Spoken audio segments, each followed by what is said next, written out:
for Communication Sports presents Glasgow High School Scotties football. We're going to make plays all day, man. It's a work day. Hit him on 3. 1, 2, 3.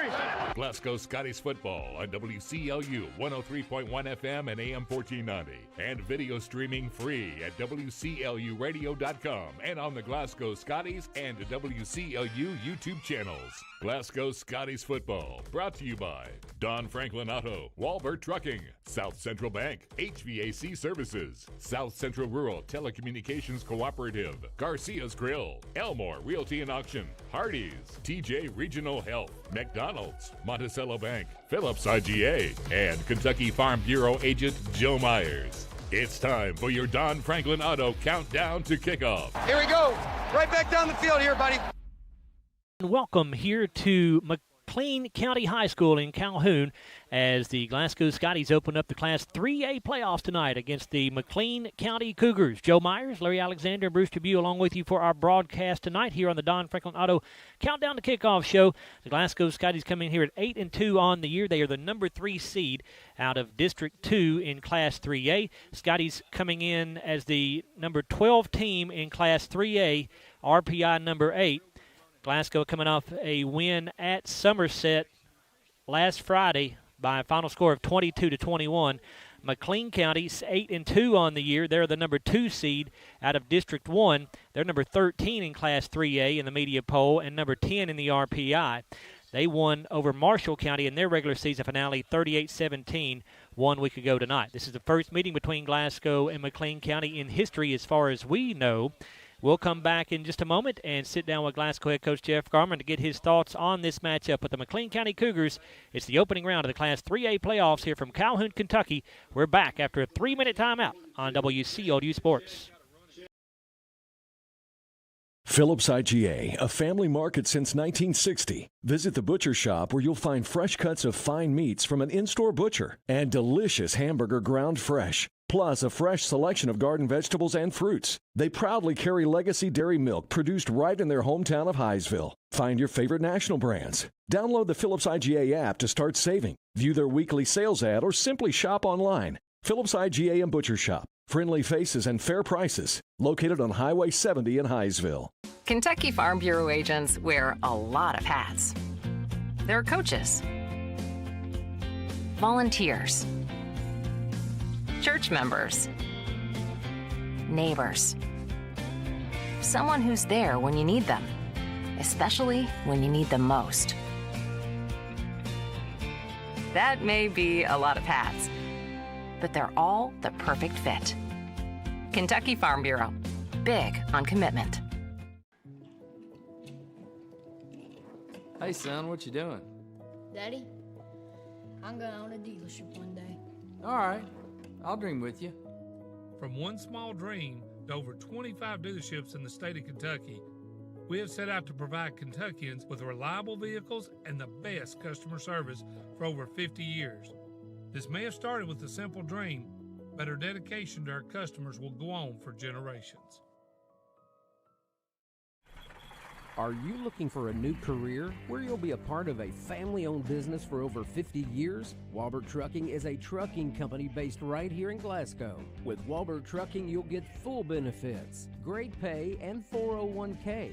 And you'll be home daily. Unlimited possibilities await you. Apply today and become a member of the Walbert Trucking team. 106 Shawn Lane in Glasgow, 651-6784.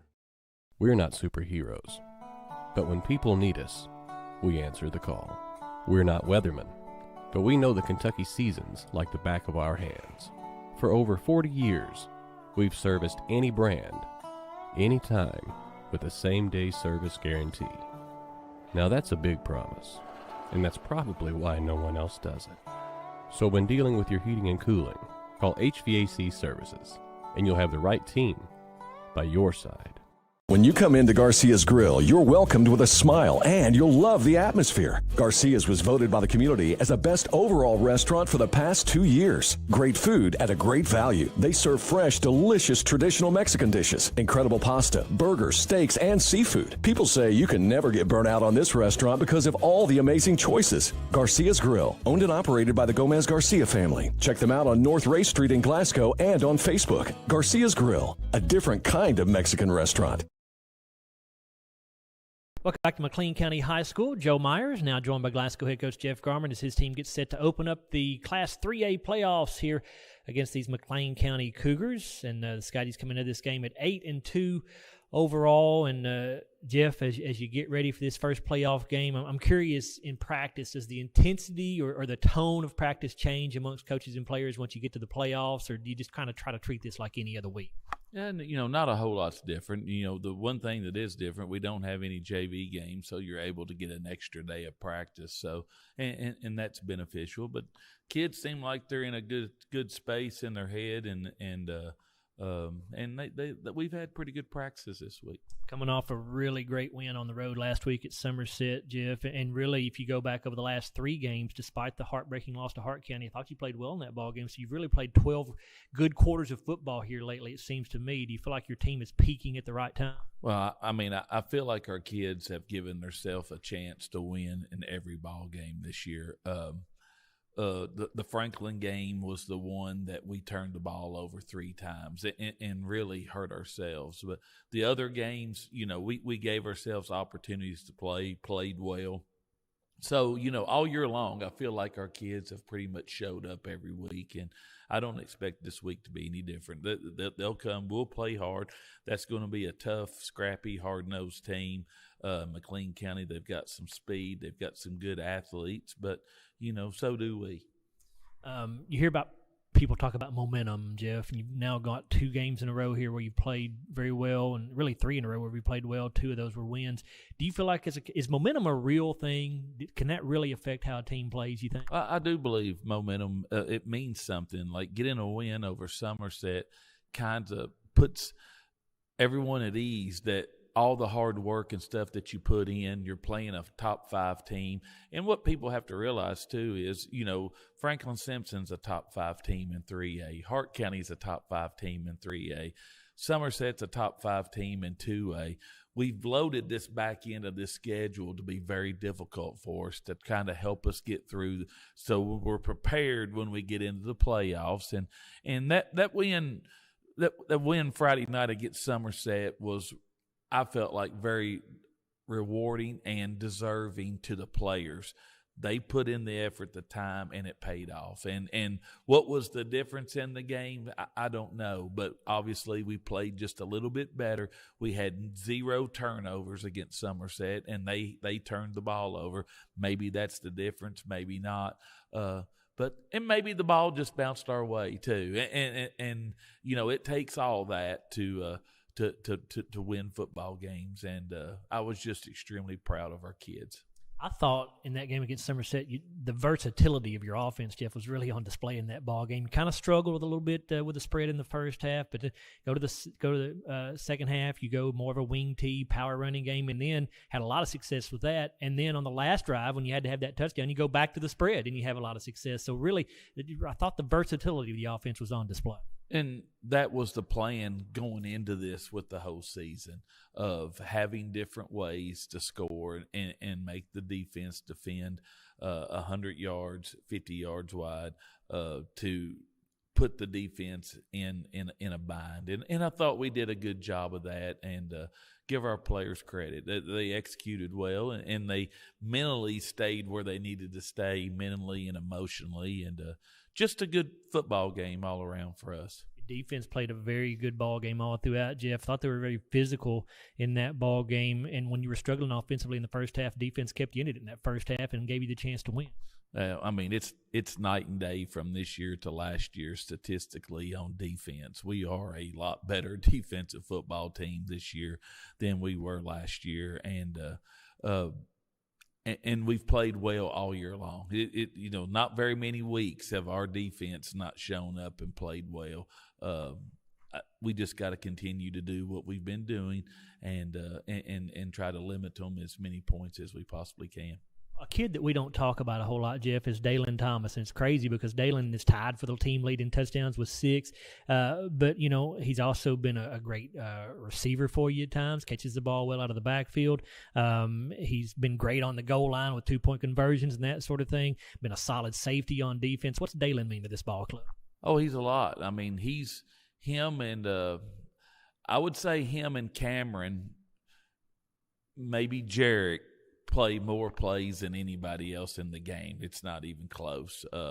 He's been a Warrior, stayed healthy all year. Last year as a freshman, he got injured in the middle of the season, and that kind of hampered him down. But, just for a sophomore and the impact that he's made on our team, and he's only going to get better. Dalen's only played football since like middle school, 7th grade. So he's only played 2 or 3 years of organized football, and I really believe as well as he's played this year, he has his better days are ahead of him. When you look at this McLean County team, Jeff, when I watch them on film, what stands out to me is it looks like they have pretty good team speed. You agree with that? And if so, what's the key to defending that speed? That they look fast on tape. It's hard to tell the competition they've been playing, how fast they are. I mean, some teams look fast when the other teams aren't very fast, but that's definitely one of their suits. I think they're a tough, hard-nosed football team. I think they've had a really good season. They looked really well coached. I've been told that McLean Counties have really good atmosphere, place to go play. I think they take their football seriously, and I think they'll have a good crowd there Friday night, and I expect us to have our hands full. They've scored points all year long on everyone. So offensively, I think they're way ahead of the curve on offense. They do some things a little bit unconventionally on offense at Jeff times, in a way. I mean, I saw some film where they'll line a couple of offensive linemen up in the backfield as blockers. They're giving them 7 offensive linemen on the field. They'll direct snap to running backs while the quarterback's standing right there next to him. I mean, is it a little bit different preparing for a team like this? It's a little bit unconventional on offense at times. Well, you just got to prepare, and you've got to get lined up, and that's a big thing for me is making sure our kids get lined up. Now, once they get lined up correctly, they have to execute, play out the plays the way they are. But it's important that they get lined up correctly, and they do a lot of different things. It's a variation of the wing tee is basically what it is, and they have some misdirection in their plays, and they're a good football team. They run the ball very, very well. They also don't kick extra points. They go for 2 every time they score a touchdown. Does that put pressure on you as a coach to feel like you have to do the same, or does it just kind of depend on the situation where you're at in the game? Well, at some point you'll have to. I mean, you'll have to go for 2, and if they get a couple of them, and that's worth 4 points if they get 2 of them. They do a good job with the scheme that they do down there around the goal line, and it's something, when someone's going to go for 2 every time, it's tough not to go for 2 yourself when you're in that situation. Is there anything that stands out defensively about this ball club, Jeff? No, they'll play 2 different looks. They'll play like a 3-4, and then they'll play a 4-4. It looked like a lot of matchup concepts, man, out in the secondary. It's nothing we haven't seen already this year, so it'll be a good test for our offense. I know you're getting Frankie Cianci back, so that's certainly good. Obviously, Gavin Neal is still out, unfortunately, but other than that, I feel like you're in pretty good shape health-wise going into these playoffs. We're in pretty good shape. Getting Frankie back, it not only is Frankie a good player, he is. It also, we've been playing some other guys. It creates more depth for us. We can rotate more people, and the guys, while Frankie were out, stepped up, and they've done a great job. So we're very fortunate. We got good players. Appreciate it, Jeff. Good luck. That's Scotty head coach Jeff Garman, and when we come back, we will give you the starting lineups for both of these ball clubs here on the Don Franklin Auto Countdown to Kickoff show. And we'll also continue with our pregame conversation as Larry Alexander and Bruce Treby will join us. We're back after this 3-minute timeout on WCLU Sports.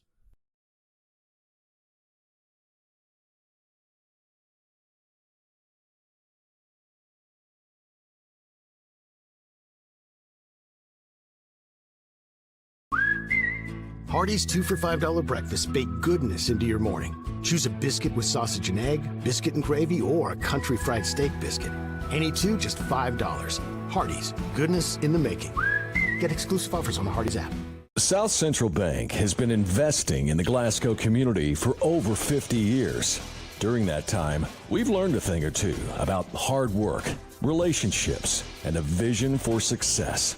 South Central Bank is designed to make a difference in the prosperity of our customers and the communities it serves. We want to be a part of your success. Visit southcentralbank.com. South Central Bank, member FDIC, equal housing lender. With a history of scoring touchdowns and breaking records, Dakota Elmore knows a thing or two about hard work. At Elmore Realty and Auction, his team, often referred to as the A-Team, applies that same work ethic in how they serve this community. With a combined 200 years of experience, the team serves our commercial industry, helps families find their dream home, and makes your auction an easy, profitable, and positive experience. Elmore Realty and Auction, trusted since 1935. Check them out on Facebook for listings and auctions. If you already have internet through SCRTC, there's a pretty good chance your speed just went up, maybe even paying less. And if you don't, check on fiber optic with SCRTC in your area, because 500 meg is now only $70. That's 500 down and upload. And if you want more speed, SCRTC got it, up to 5 gig of it. Make the switch right now at scrtc.com and we'll do the install free. This won't last forever. With unmatched customer support, SCRTC, your best and last internet provider. Have you injured yourself playing a sport or exercising? Sports medicine experts at TJ Regional Health are trained to get you back on the road to recovery. Whether you're dealing with sprains, fractures, knee and shoulder injuries, or other common injuries, our goal is to prevent illness and injury in active individuals of all ages and help prevent future problems to maximize your performance. Find out more at tjregionalhealth.org/rehab. Patients first, team always. TJ Rehabilitation Services. Monticello Bank first opened its doors in 1895 as a single office in Monticello, Kentucky. Today, there are 21 MBC locations across the Commonwealth. From home loans to commercial lending, Monticello Bank offers a wide variety of convenient financial services and competitive rates from local people you know and trust. Visit them at 1434 Happy Valley Road in Glasgow and let them help make the financial side of your life a little easier. Monticello Bank, where people matter. Member FDIC, equal housing lender. There's a new flavor in Hardee's Craft Kitchen. Nashville Hot Chicken. Juicy, 100% white meat dipped in buttermilk, hand-breaded and seasoned to bring the heat. Breakfast, lunch, or dinner? New Nashville Hot is goodness in the making.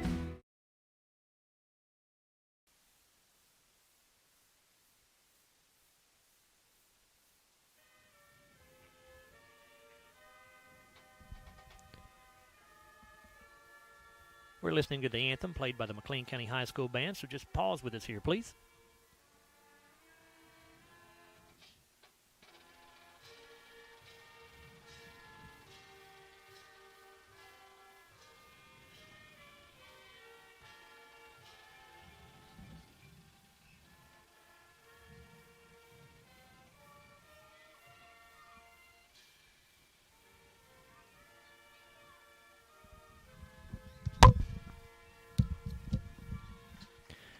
All right.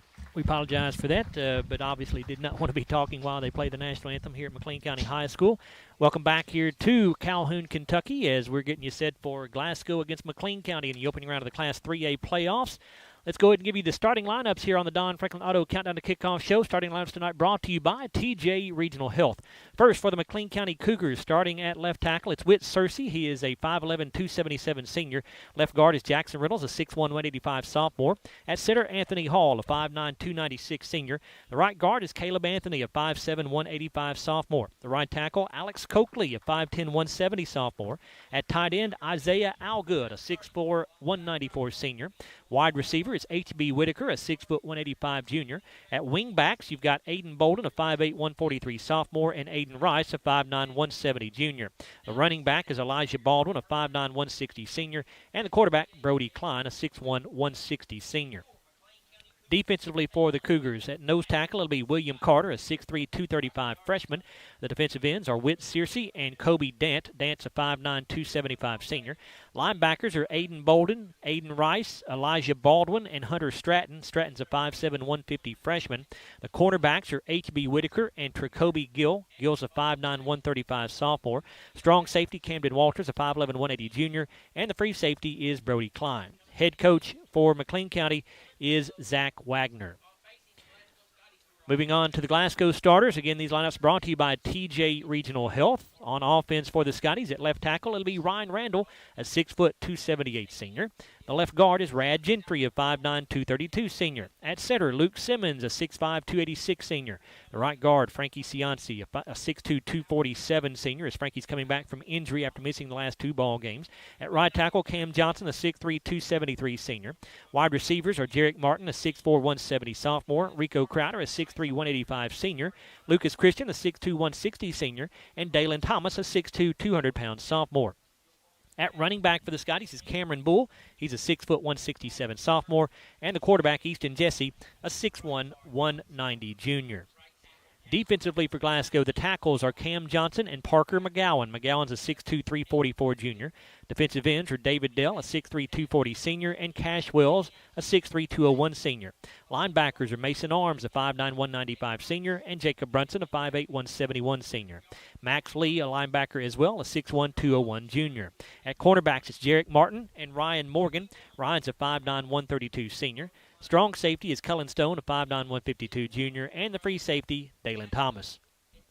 Head coach for Glasgow is Jeff Garman in his 9th season with a record of 78-29. Assistant coaches are John Meyer, Stephen Buford, Blaze Tylicki, Tyler Hughes, Cameron Garman, Randall Parmley, Kevin Estes, Jeff Ritchie, Desi Austin, and Peyton Gibbons. And once again, those starting lineups are brought to you by TJ Regional Health. And now we continue on the Don Franklin Auto Countdown to Kickoff show by bringing Larry Alexander and Bruce Dubuque back in here with us as we've got the original crew back together here for the first time in several weeks. Larry's not on vacation, and Bruce is back from his things that he had going on. So glad to have everybody back with us. And Larry, the first time these two clubs have ever met to our knowledge, but it is the best time of year if you love high school football. Time to lay it all on the line if you're the Scotties. Yeah, I've gone back over the records, and first time I think we've ever played McLean County. I couldn't find it anywhere in the record books, and I don't have any in my records, so this will be the first meeting between these two schools. And Bruce, the Scotties seem to be playing some of their best football of the season. 3 straight very good performances despite the heartbreaking last-second loss to Hart County. Glasgow playing really good football right now at the right time. We are, and you know, the defense has been a constant. Coach Garman spoke about that, you know, all year long, and we're going to see a running team here, and that's the way Hart and Franklin Simpson like to play, is run the football. So I think it will be to our advantage. We should be prepared. There is a few connections here between Glasgow and McLean County, although they've not played each other in football ever before, to our knowledge. Jason Christian, who is Lucas Christian's father, was a 2-time second-team All-State running back here at McLean County. He graduated in 1992, and Lucas has been lifelong friends with McLean's Elijah Baldwin. Elijah, one of the top players on this McLean County football team. He's an outstanding running back for them. So Lucas and Elijah have been buddies for a long time, we understand. And if you're watching our YouTube feed, you see we've got a picture of Lucas and Elijah. I think Jason told me they were right around 10 years old or so when that picture was taken. Lucas is on the left there if you're watching. So kind of a neat thing to know you've got that connection here. And then the other connection for Glasgow McLean County is that Rick Wood, the former Scottie head coach, of course, who took Glasgow to the state championship game in 2011.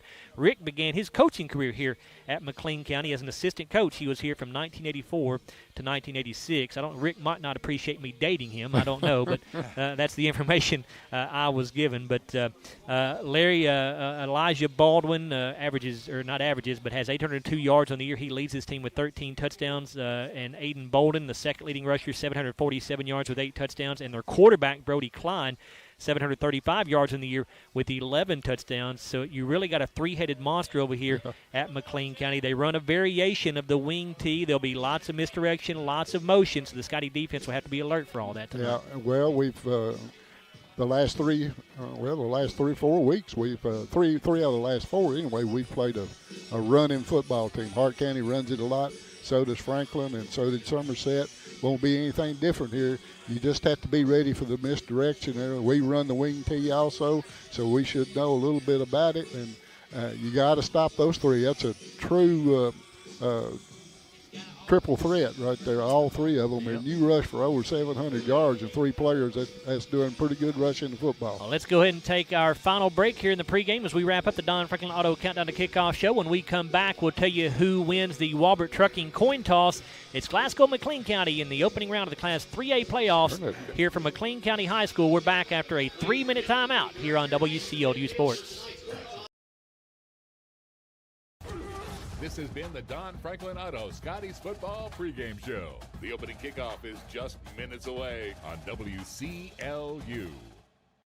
We know there's a big difference between being in a community and being part of the community. That's why here in Glasgow, we cheer on the Scotties. We work hard every day to make a positive impact on the community we call home. Behind our golden arches, we strive daily to serve delicious food and treats. If you could only smell this McDonald's ad, you'd smell how delicious this burger and fries really are. Join our McTeam. To learn how, text KY209 to 38000. Benefits include a sign-on bonus up to $500. Phillips IGA, a family market since 1960. Visit the butcher shop where you'll find fresh cuts of fine meats from an in-store butcher and delicious hamburger ground fresh, plus a fresh selection of garden vegetables and fruits. They proudly carry legacy dairy milk produced right in their hometown of Highsville. Find your favorite national brands. Download the Phillips IGA app to start saving. View their weekly sales ad or simply shop online. Phillips IGA and Butcher Shop. Friendly faces and fair prices. Located on Highway 70 in Highsville.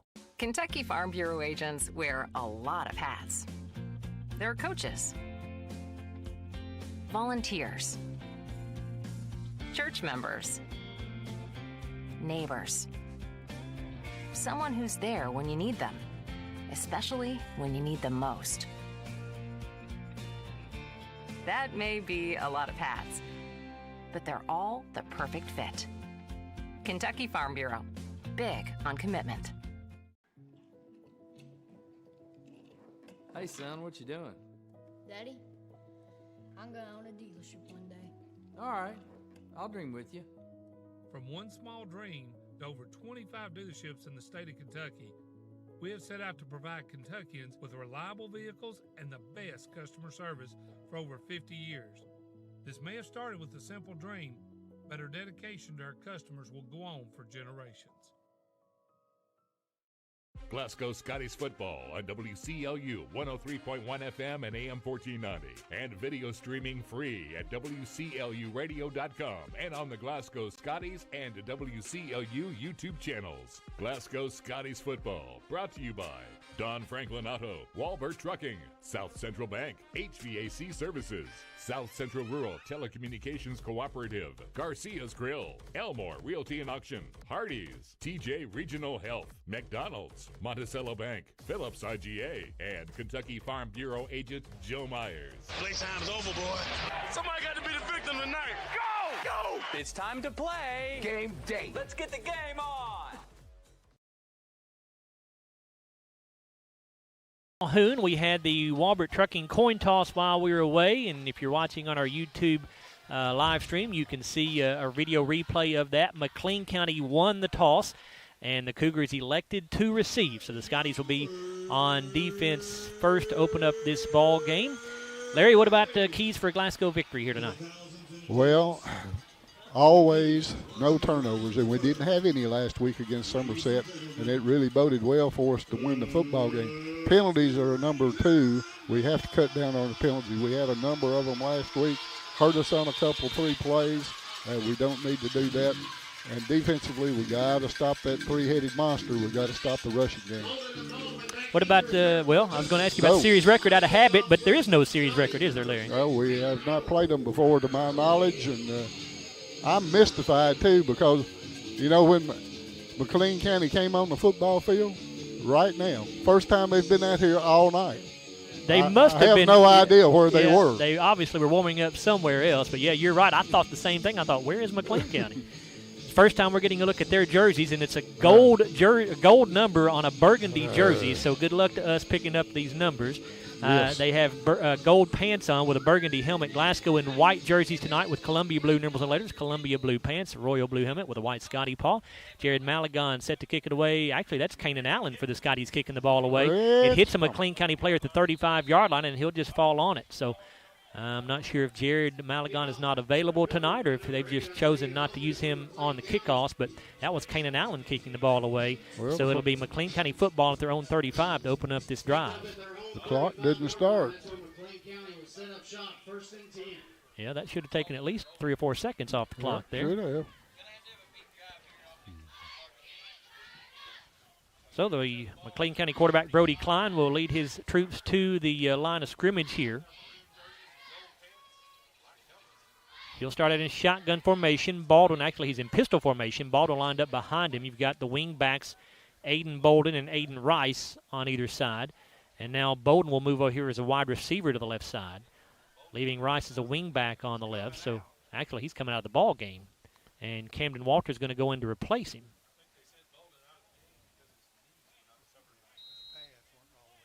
So Walter's going to line up as a wing back on the left side.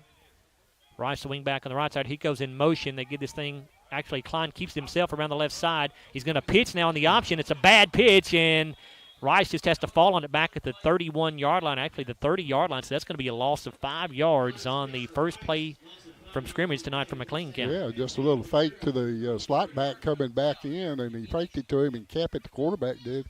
And then at the last second tried to pitch it, but made a bad pitch. Second down 15 for the Cougars. And with a team that likes to run the ball as much as McLean County does, Larry, this is exactly where you want to put them, second down and long. Exactly. You want to go on second and third and long all night long if you can. Again, Klein in pistol formation with a wing back on either side. Baldwin's the running back. Klein wants to throw. Looking to the right side, he'll complete.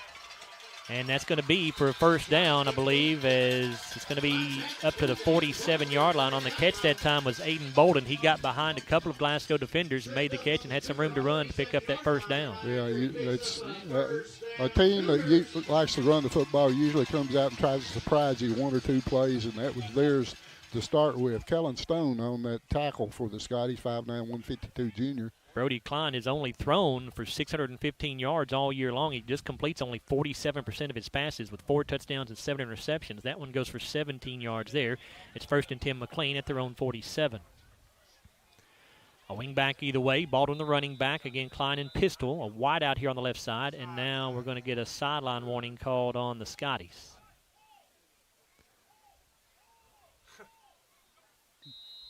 I didn't see anybody move back. Well, yeah, I did see a player move back, Larry. Man in motion here. They're going to give it off to Baldwin. He goes off left tackle, slips the first tackle, and he's going to get across the 50 into Glasgow territory to the 44-yard line. Yeah, good hold up there. Cam Johnson had to make the tackle downfield. That's his first of the night, 6'3", 273 senior. It's a pickup of 9 yards for Baldwin. He's their leading rusher on the year, 802 yards on the season. He also leads them in rushing touchdowns with 13 of those on the year. Yeah, they're not extremely big kids, but they have a really good knack of running. About a 9-yard pickup there. It'll be 2nd down and 1, long one. Again, Klein in pistol. Baldwin the running back, wing back either way. Another option to the left side as Klein keeps it. Now he pitches in a fumble, and the ball's loose, and I think it's going to go out of bounds. It'll stay with McLean County, but again, McLean tries to run that option. Both times they've run it, they've lost 5 or 6 yards. They're going to lose 5 here back to the, actually, where they're going to mark it, 49 or the 50. Going to lose 5 here back to the 49. Well, it's going to be 3rd and about 6 or 7, so good situation. Put them in. See if they try to throw again on this situation. 9:50 to go. Clock is stopped as the ball went out of bounds. Opening drive of the game here. McLean County has it 3rd down and 6 at the Glasgow 49. Yeah, it'd be nice to stop them right here and get the ball. 2 wideouts left side, a wing back on the right. Klein in shotgun. Baldwin in the backfield with him. A man goes in motion to the right. It's a quick swing pass to Baldwin out of the backfield. He's going to get hit. Gets away from that first tackler and then keeps his feet, and he is going to have enough for a first down, I believe. Boy, if we'd have got him on the first tackle, we had him about 2 yards short, but he broke it and got by us.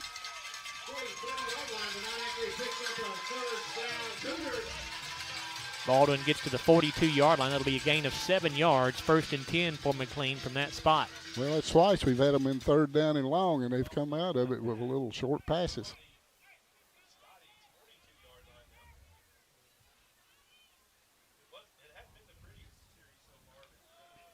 Wide out to the right side. A wing back either way. Baldwin the running back, Klein in pistol. Put a man in motion. That's Walters. Give this off to Baldwin. He'll go off right tackle, and the Scotties play this one very well. He's going to go down at the line of scrimmage for no gain. Yeah, that was Cam Johnson again, his 2nd tackle this early ball game. 2nd down 10 for McLean County. Good night for high school football. Weather is good, a little bit of a chill in the air, somewhere around 50 degrees or so, but you have to expect that on November the 3rd. Yeah, wind was blowing a little bit earlier when we first got here, but it's kind of died down. The flag down in the left end zone is limped. 2nd down 10, McLean coming to the line of scrimmage. Klein in shotgun. He's got a wing back to the left side, 2 receivers to the left, 1 to the right, so an empty backfield here. Klein, it's a quarterback keeper, goes off left tackle. And he is not going to get away from David, or actually, I think that's David Dale. He's wearing 77 tonight instead of 7. I don't think there is a 77 on the roster, is there, Larry? Well, I don't think so. Yes, there is. Oh, there is? Dylan McCauley. He's a sophomore. You think that's him? I don't think so. I think that's David Dale maybe wearing number 77 instead of 7, Larry. I don't know. It may be Dylan McCauley. I don't know. He's playing in the spot where David would be. I can tell you that. He's at that left defensive, or that defensive end spot. Well, we were not made aware of any number changes, but I believe that may be David Dale. Here's a wing back on either side as Klein's in pistol formation. Fakes to Baldwin. Wants to throw now. Looking to the right side. Has a man, but it's going to be overthrown. And a flag going to go down on the Scotties. They're going to get Kellen Stone here for a pass interference. Well, I didn't see anything going on there. That ball was way overthrown. I didn't see any contact. That's the same official who threw the sideline warning on the Scotties on the 2nd play of the night. I believe he's the one that came up here and said be easy on the officials, too, before the ball game. Well, he's in bad shape. It is a pass interference called on the Scotties. That's a 15-yard penalty, and that will, again, keep the drive alive just when McLean County was going to be in 3rd and long once again. That's the 2nd phantom interference call that we've gotten in the last 2 games. We got one in Somerset the other night for them to keep their first drive alive, and here's another one to keep this drive alive. I really didn't see much going on. That ball was 5 or 6 yards overthrown. Nobody had a chance to catch it. Penalty moves the ball to the Glasgow 27, where it's 1st down and 10. 8:07 to go in the opening quarter. Neither team on the board. This is the opening drive of the night. Klein in shotgun, Baldwin to his left with a wing back on the left side. Klein fakes the Baldwin, keeps it up the middle. He's got room. He's inside the 25 and down just shy of the 20-yard line. Well, it looks like Kellen Stone with that tackle also. That's his 2nd of the night. Yeah, these backs, the quarterbacks, are about 160 pounds is all they run, but they run the ball real well. They have some really good moves. They can get around you, and they're fast enough to go by you. Pickup of 6 yards there. It'll be 2nd down and 4.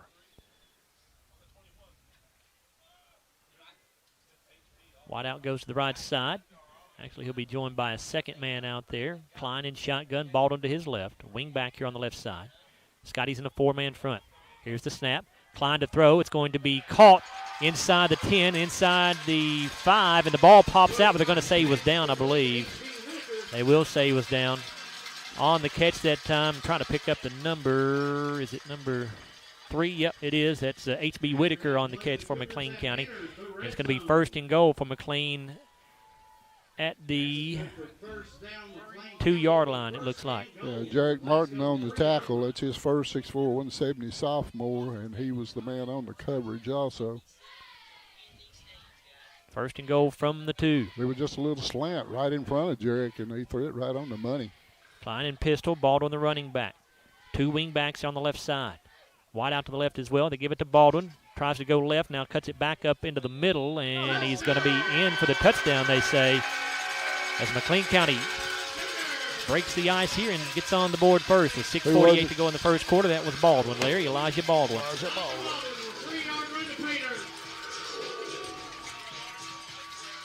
I thought Baldwin's knee might have been down before he actually crossed the goal line, but the official says no, so it's a 6-0 lead for McLean County. And again, if you missed us talking about it during the pregame, McLean County does not kick extra points. They will go for 2 after every score.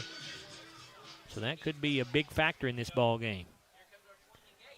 And here's the old swinging gate play for McLean County as you've got Klein and Bolden lined up behind the center. Klein's in shotgun. Klein takes the snap, running an option. Now he'll throw into the end zone, and it's caught by Elijah Baldwin. So McLean County takes a 8-0 lead with 6:48 to go in the opening quarter here in the opening round of the Class 3A football playoffs. We're back after a 30-second timeout on WCLU Sports. Are you looking for a new career where you'll be a part of a family-owned business for over 50 years? Walbert Trucking is a trucking company based right here in Glasgow. With Walbert Trucking, you'll get full benefits, great pay, and 401k. And you'll be home daily. Unlimited possibilities await you. Apply today and become a member of the Walbert Trucking team. 106 Sean Lane in Glasgow, 651-6784.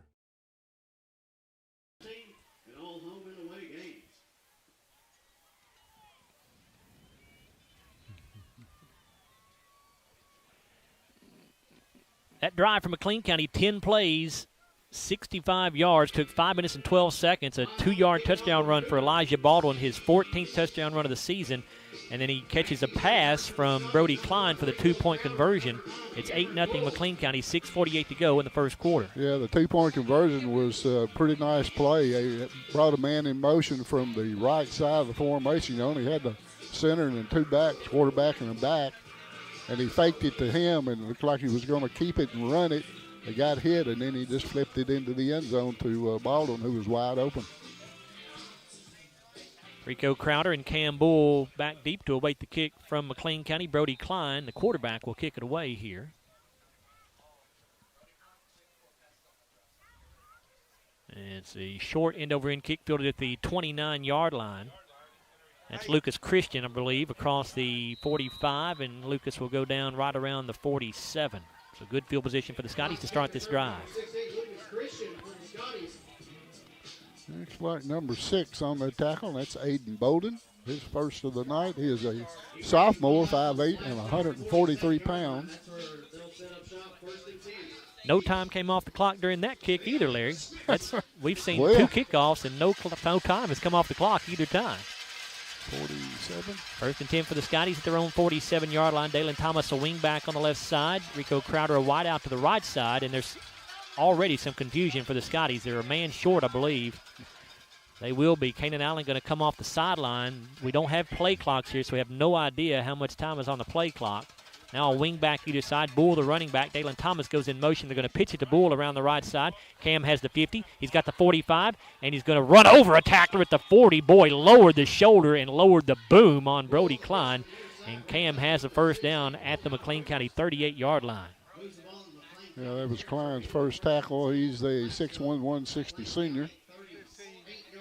Pick up of 15 yards on Glasgow's first play of the night. By the way, these officials out of the Second Region Football Conference, the referee is John Bruce, umpire Andy Bell, linesman Terry Turner, line judge Charlie Henderson, back judge Chuck Henderson, side judge Matt Bell, and the field judge is Chad Ahart. Wing back either way once again. Bull, the running back. Give it to Cam again up the middle. Another good hole. Breaks the tackle with the 35. He's across the 30, across the 25, and out of bounds right around the 21-yard line. So 2 runs for Cam Bull have moved Glasgow from their own 47 to the McLean County 21, a pickup of 17 there. Yeah, Jacoby Gill on that tackle. He's just another sophomore, 5'9", and 135 pounds. But a good run by Cam. He just got behind some blockers and just waited his turn and then got outside. First and 10 Glasgow at the McLean County 21. Rico Crowder goes wide to the left. Thomas and Allen are the wing backs on either side. Bull, the running back. Easton Jesse under center. Thomas goes in motion to the left. Going to pitch it to Bull around the left side and going to be tackled by the first man who hits him. But Cam did drag him for a gain of about 3 yards, it looks like, down around the 18-yard line. Yeah, I got to pick up that number. It's number 4 is the man that made the tackle, and that would be Camden Walters. His first of the night. He's a junior, 5'11", and 180 pounds. So 3 rushes for Cam Bull, already for 35 yards on the night. 2nd down and 7 here after that 3-yard pickup to the McLean County 18. 5:42 to go in the first quarter. McLean County on top 8-0. Allen and Thomas, the wing backs. Crowder wide out to the right. Thomas coming in motion. Jesse fakes the handoff this time, keeps it himself. He's got a lot of room inside the 10, inside the 5, and into the end zone. Touchdown, Scotties. Yeah, nice fake by Easton right up the middle. Pulled it in, and, boy, he had a gaping hole on that left side. So Glasgow scores from their own 47 in 4 plays. Beautiful offensive drive there for the Scotties on their first series of the night, and now Glasgow obviously will go for 2 here to try to tie this ball game up and try to keep pace with McLean County. Probably going to have to go for 2 every time.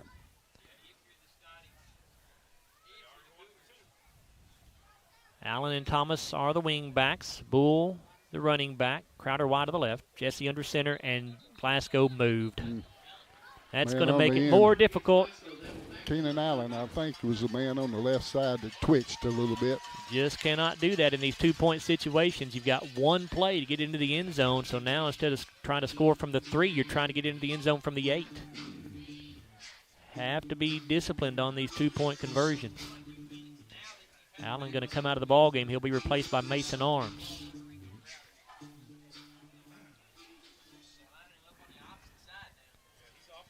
Jesse under center. Wing back on the left side. Arms and Bull in the backfield. They're split. Crowder wide out on the right. Here comes Thomas in motion to the right. Jesse wants to throw off play action. Easton looking. A flag is down. This is probably going to be a hold. The pass is incomplete, so more than likely this will be declined. And McLean County, I think, is going to hold their 2-point lead. Pass was a little bit overthrown. It is a hold on the Scotties. McLean County will decline the penalty, of course. So the score will remain McLean County 8, Glasgow 6, 5:25 to go in this first quarter of play. And that drive for Glasgow, again, took just 4 plays for them to go 53 yards, only a minute and 23 seconds. Easton Jesse scores on an 18-yard run for Easton. That is rushing touchdown number 6 on the season, which ties him for the team lead in that category. The 2-point conversion, though, failed after the Scotties were called for a false start, moved them back to the 8-yard line. Jesse could not complete the pass. It was intended for Dalen Thomas in the back of the end zone. It was overthrown a bit. And McLean County holds that 8-6 lead. 5:25 to go in this first quarter here in the opening round of the Class 3A playoffs. We may have an old-fashioned shootout here tonight. The way those first 2 drives went, you may be right, Larry. Yeah, both. Well, theirs was aided by a little bit by a phantom penalty as far as I'm concerned. Our drive was not aided by anything except good, hard running. But we've got to make some 2-point conversions. We have to do that tonight if we score. Kanan Allen set to kick this ball away.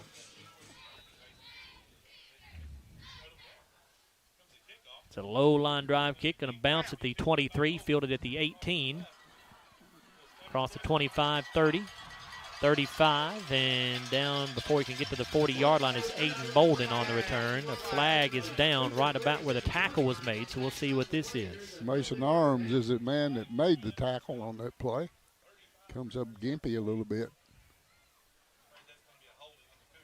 It is a hold on McLean County, so that'll move them back 10 yards. Clock did start that time on the kick. Did it? Okay. I thought we had different rules up here for a minute. Flag, they have moved it back to the 34-yard line, so it'll move back to the 24 if that's the correct spot. And it is. So 1st and 10 for McLean County, starting at their own 24-yard line here. We're hoping to be able to keep up to date on several scores. Of course, we're keeping up with Barron County. We're going to be trying to keep up with Franklin's game as well as Hart County's game.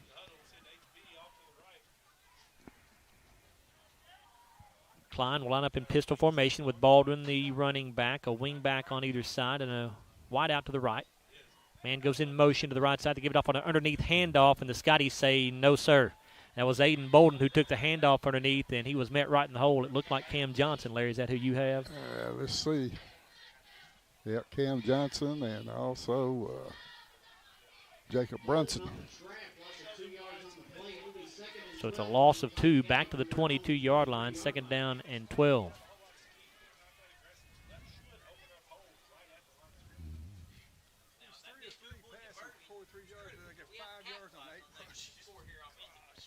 McLean County's rushed the ball 8 times for only 5 yards, but they've completed all 3 of their passes for 43 yards.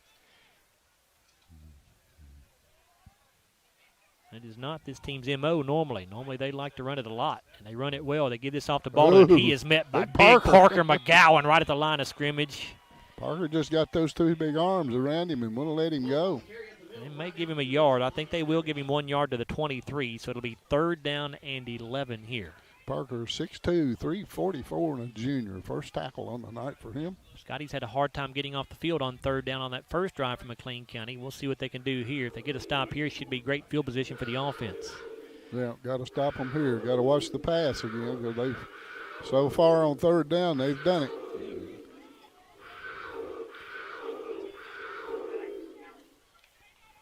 They got some weird sounds coming out of this PA up here. 3rd down and 11 for McLean County at their own 23. Klein going to throw off play action. Klein flushed out of the pocket, looking downfield, has a man, and it's going to be incomplete. Jarek Martin was back there on the coverage. The pass was intended for H.B. Whitaker. Jarek got a little bit lost back there, but was able to recover and got his hands up to at least get him in H.B. Whitaker's way as he tried to make the catch. So it'll be an incomplete pass and 4th and 11 for McLean County, and they'll send in the punting unit here from their own 23. I was kind of afraid they were going to call face guard on that, but they didn't.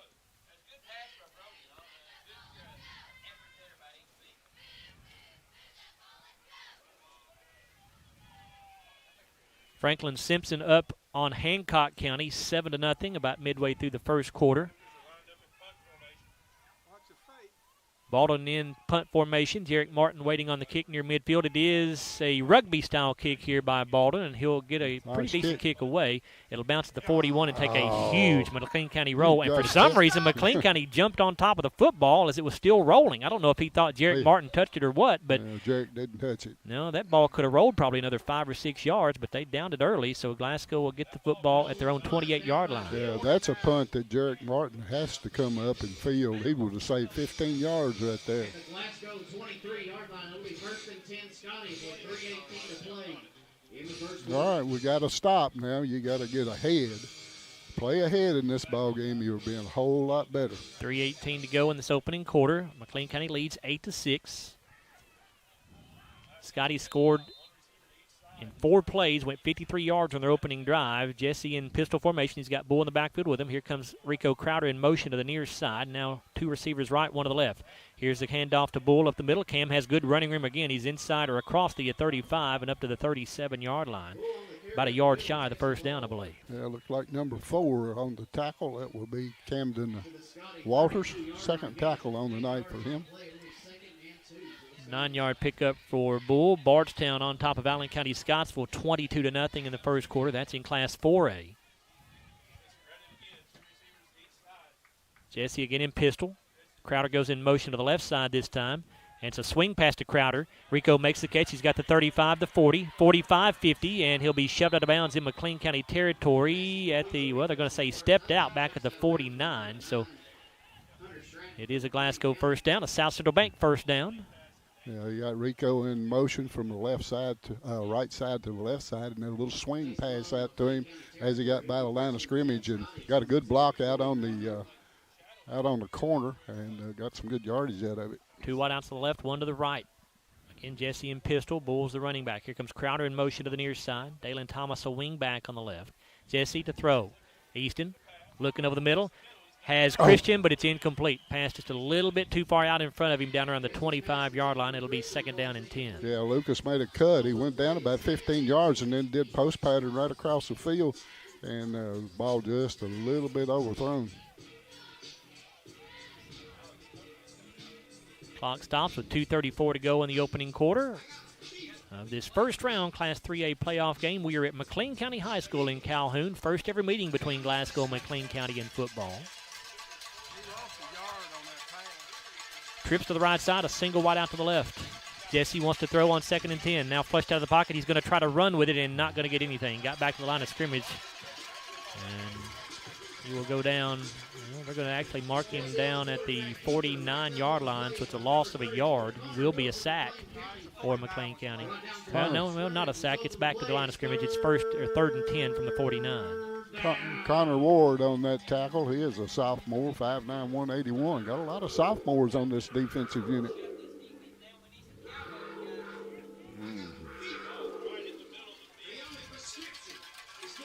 Two receivers each way. Jesse in shotgun, Bull to his right. Thomas comes in motion to the near side. Jesse fakes the handoff, throws to Thomas on a swing pass. Nothing doing here as McLean County had it played well. And he's going to go out of bounds at the 45-yard line, so it will be a gain of 4, but it's 4th down and 6 for the Scotties at the McLean 45. Did the Scotties roll the dice here on 4th and 6? Bodie Klein on the tackle, number 2 for him. I don't see Keenan Allen coming in, do you? Nope. Glasgow going to keep the offense on the field here. We'll see if they actually snap it or try to get a free 5 yards to make 4th down a little easier.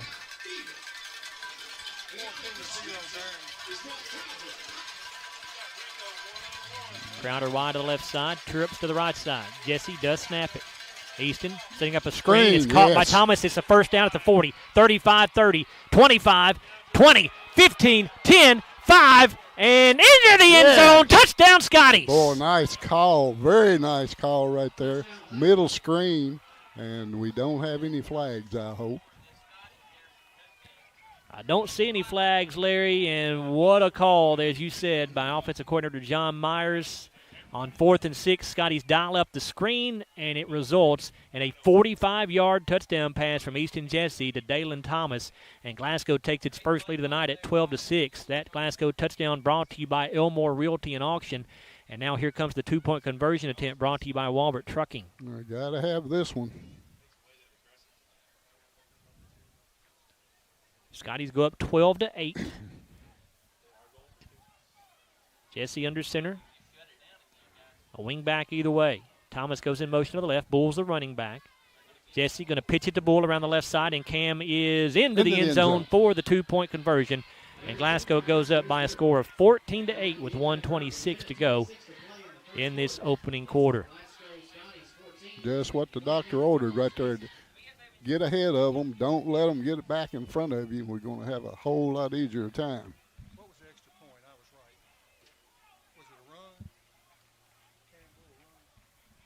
Barron County, will tell you, has taken a 14-0 lead over McCracken County in their playoff game. Barron hosting a playoff game for the first time in 23 years tonight, and they're looking for their first playoff victory, I believe I saw, in 31 years.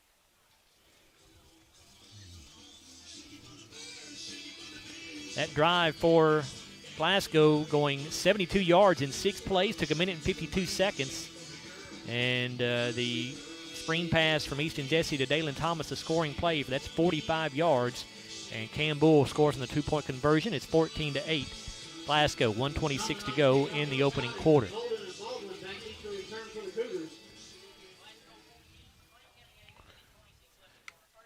Winner of this game gets the winner of the game between Hart County and Webster County, which we fully expect Hart County to win that game. So if Glasgow does win, they would get a rematch with the Raiders next week in Mumfordville. Allen gets the kick away, fielded at the 21-yard line. Returner across the 30, across the 35, and right around the 37-yard line. We'll see if we can pick up the number of the ball carrier there. That is Elijah Baldwin with the return to the 37, it looks like, is where they'll spot him. Or the 36. Let's say, yep, 37. It was Kellen Stone on the tackle. That's number 3 for him.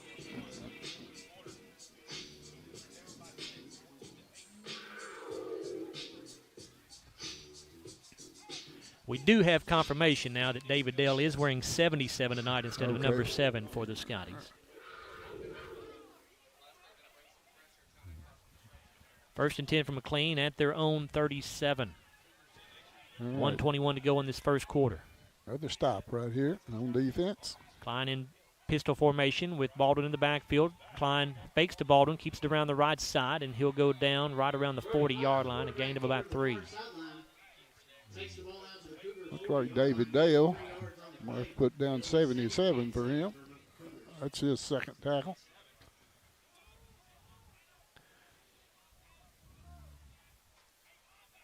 Hart County on top of Webster County 14-0, I think, at the end of the first quarter. And Bardstown destroying Allen County Scottsville at halftime. It's 36-0 in Class 4A. Second down 7 for the Cougars at their own 40. Klein fakes the handoff, keeps it around the left end, and he'll slip the first tackle and will eventually go down at the 44. He'll be about 3 yards shy of the first down. Yeah, David Dale missed him, but Max Lee came in and finished him up. That's Max's first tackle for the 6'1", 201 junior. All right, third down and short. Franklin Simpson on top of Hancock County 14-0 in Class 3A. Hart County up 14-0 after one against Webster County, as we said. And that is going to be the end of the first quarter here at McLean County High School. It's Glasgow 14, McLean County 8 in the opening round of the Class 3A playoffs. We're back after a 1-minute timeout here on WCLU Sports. We're not superheroes, but when people need us, we answer the call. We're not weathermen, but we know the Kentucky seasons like the back of our hands. For over 40 years, we've serviced any brand, anytime, with the same-day service guarantee. Now that's a big promise, and that's probably why no one else does it. So when dealing with your heating and cooling, call HVAC Services, and you'll have the right team by your side. When you come into Garcia's Grill, you're welcomed with a smile and you'll love the atmosphere. Garcia's was voted by the community as the best overall restaurant for the past 2 years. Great food at a great value. They serve fresh, delicious traditional Mexican dishes, incredible pasta, burgers, steaks, and seafood. People say you can never get burnt out on this restaurant because of all the amazing choices. Garcia's Grill, owned and operated by the Gomez Garcia family. Check them out on North Ray Street in Glasgow and on Facebook. Garcia's Grill, a different kind of Mexican restaurant.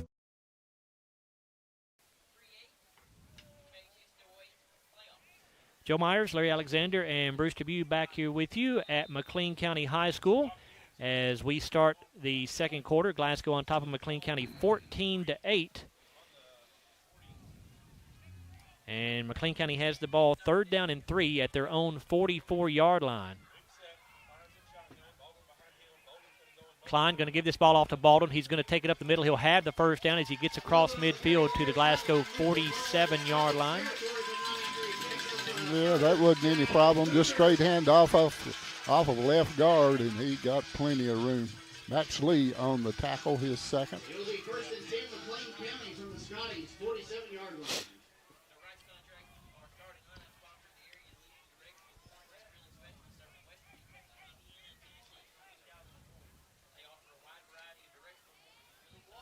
Metcalfe County on top of Washington County 14-6 at halftime in Class 2A. We told you Berrien County leads McCracken County 14-0 at the end of the first quarter in Class 6A. McLean has two offensive linemen in the backfield. It's a student body right, basically, here for Brody Klein, as he will get a yard or so to the 46. Scotty's played that one well. Yeah, Jacob Brunson is the man that got in there and tripped him up, and that's his second tackle. Monroe County on top of Louisville Shawnee at the end of the first quarter by a score of 9-0. Second down and 9 here for McLean County at the Glasgow 46. 11:03 to go in this first half of play. Scotty's on top, 14-8. Winner of this game advances to play the winner of Hart County and Webster County next week.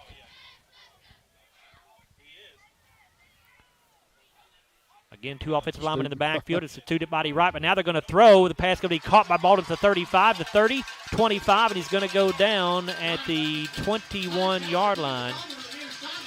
McLean County made that look like student body right, and then all of a sudden, Klein raised up and threw the ball to an open Baldwin. Yeah, they took big number 99 and lined him up back in the backfield, and they just took it.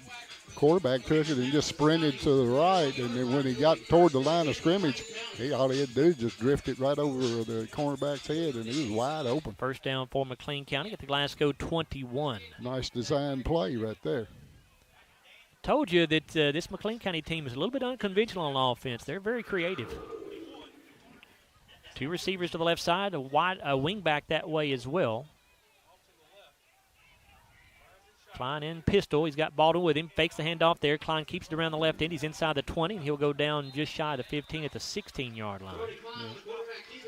Cash Wells on that tackle. That'd be number 1 for him tonight for the 6'3", 201 senior.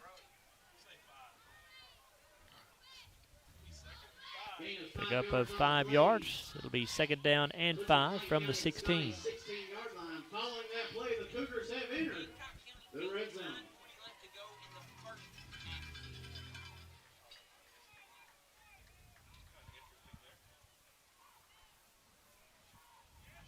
McLean County taking a while to get out of the huddle on this one. Now they do. 2 receivers go left. A wing back on each side as well. No tight end in the ball game here. And they're going to give this off to a new running back in the game, or in place of Baldwin, and he's going to get maybe a yard to the 15. That was Aiden Rice on the carry that time. Let's look at our Garcia's Grill sizzling stats in that first quarter. 5 first downs for Glasgow, 4 for McLean County, 62 rushing yards for the Scotties, 63 passing, a total of 125. McLean with 13 yards rushing, 43 passing, a total of 56. Neither team turned the ball over. Glasgow penalized once for 15 yards. McLean 1 for 10. Scotties 10 offensive plays, had it for 3 minutes and 15 seconds. McLean 16 offensive plays, had it for 8 minutes and 45 seconds. All right, good defensive play that time. Cash Wells on the tackle. Now we need another one here. Third down and 4. Klein will give it off to Baldwin, who's back in there at running back. He'll get the first down as he broke the first tackle by the Scotties, and Klein inside the 10 down to around the 8, I believe. It'll be first and goal for McLean County. Yeah, Parker McGowan with the tackle. That's number 2 for him. But he got in there and he got hit, and then he spun away and got enough for the first down. Ball's at the 7-yard line instead of the 8, so it'll be first and goal from that point for McLean County. 8.5 minutes to go in the opening half of play. Here in the second quarter, Glasgow leads 14-8, but McLean County looking to change that.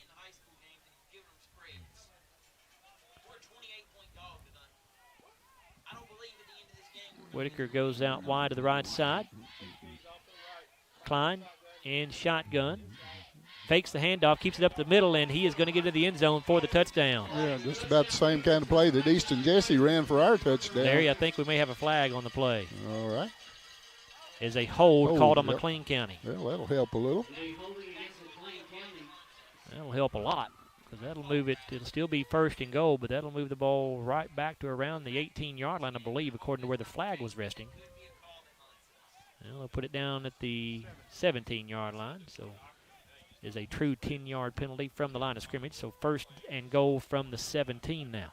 All right, got a shot at stopping them here now. Got to limit first and second down, get them in a long situation again. Of course, it's 4-down territory, and they don't have a kicker, so they're going for everything.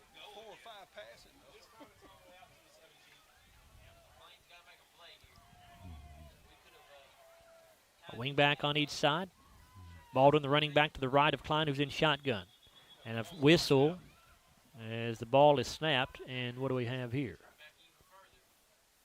Dead ball. Offsides on the Scotties. Well, we'll give them 5 right back. So that'll move the ball to the 12-yard line, where it's first and goal from there now. That's not good. Yeah, I don't think anybody jumped. I think they were just lined up. I think that's right. I didn't see anybody move for Glasgow.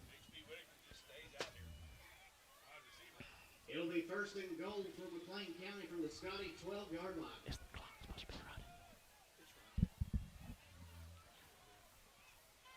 7:35 to go in this first half of play. First and goal from the 12 for McLean County. Going to give this off to Aiden Rice on the sweep around the right side. Now cuts it back to the middle and then got hit hard as he crossed the 10-yard line to about the 9, I believe, is where they're going to stop his forward progress. Yeah, Jacob Brunson was the man right there to get a hold of him and stop him. That's his 3rd tackle on the night. It's a pickup of 3 yards. It'll be second and goal from the 9. Hart County has now gone up on top of Webster County by a score of 21-0 in the second quarter.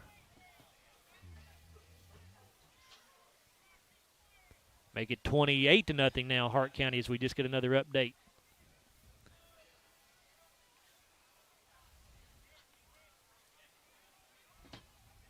Second and goal from the 9. Klein in pistol. Baldwin, the running back. They'll hand it off to him. He's going to get hit in the backfield and dropped. And who was that who got the penetration? That is number 33, Jacob Brunson again. Number 4 for him. Jacob having a heck of a first half here from his linebacker position. So now 3rd and goal for McLean County at the 10-yard line. Loss of a yard there.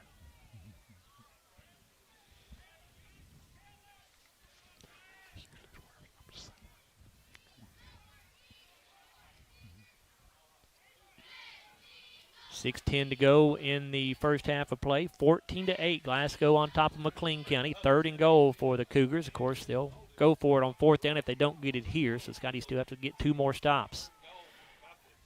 Bolden goes in motion. They fake the handoff there. They'll throw on a slant pattern, and a man is absolutely wide open. H.B. Whitaker made the catch, and the Scotties are just caught dead-legged right there. It's Jarek Martin in the coverage. And Jarek talking to somebody else out there for the Scotties. I don't know if there was confusion there or what, but we've got another flag, though, so hold the phone. The flag is resting back at the 16-yard line.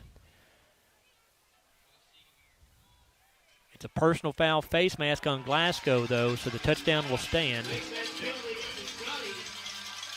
Who was the receiver? It was H.B. Whitaker, number 3, Larry. Yes, sir.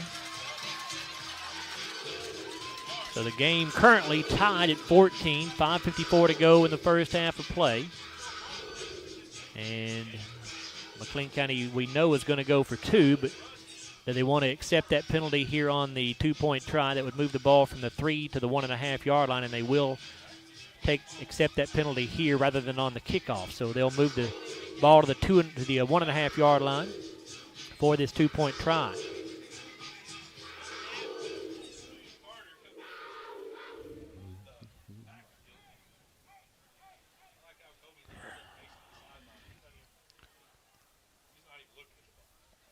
McLean County trying to break this 14-all tie as they come out of the huddle. Baldwin, the running back. Got an extra offensive lineman here lined up as a wing back on the left side. 2 offensive linemen, actually, and Klein going to keep it around the left end, and he goes in untouched. Well, that wasn't hard there. 5:54 to go in the second quarter here at McLean County High School as the Cougars go back on top of the Scotties, 16-14. We're back after a 30-second timeout here on WCLU Sports. South Central Bank has been investing in the Glasgow community for over 50 years. During that time, we've learned a thing or two about hard work, relationships, and a vision for success. South Central Bank is designed to make a difference in the prosperity of our customers and the communities it serves. We want to be a part of your success. Visit southcentralbank.com. South Central Bank, member FDIC, equal housing lender. That drive from McLean County, 11 plays, 63 yards, took 7:42, and it was a 10-yard touchdown pass from Brody Klein to H.B. Whitaker, and Klein scores on a 2-point run to make it 16-14 McLean County, 5:54 to go until halftime. Well, they faked this a couple times on pass plays, but that time was no fake. I mean, he just lined out there and just threw it to him, and he walked in the end zone. No coverage whatsoever. Klein to kick this ball away. And it's going to be fielded to the 31-yard line by Lucas Christians across the 35, the 40, the 45. Ball pops out. Glasgow able to get back on it, though. Boy, fortunate break there for the Scotties, as that was Max Lee who jumped back on that football for the Scotties, Larry. I think it was number 25 is the man that made the tackle. Cole Wright is his name. He's another sophomore. First and 10 Glasgow. Again, good field position for the Scottie offense. They'll take over at their own 46-yard line. Scotties have had the ball twice and have scored twice. We'll see if they can keep that streak going here. Got to answer. If you don't, you're going to get way behind. Scotties going to open up this drive in the spread formation with 2 receivers left, 1 to the right. Thomas, a wing back on the left side. Crowder goes in motion to the right. Cam Bull's the running back. Jesse's in pistol. Gets it off to Bull. Cam finds some running room up the middle. He's across midfield to the 48-yard line of McLean County. Be a pickup of about 7 yards there. Second down and 3 coming up. Yeah, another sophomore, Connor Ward, on the tackle. That's his second of the night. It's a long 3. Pickup of really about 6.5 there. 2 receivers each way. Jesse in shotgun, Bull to his left. Crowder comes in motion to the near side. They fake the throw to him. Jesse looking downfield. Now he'll try to run with it. He's got some room on the right side. He's got his first down across the 45, 40, 35, and he'll go down before he can get to the 30-yard line. It's a South Central Bank first down for the Scotties. Nice run. Elijah Baldwin, his first tackle of the night. 5'9", 160 senior for McLean County. Pick up of 15 yards to the 33. First and 10 for the Scotties from the McLean County 33-yard line. 4:53 to go until halftime. 16-14, McLean County leads at the moment. Jesse and pistol. Bull behind him. 2 receivers to the left, 1 to the right. Give it off to Bull again. Cam takes it up the middle. He'll get fairly short yardage this time. 2, maybe 3. He'll be stopped just shy of the 30-yard line, so pickup of about 2.5. Well, they're actually nose of the football just shy of the 30, so we'll say it's a 3-yard gain. It'll be second down and 7. Yeah, we got a number 99 that made the tackle. I don't have a name for him. Yep, we got a 99, but no name, no right? name on the roster. Second down 7 for the Scotties.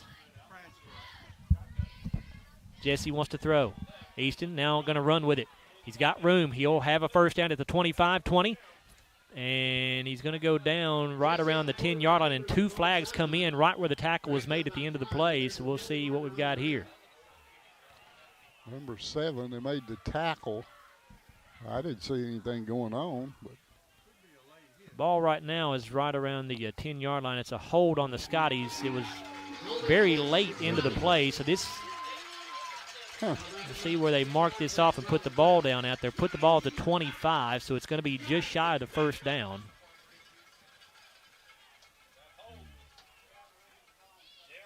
Ball right at the 25-yard line, so it'll be second down and 2 now for Glasgow after that penalty, which wipes out the first down. But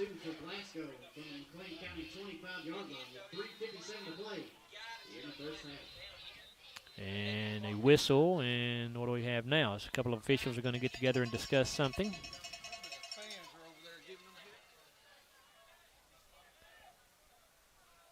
And now one is going to come talk to our lead official. I don't know if they're talking about whether or not they've marked the penalty off correctly or what they could be discussing here.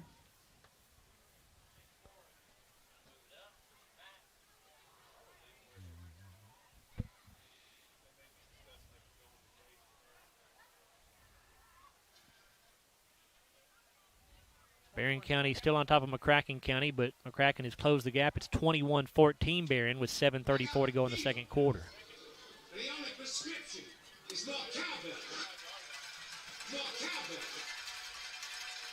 Well, we've still got a delay here as officials are talking about something else. Now 2 more officials are talking about something. They've not moved the ball. It's still second down and 2, it looks like. I don't know what that was all about. So second and 2 for the Scotties at the McLean County 25-yard line. Jesse in pistol formation, Bull the running back. 3 receivers to the left, 1 man wide to the right. Jesse to throw. It's a quick throw to Crowder for the first down at the 20. He's inside the 15, and he'll be spun down right at the 10. I believe it'll be first and goal for the Scotties. Yeah, Klein on the tackle. Brody Klein, that's his 3rd tackle of the night. Just a little hitch pattern out to the right side there. Brico turned around, got it. Ball right on the money. And got some yardage after the catch. Knows the football resting right on the 10, so it is first and goal.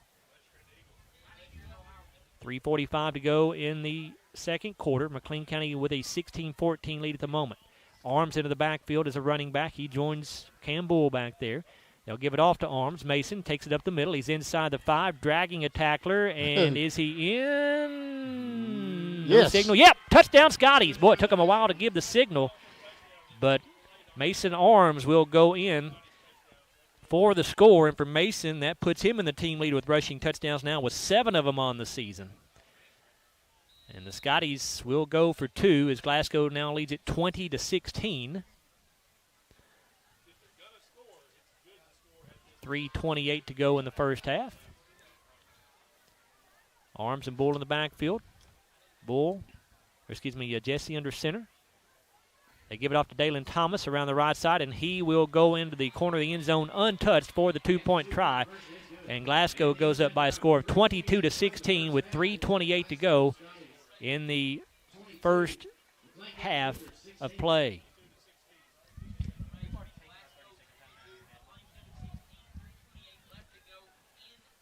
So the Scotties now 3 for 3 on scores when having the football.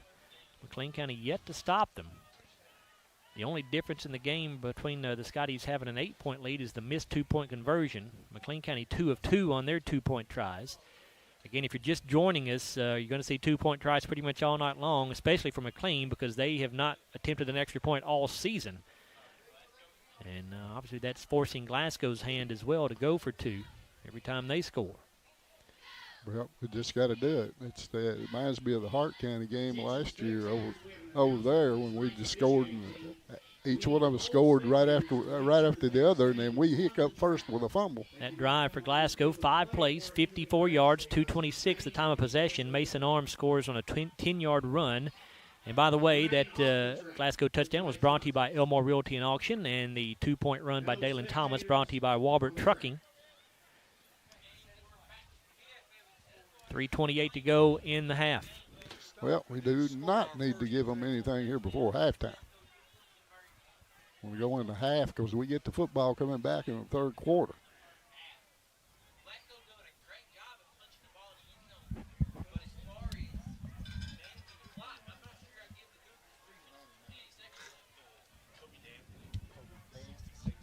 Allen to kick this ball away.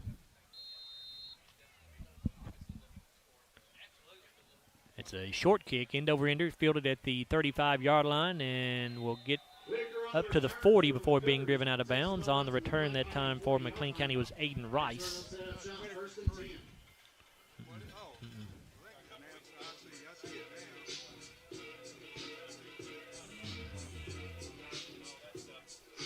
Five-yard return there for Rice. 1st and 10 for McLean County at their own 40 with 3:26 to go in the half. Glasgow on top 22-16. Winner of this game appears to be headed to Mumfordville next week because Hart County at last check was on top in their playoff game by a score of 28-0 over Webster County in the second quarter. And by the way, the number 99 is Kobe Dant. He wears number 66 normally. All right, Larry, thank you, sir. Here's a handoff to Baldwin, and he's got room. He's across the 45, and he'll be spun down right at midfield. Let's see, they're going to spot him down actually at the 49, so he'll be a yard shy, a 9-yard pickup there for Baldwin. Yeah, they're just getting nice holes for him. He's not, like I say, he's not very big, about 160 pounds, but he can slither through those holes, and they're making some good running room. Baldwin now 37 yards on 7 carries. McLean County has a team with 49 yards rushing on 19 attempts. McLean 5 of 6 through the air for 78 yards and a touchdown. 2nd down and 1 from McLean's own 49. 2 receivers to the right, a wing back on the left. Baldwin the running back. They fake the handoff there. Klein to throw over the middle. The pass incomplete. He overthrew Aiden Bolden, and the Scotties had him covered well. Dalen Thomas and Kellen Stone are both right there bracketing him in coverage. Yeah, yes, they had a 2nd down and short. They thought they'd take a shot right there to get big yardage. Now I'm sure they'll go for the 1st down here. Clock stop with 2:32 to go in the half.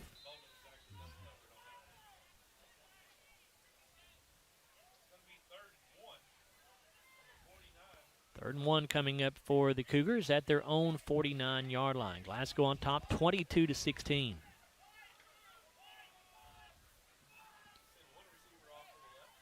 Whitaker goes wide to the left side. Both wing backs line up on the left side. Baldwin is the running back. They're going to give it to Baldwin. He'll run right in behind those 2 blockers, the wing backs on the left side, and he'll get just enough for the 1st down. He needed 1. He got 2 to the Glasgow 49. Boy, he didn't get much, but he got enough. It looks like Parker McGowan and Cam Johnson in there on that stop. From the Scottie 49-yard line with 2:26 to play in the first half.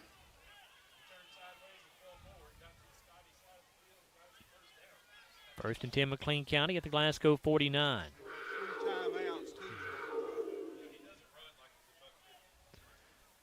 Wing back each side of the formation. Whitaker wide to the right side. Ball to the running back. Klein in shotgun.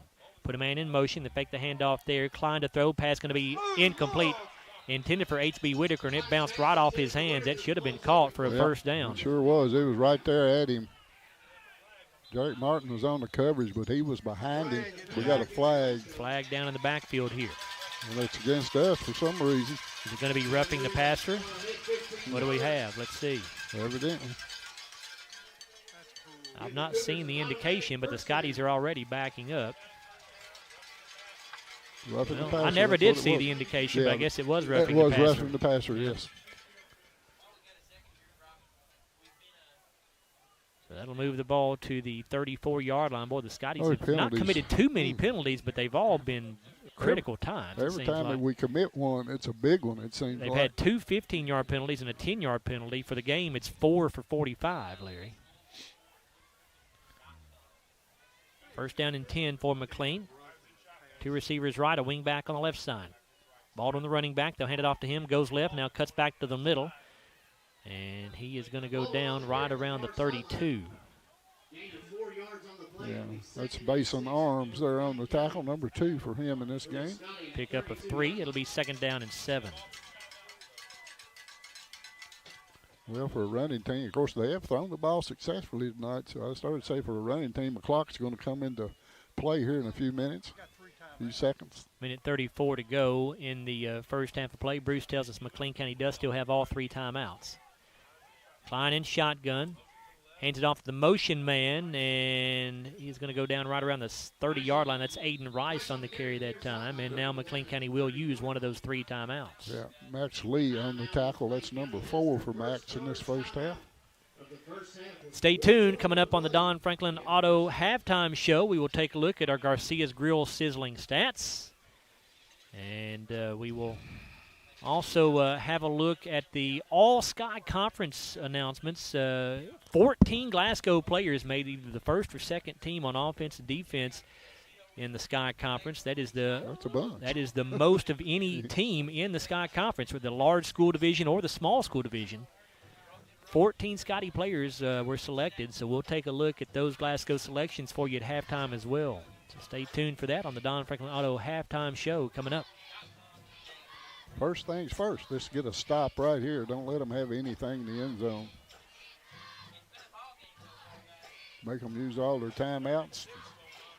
It's a third down and 5 coming up for McLean. They're at their Glasgow 30-yard line, 1:21 to go in the half. The Scotties on top, 22-16 in this Class 3A opening round playoff game. Yeah, you got to watch for something fakey here, like they pulled a while ago on the pass play.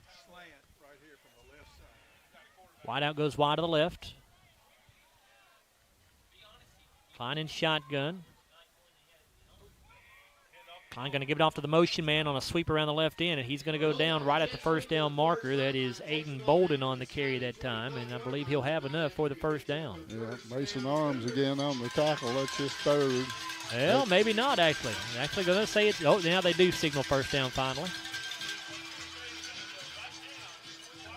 It was close. Boy, Jeff Garman is not happy over there. He is not happy about that spot at all. He's thinking it needs to be a fourth down play here. Have they already signaled first down? They haven't moved the chain. The referee signaled first down, but Jeff Garman is very upset over on the Glasgow sideline. He thought it should be fourth down, and now the officials are going to discuss it.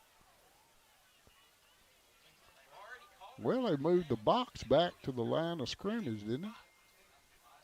Yeah, the box is still at the line of scrimmage, Larry, and it says fourth down for the moment, but the referee signaled first down for some reason.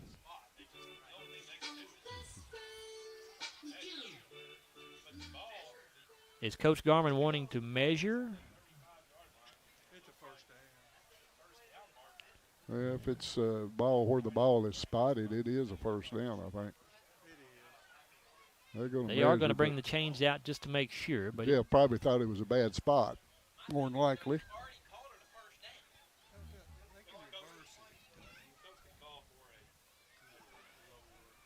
And it is short. It is short. So Jeff Garman alertly calling for that measurement.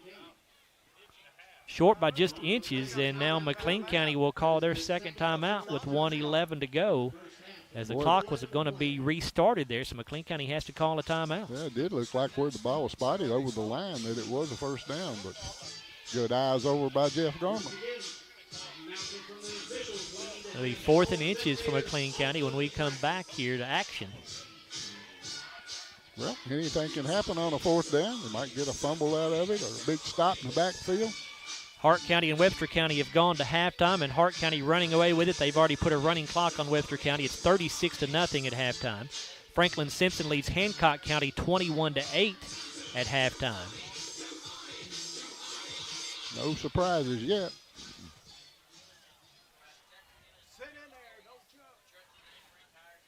So 4th down and inches here from McLean County. The ball is spotted just across the 25-yard line in Glasgow territory. We got number 99 back in the backfield again. Yeah, they'll line a couple of offensive linemen up in the backfield and just run behind them. They've done that a few times already.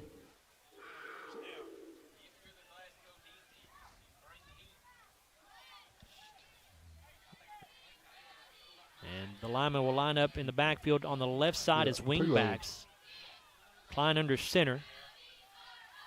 Klein will give it off to Baldwin. He's got the first down, and he's going to score. Touchdown. Into the end zone. Touchdown, McLean County.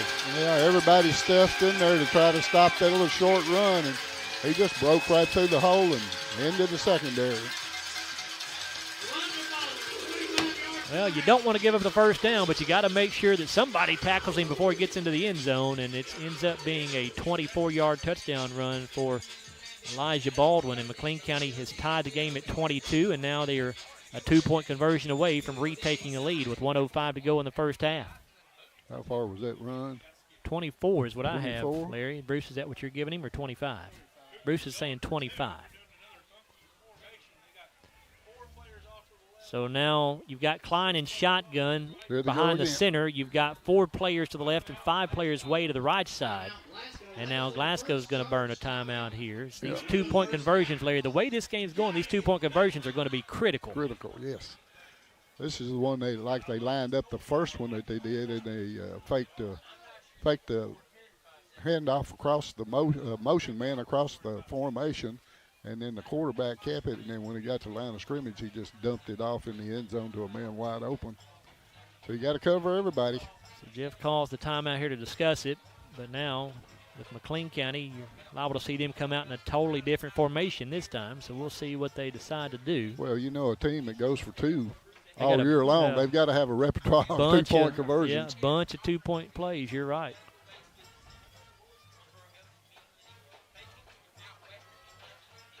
Scotties are 2 for 3 on their 2-point tries. So far, McLean County is 2 for 2, their third one coming up here. Glasgow needs to get a stop on one of these at some point.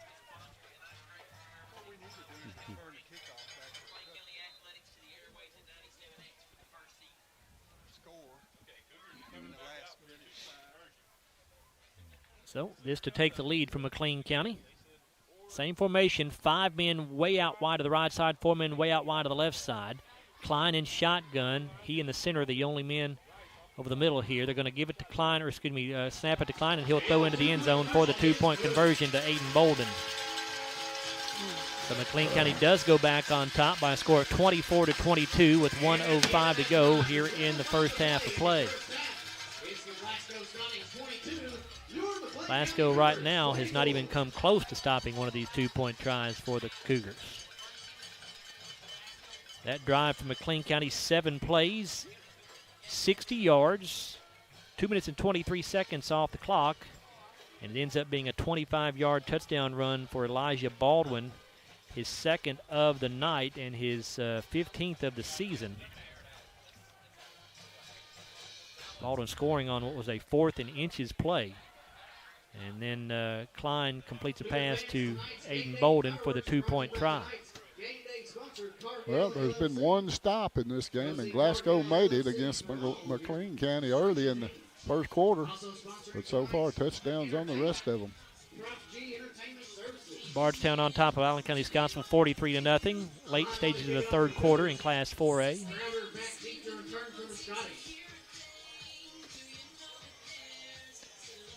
Graves County leading Greenwood 9-0 in the first quarter. That's in Class 5A. That's surprising.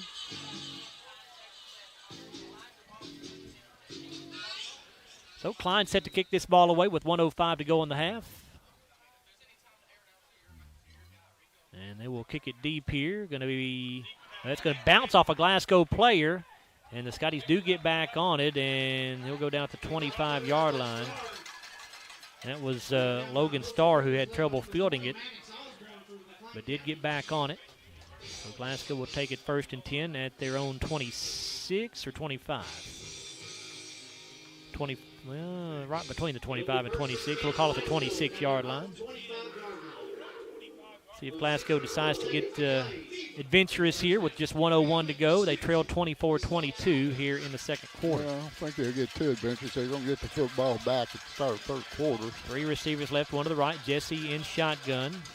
Jesse will throw here. Pass caught by Crowder at the 30-yard line, but he cannot get away from the tackler. He's going to go down right at the 30 for a gain of about 4 yards. And that's number 2, the quarterback. That's his fourth, Brody Klein. That's his fourth tackle on the night. Down to 44 seconds to go in the half. Scotties have 2 timeouts left if they want to use one. Not using one here. Jesse in shotgun. He'll throw again. Easton with the pass to Bull out of the backfield. He catches at the 28. He's across the 30, 35, 40. He has the first down, so that'll stop the clock momentarily while they set the chains as Bull goes down at the 42. 28 seconds to go in the half.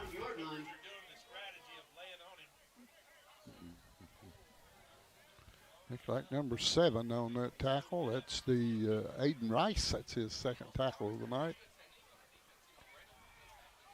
Now they wind the clock with 26 seconds. 2 receivers each way. Jesse in shotgun again. Jesse, the throw. It's a swing pass to Bull out of the backfield. He's got the 45. And the ball comes out. McLean County recovers. And this is going to be 6, I'm afraid. Nope, they're going to get him from behind. As that was Lucas Christian who chased down the guy who returned the fumble, and I believe it was Brody Klein, and it was, but it's going to be 1st and 10 for McLean County at the 12-yard line of Glasgow with 20 seconds to go. Who recovered the fumble? It was Klein. Larry Brody Klein, and he returned it to the 12-yard line.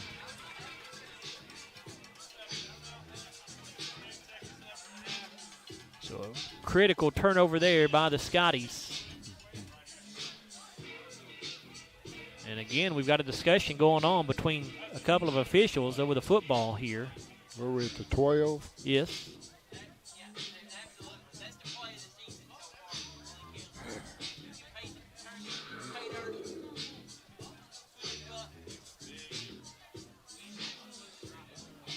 This is, again, another discussion that I really have no idea what it could be about. Seemed to be a fairly straightforward play. McLean County already leads 24-22, so this is going to be a critical series here for the Glasgow defense. Well, we've got a penalty and a block in the back called on Glasgow, so that's going to move the football. I never saw a flag. So that's going to be half the distance. That'll put the ball at the 6-yard line. It'll make it 1st and goal for McLean County, and boy, that's a big break for the Cougars. Good grief, it's just like giving them one here. Wow. A block in the back on an interception. Well, the defense can block in the back, but I'm not sure. On the defense, that's... Well, there was an awfully long discussion amongst 2 officials before they finally made that call. And now they're talking again. And this has not been a good result for the Scotties anytime this has happened.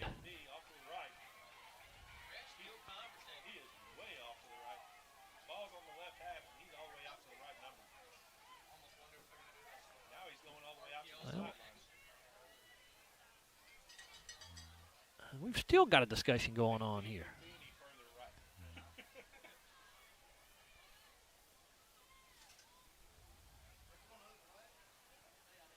Well, now wait a minute. Now they're going to move the ball back to the...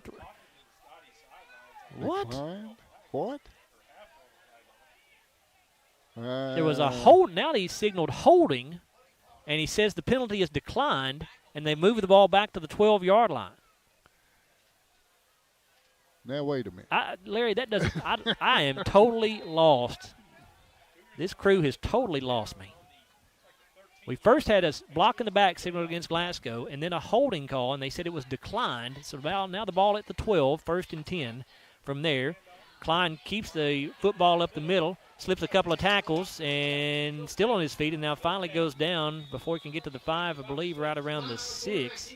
Yeah, Mason Arms with the tackle there, but he had a hard time getting him down. McLean County calls its final timeout with 12 seconds to go, so they just about have to throw the football at this point, you would think. They have no more timeouts, and if they run it and don't get in, they're going to have a very difficult time getting back on the football to run another play. Yeah, Scotties are going to be awful lucky to come out of this with no points here.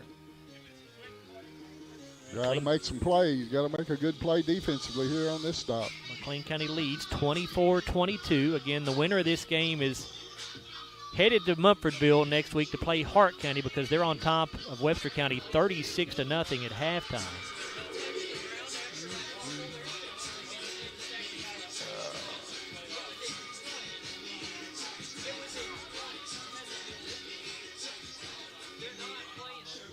McLean County again using their final timeout right here.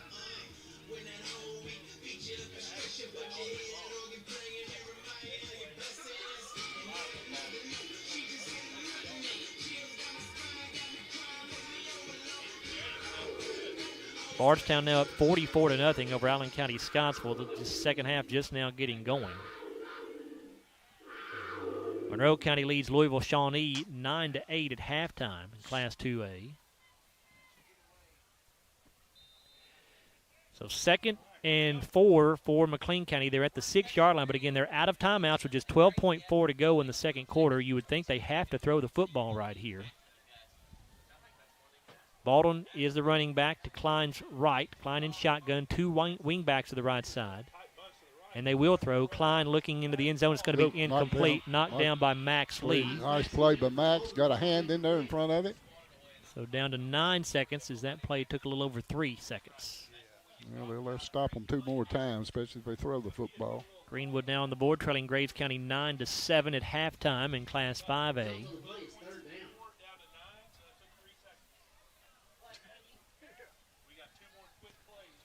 Third down and 4 from the 6, but again, McLean County, unless they just want to take a chance, they have to throw the football. They sure take a lot of time in between plays, seems like to me. We don't have any play clocks, so we can't see that, but Klein in shotgun. He's got 2 backs to the right side, and now the Scotties will burn a timeout. And that's Glasgow's final timeout, I believe, isn't it, Bruce? Do they have one more? Okay. Scotties do have one more timeout remaining. Let's thank our sponsors here on WCLU. We've got Don Franklin Auto, Walbert Trucking, HVAC Services, Garcia's Grill, South Central Bank, Elmore Realty and Auction, Hardee's, South Central Rural Telephone Cooperative, TJ Regional Health, Monticello Bank, McDonald's of Glasgow, Phillips IGA, and Kentucky Farm Bureau Insurance Agent Joe Myers. Thank you to those sponsors for helping us bring you Glasgow football all season long here. Barron County and McCracken County have gone to halftime, and they are now tied at 21 in Class 6A. Barron had a 14-0 lead in that ball game, but McCracken has come back to tie it up at the break. We are 9 seconds away from halftime here. McLean County leads 24-22. This last 20 seconds has taken an hour. It has. It's 3rd down and 4 for the Cougars. They're at the Glasgow 6, but again, they're out of timeout, so they pretty much have to throw the football. It is not something they've done well on the season, but they've done pretty well with it here tonight. And now it'll be an empty backfield. Klein in shotgun. He will throw. Klein steps up, looking to get away from pressure, lobs it up into the end zone, and it's going to be caught for the touchdown for McLean County. Elijah Baldwin goes up and makes the catch. And McLean County goes on top by a score of 30-22. Boy, Klein just threw that ball up for grabs, and Baldwin just went up and out-jumped everybody for the Scotties for the score. Yeah, he just went up. You're right. It's just a jump ball that he went up and came down with it. And now McLean again will go for two, and this would make it a two-score lead for the first time tonight for either team if they can make this here. They now lead 30-22.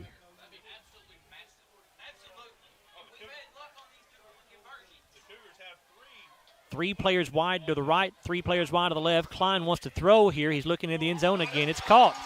Boy, the Scotties have just not defended these two-point conversions well at all. They are now 4 of 4 on the night as McLean County, and they take a 32-22 lead with 2.3 seconds to go in the first half.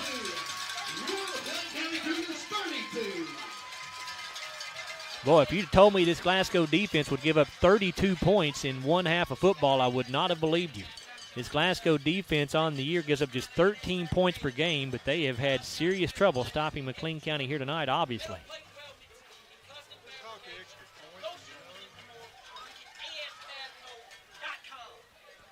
It's H.B. Whitaker on the reception for the two-point conversion there on the catch from Klein. The drive for McLean County after the Glasgow turnover, they only had to go 12 yards. It took them 3 plays, 18.5 seconds. And it was a 6-yard completion on the pass from Klein to Baldwin. And a completion from Klein to Whitaker on the two-point conversion.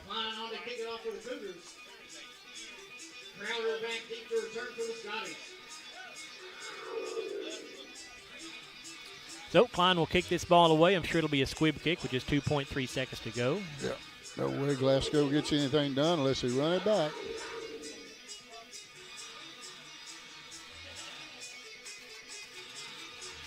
Crowder is the deep man. Bull back there as well.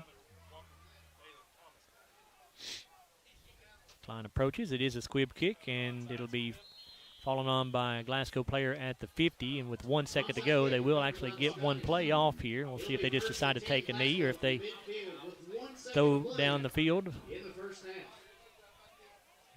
and take a chance here.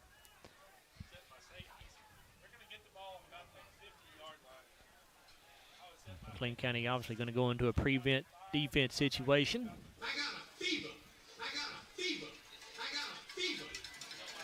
The only prescription is not Calvin. Scotties will not line up in to take a knee. They've got Jesse in shotgun, 2 receivers each way. Bull's the running back. Ball is right at midfield here. And again, we've got a delay here. The officials are over talking to the Glasgow coaching staff about something. Now we're set to go. Jesse has the snap. He will throw it downfield. Now, actually, it's a swing pass. It's going to be caught by Bull at the 50. He's got the 45, the 40. And he'll go down to the 38-yard line. So that'll be the end of the first half of play. As, well, I don't know what happened to Cam Bull right there, but he got up to his feet and then all of a sudden just doubled over in pain. I don't know what happened there. But actually, I'm not sure that a McLean County player did not give Cam a little bit of a love tap in the you-know-what area there. I'm not sure what happened, but either way, McLean County is going to go to the half with a 32-22 lead over the Scotties in this opening round Class 3A football game, playoff game, I should say. And we'll come back in a moment on the Don Franklin Auto Halftime Show and take a look at our Garcia's Grill sizzling stats. Again, we'll also have a look at the All-Sky Conference players that were made the team there for the Scotties. And that's all coming up after this break here. As, again, McLean County leads Glasgow 32-22 at halftime in this Class 3A first-round playoff game. And we are back after a 4-minute timeout here on WCLU Sports. Hardee's 2 for $5 breakfast bake goodness into your morning. Choose a biscuit with sausage and egg, biscuit and gravy, or a country fried steak biscuit. Any two, just $5. Hardee's, goodness in the making. Get exclusive offers on the Hardee's app. With a history of scoring touchdowns and breaking records, Dakota Elmore knows a thing or two about hard work. At Elmore Realty and Auction, his team, often referred to as the A-Team, applies that same work ethic in how they serve this community. With a combined 200 years of experience, the team serves our commercial industry, helps families find their dream home, and makes your auction an easy, profitable, and positive experience. Elmore Realty and Auction, trusted since 1935. Check them out on Facebook for listings and auctions. Want to slash your cable bill? Save over $20 a month with MyStream TV from SCRTC. The savings alternative with the same great channel lineup you've always been accustomed to. Packages as low as $85 even include internet, at least 200 meg. This is a no-brainer. No more cable boxes, just an app. And you even get an extra stream. Wait till we show you catch-up TV. Compare your current service to the new MyStream TV from SCRTC, 678-2111. Call and save today. Have you injured yourself playing a sport or exercising? Sports medicine experts at TJ Regional Health are trained to get you back on the road to recovery. Whether you're dealing with sprains, fractures, knee and shoulder injuries, or other common injuries, our goal is to prevent illness and injury in active individuals of all ages and help prevent future problems to maximize your performance. Find out more at tjregionalhealth.org/rehab. Patients first, team always. TJ Rehabilitation Services. Monticello Bank first opened its doors in 1895 as a single office in Monticello, Kentucky. Today, there are 21 MBC locations across the Commonwealth. From home loans to commercial lending, Monticello Bank offers a wide variety of convenient financial services and competitive rates from local people you know and trust. Visit them at 1434 Happy Valley Road in Glasgow and let them help make the financial side of your life a little easier. Monticello Bank, where people matter. Member FDIC, Equal Housing Lender. We know there's a big difference between being in a community and being part of the community. That's why here in Glasgow, we cheer on the Scotties. We work hard every day to make a positive impact on the community we call home. Behind our golden arches, we strive daily to serve delicious food and treats. If you could only smell this McDonald's ad, you'd smell how delicious this burger and fries really are. Join our McTeam. To learn how, text KY209 to 38000. Benefits include a sign-on bonus up to $500. Phillips IGA, a family market since 1960. Visit the butcher shop where you'll find fresh cuts of fine meats from an in-store butcher and delicious hamburger ground fresh, plus a fresh selection of garden vegetables and fruits. They proudly carry legacy dairy milk produced right in their hometown of Highsville. Find your favorite national brands. Download the Phillips IGA app to start saving. View their weekly sales ad or simply shop online. Phillips IGA and Butcher Shop. Friendly faces and fair prices. Located on Highway 70 in Highsville. Kentucky Farm Bureau agents wear a lot of hats. They're coaches, volunteers, church members, neighbors, someone who's there when you need them, especially when you need them most. That may be a lot of hats, but they're all the perfect fit. Kentucky Farm Bureau, big on commitment. There's a new flavor in Hardee's Craft Kitchen. Nashville Hot Chicken. Juicy 100% white meat dipped in buttermilk, hand-breaded and seasoned to bring the heat. Breakfast, lunch, or dinner? New Nashville Hot is goodness in the making. It's time for the Don Franklin Auto Scotties Football Halftime Show on WCLU. Alexander, Bruce Dubuque back here with you at McLean County High School here in Calhoun, where McLean County leads Glasgow by a score of 32-22 here at the break.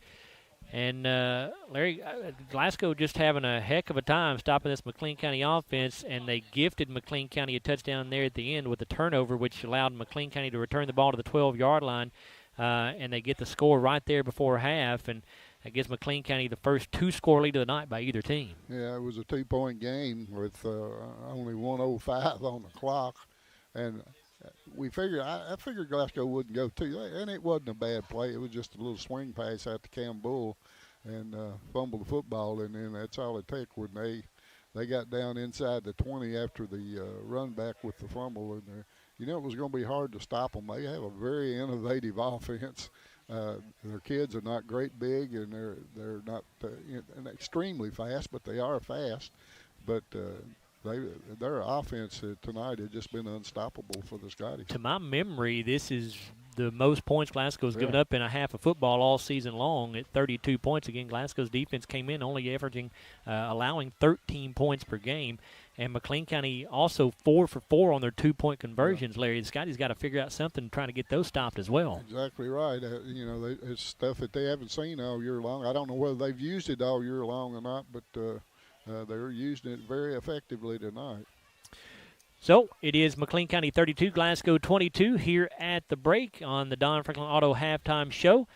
And it is time now to take a look at our Garcia's Grill sizzling stats. And with that, we will turn things over to Larry and Bruce to handle that. Larry? All right, Joe. McLean County won the toss, and they decided to take the football first, and a good decision for them. They went on a 10-play, 65-yard drive. It took 5:12 off the clock. Elijah Baldwin went over from 2 yards out for the touchdown. As we've alluded to the whole game, they do not kick the football for extra points. They go for 2 every time, and they lined up in a weird position with the center and the quarterback, and then people on both sides split way out, and it was a very easy 2-point conversion. A pass from Klein to Baldwin for the 2-point conversion. And McLean County led 8-0 with 5:12 to go in the first. 6:48 to go in the first quarter. The Scotties would answer right back as they would take the ensuing kickoff on their own 47-yard line at 6:48 of the first quarter. The Scotties only took them 4 plays, put it in the end zone 4 plays, 53 yards, took a minute and 23 seconds off the clock. Easton Jesse with a quarterback keeper. Off the left side of the offense, went in from 18 yards out for the touchdown. We lined up to go for 2, and it was no good. So McLean County maintained their lead, 8-6, with 5:25 to go in the first quarter. The Scotties would make McLean County punt on their next possession. First defensive stop of the game. The Scotties would get it right back at their own 23-yard line at 3:18 of the first quarter.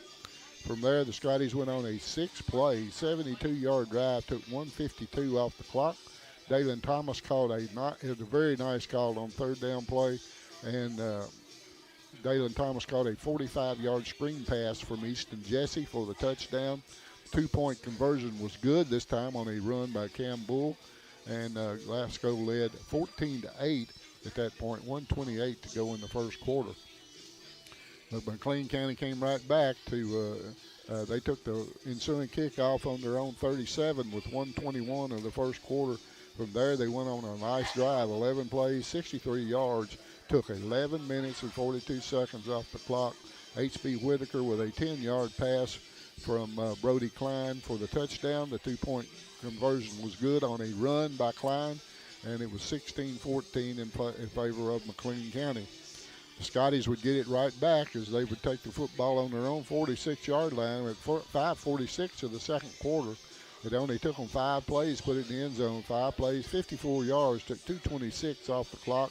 Mason Arms with a 10-yard touchdown run.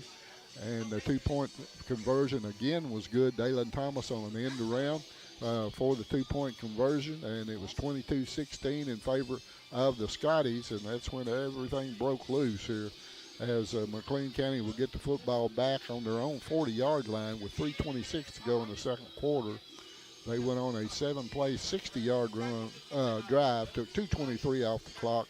Elijah Baldwin on a 4th down and inches play broke through the line of scrimmage and went 25 yards for the touchdown. 2-point conversion again was good. Klein to Bolden on a pass play, and it was 24-22 for in favor of McLean County, a 2-point lead with 1:05 to go in the second quarter. Glasgow got their offense on the field, took over on their own 25-yard line, moved it on down toward midfield, and a little swing pass out to Cam Bull, and he fumbled the football. They picked it up, ran it back to the 12-yard line with 20 seconds to go in the second quarter, and it only took them 3 plays to put it in the end zone. 3 plays, 12 yards. Took 18 seconds off the clock. Elijah Baldwin with a 6-yard pass from Brody Klein for the touchdown. The 2-point conversion again was good. They haven't missed one. Klein to Whitaker on a pass play. And all of a sudden, a 2-point game turns into a 10-point game here at halftime in favor of McLean County. The Scotties would get the football back but ran one play and time ran out. So the Scotties will get the football back to start the third quarter, and halftime score here, 32-22 in favor of McLean County. Bruce? Larry, Scotties have only had the ball for 6 minutes and 26 seconds here in the first half, so we've got – if we get possessions, we got plenty. We just got to make stops because it don't take us long to score. So, you know, we're 10 points down, but we're not out of the game. So we just got to get some stops. With the score 32-22 here at the halftime, with the Scotties trailing, first downs, just 10 first downs for McLean County. Glasgow had 11. McLean County rushed for 92 yards. They passed for 84 for a total of 186. 96 on the ground for the Scotties. They had 112 through the air for a total of 208. Each team had one turnover, but Glasgow's was a big one. The Cougars fumbled 3 times, got one of them, lost one of them. Glasgow fumbled twice and lost one. McLean County has just been penalized 2 times for 10 yards, Glasgow 4 times for 45 yards. The Cougars ran 35 offensive plays in that first half, consuming 17 minutes and 34 seconds. The Scotties with only 19 offensive plays, 6 minutes, 26 seconds of clock time. Individually, in our Don Franklin halftime Garcia's Grill sizzling stats, their leading rusher was Elijah Baldwin with 67 yards on 10 carries. He is their leading rusher on the season. He scored 2 touchdowns, had a long of 25. Brody Klein had 7 carries for 25 yards. Aiden Bolden picked up 4 yards on 3 carries, and Aiden Rice had a -4 on 5 carries. Here's the big stat, I think. Brody Klein was 6 of 9 passing in that first half for 84 yards and 2 touchdowns.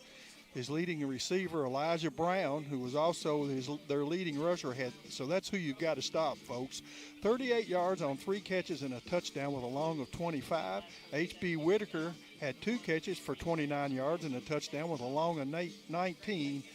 And Aiden Bowden had 1 catch for 17 yards. We had 1 punt in that first half, and that was by Elijah Baldwin for McLean County, 1 punt for 35 yards. For the Scotties, Cameron Bull leads us on the ground with 52 yards on 6 carries with a long of 17. Easton Jesse had 3 carries for 33 yards and a touchdown with a long of 18. Mason Arms had 1 carry for 10 yards, and that went for a score. Easton Jesse was 8 of 9 in that first half for 112 yards and a touchdown. Our leading receiver tonight in the first half was Dalen Thomas with 49 yards on 2 catches. He scored a touchdown, had a long of 45 on that screen pass. Rico Crowder has 34 yards on 3 catches with a long of 15. And Cameron Bull had 3 catches for 29 yards in that first half. As I said, Glasgow did not punt in that first half and will receive the kickoff in the second half. This has been your Don Franklin Auto Halftime, and we've just given you our Garcia's Grills sizzling stats. We'll return back here to McLean County after this 3-minute timeout on WCLU Sports. This has been your Don Franklin Auto Scotties Football Halftime Show. The second half kickoff is just minutes away on WCLU. Hey, son, what you doing? Daddy, I'm going to own a dealership one day. All right, I'll dream with you. From one small dream to over 25 dealerships in the state of Kentucky, we have set out to provide Kentuckians with reliable vehicles and the best customer service for over 50 years. This may have started with a simple dream, but our dedication to our customers will go on for generations. Are you looking for a new career where you'll be a part of a family-owned business for over 50 years? Walbert Trucking is a trucking company based right here in Glasgow. With Walbert Trucking, you'll get full benefits, great pay, and 401k.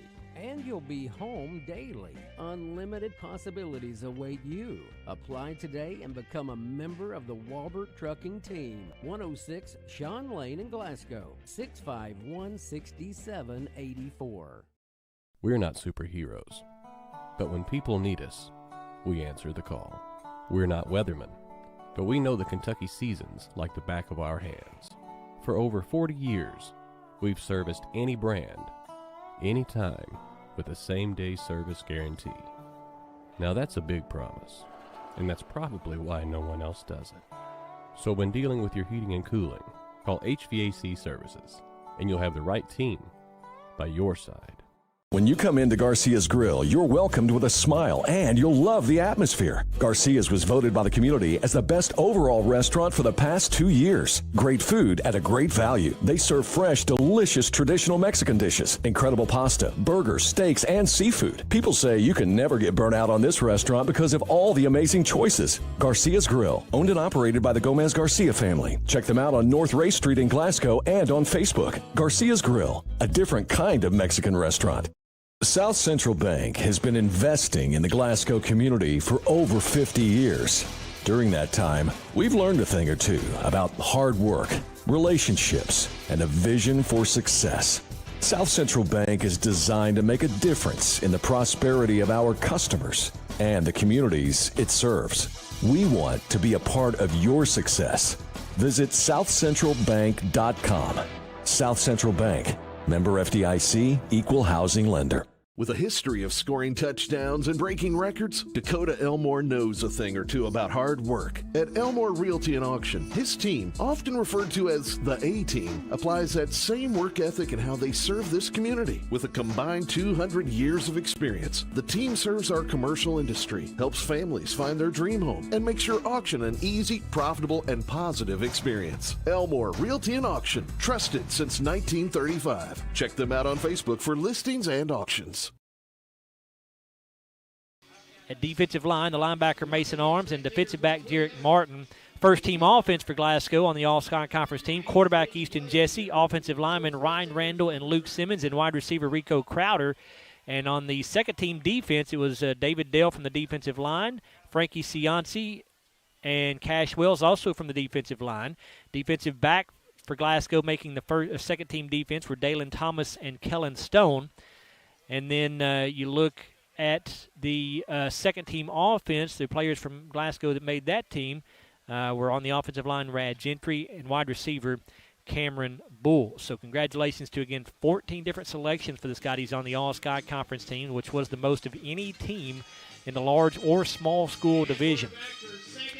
Larry, Glasgow has some work to do here. They are going to get the football to start the second half, but they are trailing 32-22 as we get this third quarter underway. Yeah, that fumble was really big. that turned the game into a 2-point game to a 10-point game. And, of course, Glasgow was going to get the football coming out here in the third quarter, so they had a chance to go back on top. Now you got to have 2 scores to go on top. So they had their work cut out for them, defensively for sure. Yeah, the defense has got to figure some things out. And we're just not used to saying that about this Glasgow football team, but they have not figured out this McLean County team yet at all. 32 points allowed at halftime by this Glasgow defense. So Klein ready to kick this thing away for the Cougars. Rico Crowder, the deep man for Glasgow. They will kick it deep. Cam Bull will come to the field, but he drops at the 20. Has to go back to the 15 to pick it up. Now has the 20, 25, 30, 35, and he's going to get out to around the 37, maybe the 38-yard line for Glasgow to start this first drive of the second half. Yeah, made a very good run there. Number 5 on the tackle, that's Riley Walker. He's a freshman, 5'7" and 122. First and 10, Scotties at their own 38. All right. First things first, you got to score. Jesse under center. Arms and Bull are split in the backfield here. Thomas a wing back on the right side. Crowder wide out to the left. Thomas coming in motion to the near side. Here's the give to Bull. He'll go around the right end. Cam has room. He's across the 45 and down around the 47, about a yard shy of the first down. Looks like number 9, Hunter Stratton on that tackle. He's also a freshman, if I've got the number right. Second down and a yard for Glasgow. Campbell having a nice night so far, 61 yards on 7 carries. The Scotties as a team have now gone over 100 yards rushing on 11 attempts. They have 108. Jesse under center. Here comes Dalen Thomas in motion. They'll hand it off to him. He's got his first down around the left end. A flag is coming down, though, and this is going to be a hold on Glasgow. This is coming back. Cameron Bull, They kind of hooked him and turned him around, and they threw the flag. Flag at the 46, so if they mark it up from there, they'll go back to the 36-yard line. Yeah, that's a play. That's a block you just don't have to make right there. All you got to do is just clip him just a little bit. So it remains second down. They'll put the ball at the 37. That's second down and 11 now.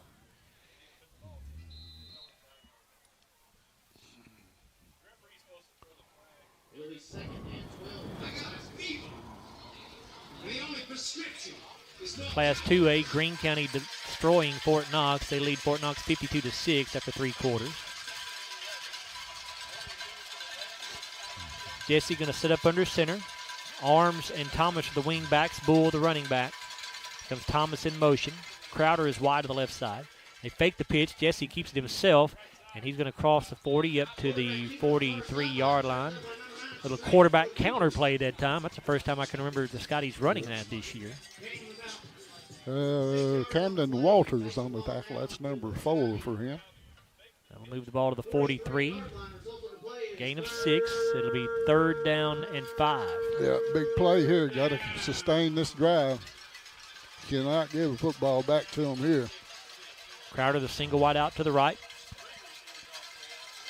3 men wide to the left side. Bull the running back. Jesse in shotgun. He'll throw the pass caught by Crowder for the, he dropped it. Rico flat out dropped that football. Tried to turn and run with it before he made the catch. That's going to bring up 4th down and 5. Easy first down. All he had to do is catch it. He already had the first down. He was beyond the sticks.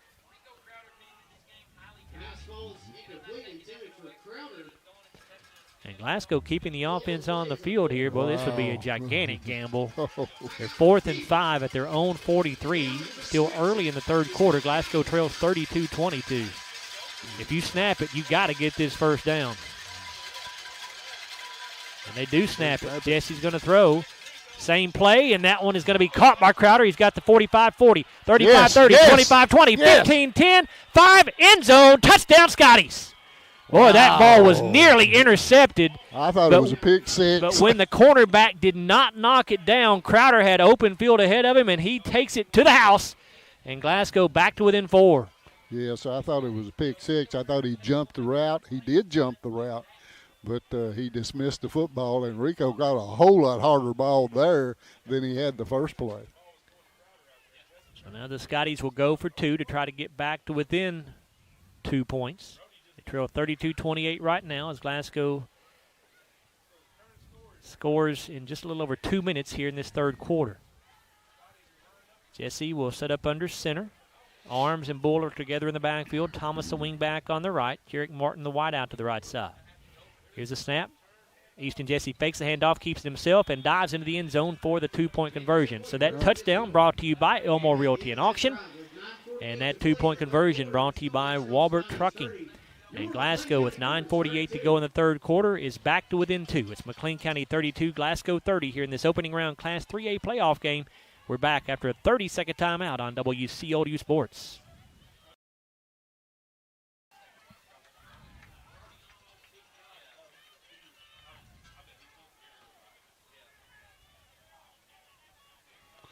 How far was that pass?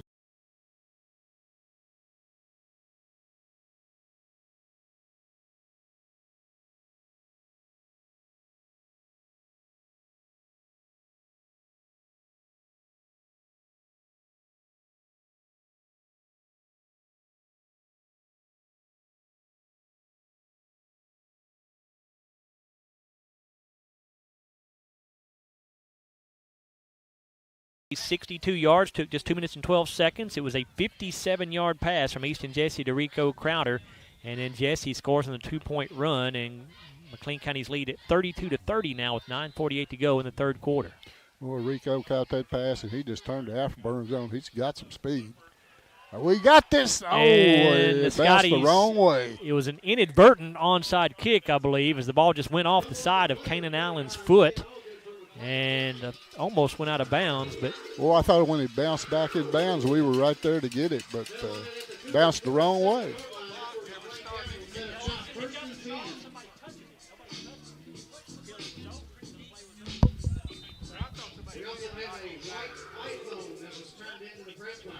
So 1st and 10 for McLean County as they'll take over at their own 47-yard line.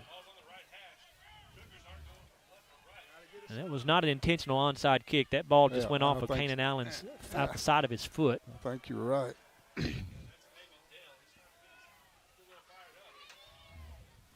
So Klein in pistol formation, and actually now in shotgun as Baldwin motions out to a wingback spot left side. They're going to give this off to the other wingback who has been motioned to the left. He's trying to get around the left end, and the Scotties string it out pretty well.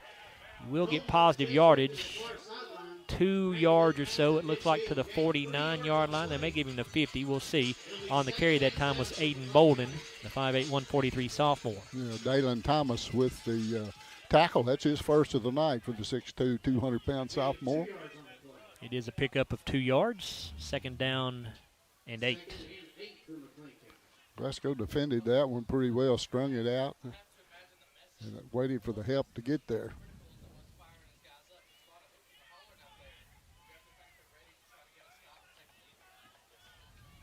Cougars break the huddle. They'll send a wide out to the right side. A wing back either way is Klein's in pistol with Baldwin in the backfield with him. Klein fakes the handoff, wants to throw. Looking down the field, has a man open. It's going to be incomplete right through the hands of H.B. Whitaker, who again was behind the Glasgow defense. Well, the Scotties have struggled with their pass defense tonight. I don't understand why we're letting these people run wide open down the field.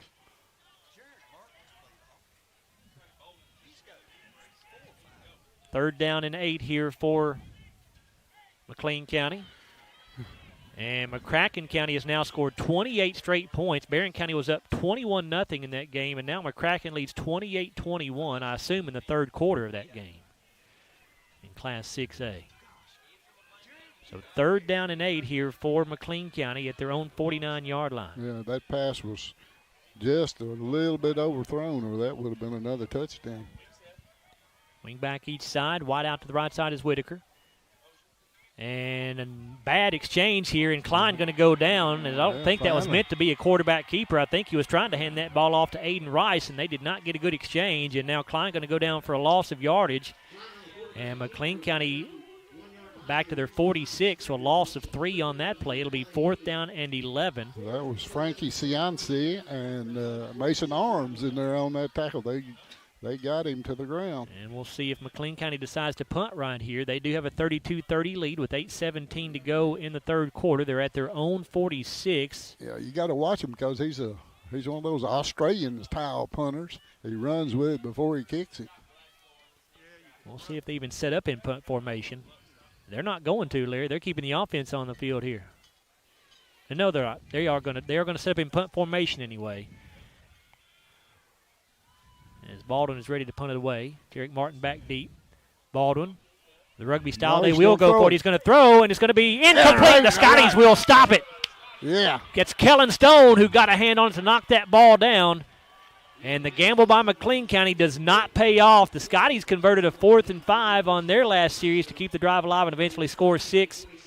McLean County tries the gamble as well, and they do not make it. Glasgow will take it in McLean County territory at the 46, Larry, and maybe that is exactly what the Scotties need to get going here. Yeah, that could have very well been intercepted. We had 3 guys right there, and they just kind of collided, and the ball went to the ground, but one of them could have picked that thing off, and if they had, it'd have been 6. Well, I just don't know about that decision. You're up 32-30. I know. Midway through the third quarter, you're on your own side of the field, and now you give Glasgow the football in great field position, and the Scotty offense has scored every time they've had the football, I believe, with the exception of that one right before halftime. Jesse in shotgun. Crowder comes in motion, fake the handoff there. Jesse keeps it up the middle. He's inside the 40 and down to the 35-yard line with what should be a first down after a gain of 11. He got smacked pretty good at the end, too. Jesse on the quarterback keeper up the middle. Yeah, I've got to see what the number is on this guy. I think it's number 2, I think it was the old quarterback. His 5th tackle of the night. First and 10 Scotties at the McLean County 35. 2 receivers to each side. Jesse has Bull in the backfield with him to his left. Comes Crowder in motion. They'll pitch it forward to him on the shovel pass. Crowder turns the corner at the 35, the 30, the 25, the 20. Back to the middle of the field. The 15, the 10. Jumps over a man at the 5, and he is going to be down right around the 4-yard line, or maybe right at the 5. See where they spot him, but it's first and goal for the Scotties either way.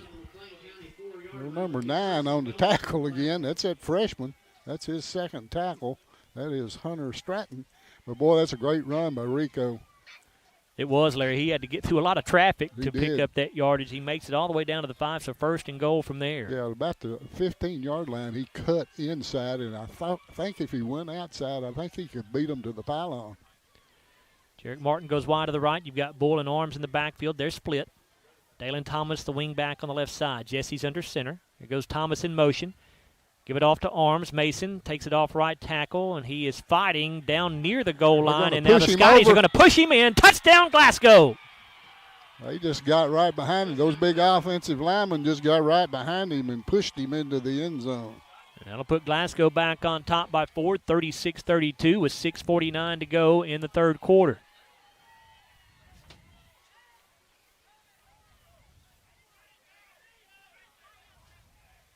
And the Scotties have to go for 2 here, try to get back to within 2 points.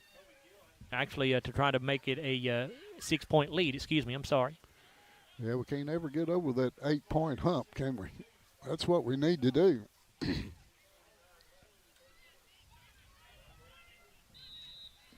Got to string a couple back-to-back defensive stops together. Glasgow is yet to be able to do that.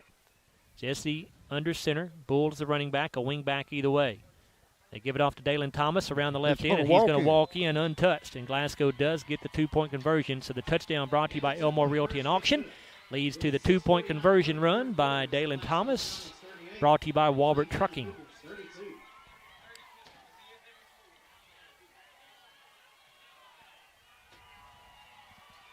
So the Scotties swing back on top here in what has become an absolute shootout.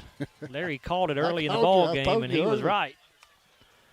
So this is a 3-play, 46-yard drive. Again, the Scotties scoring, got great field position after McLean County, for some reason, decided to go for it on 4th and 11, or decided to fake a punt on 4th and 11 in their own territory. Gave Glasgow the football at the 46, and it took just 56 seconds for the Scotties to score.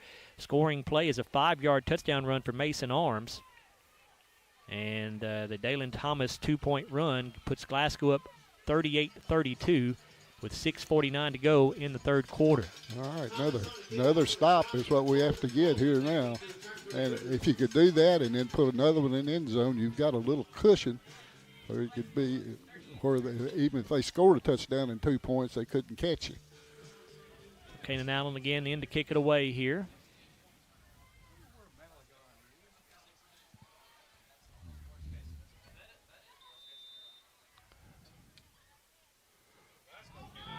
And Glasgow's offsides. So they'll back it up 5 yards to the 35. It's going to be the 6th penalty of the night on Glasgow for 50 yards, 60 yards. Well, we just can't help from getting quirky little penalties. You don't need that on these kickoffs, Larry, because we're not kicking the ball very deep to begin with. Exactly.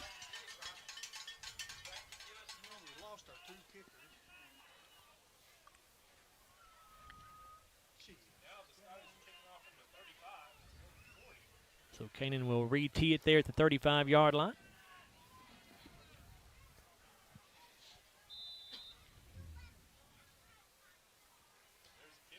Good kick here. It'll be fielded at the 23, across the 25, 30, 35, and going to go down to the 36-yard line.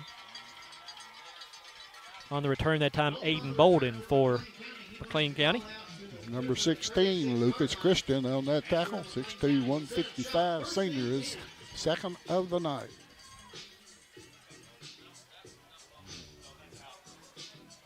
And the Cougars will start this drive at their own 36-yard line, first down and 10. Can the Scottie defense put together back-to-back stops, Larry? That's what they got to do. Well, we haven't done it all night long, so we'll see. We will see.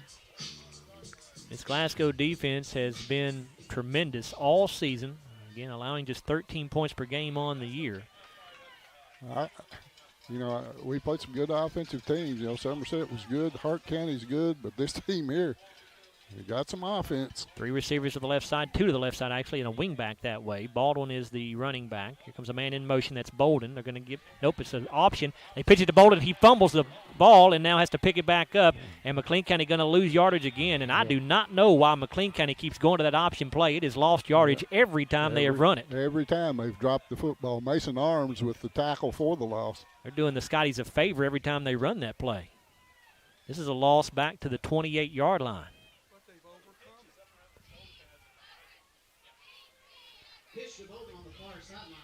Loss of 8 yards there. It'll be 2nd down and 18. And now, Larry, as a defense, you have to find a way to get off the field here. No doubt about it. You put them in this bigger hole, you got to find a way to get out here. You got a feeling if we give it back to the offense, we're going to be able to put another one in the end zone. Klein in shotgun, Baldwin to his right. A wide out each way and a wing back on the left side, and now Baldwin moves up to be a wing back on the right. Klein with the snap. What's the pass? Under heavy pressure, steps up, and he'll be sacked. Finally. It's going to be a loss of a yard. It looks like Frankie Cianci, number 54. But there's a penalty, I believe, Larry, so let's see what this is. This has happened a couple of times tonight.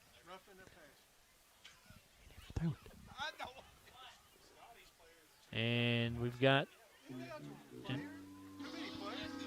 What was that? I'm going to be honest with you, Larry. I am not familiar with that signal. What did he just put both hands behind his back. Larry's got it right here. That is something you never see. We're trying to look at it. We've got a chart here of the calls. Is it illegal participation? I don't see it. I don't see a picture of that anywhere. I have no idea what this guy has just called. But it's a penalty that moves the football to the 43-yard line where it's 2nd down and 4. It was against Glasgow. The other radio crew doesn't know what it was either. Sideline interference. What? So they called a warning on Glasgow earlier. Now they've called a sideline interference. Oh, good grief. 3rd down, and this pass is incomplete. It was a swing pass intended for Bolden. So that'll bring up 4th down and 3 here for McLean County, and I'm sure they'll go for it. They went on for it they faked a punt on 4th and 11 from their own territory. Yeah, about right here last time. Metcalfe County has defeated Washington County in overtime, 26-20 in Class 2A. So congratulations to the Hornets on a first-round win there. Metcalfe had to go on the road to get that victory. So 4th down and really a long 3, short 4, however you want to look at it.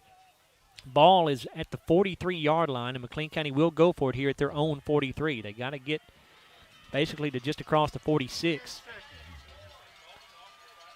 Empty backfield here. Klein in shotgun. 3 receivers to the left side. Klein going to keep it around the left end, and he is going to get hit and dropped. And the Scotties stop him on 4th down. Boy, they converged over on the right side that time.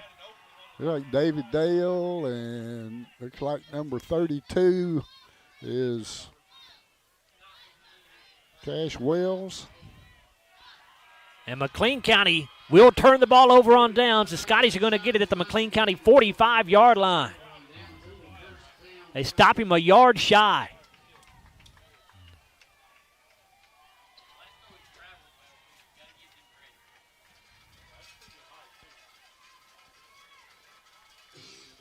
So for the 2nd straight possession, McLean County turns the ball over on 4th down. Glasgow has it in McLean County territory with 6:03 to go in the 3rd quarter. The Scotties now finally, Larry, have their first opportunity to go up by 2 scores if they can punch this ball in. Exactly. You get the feeling the way Glasgow has played offensively tonight. We haven't been stopped but once, and that was on the fumble.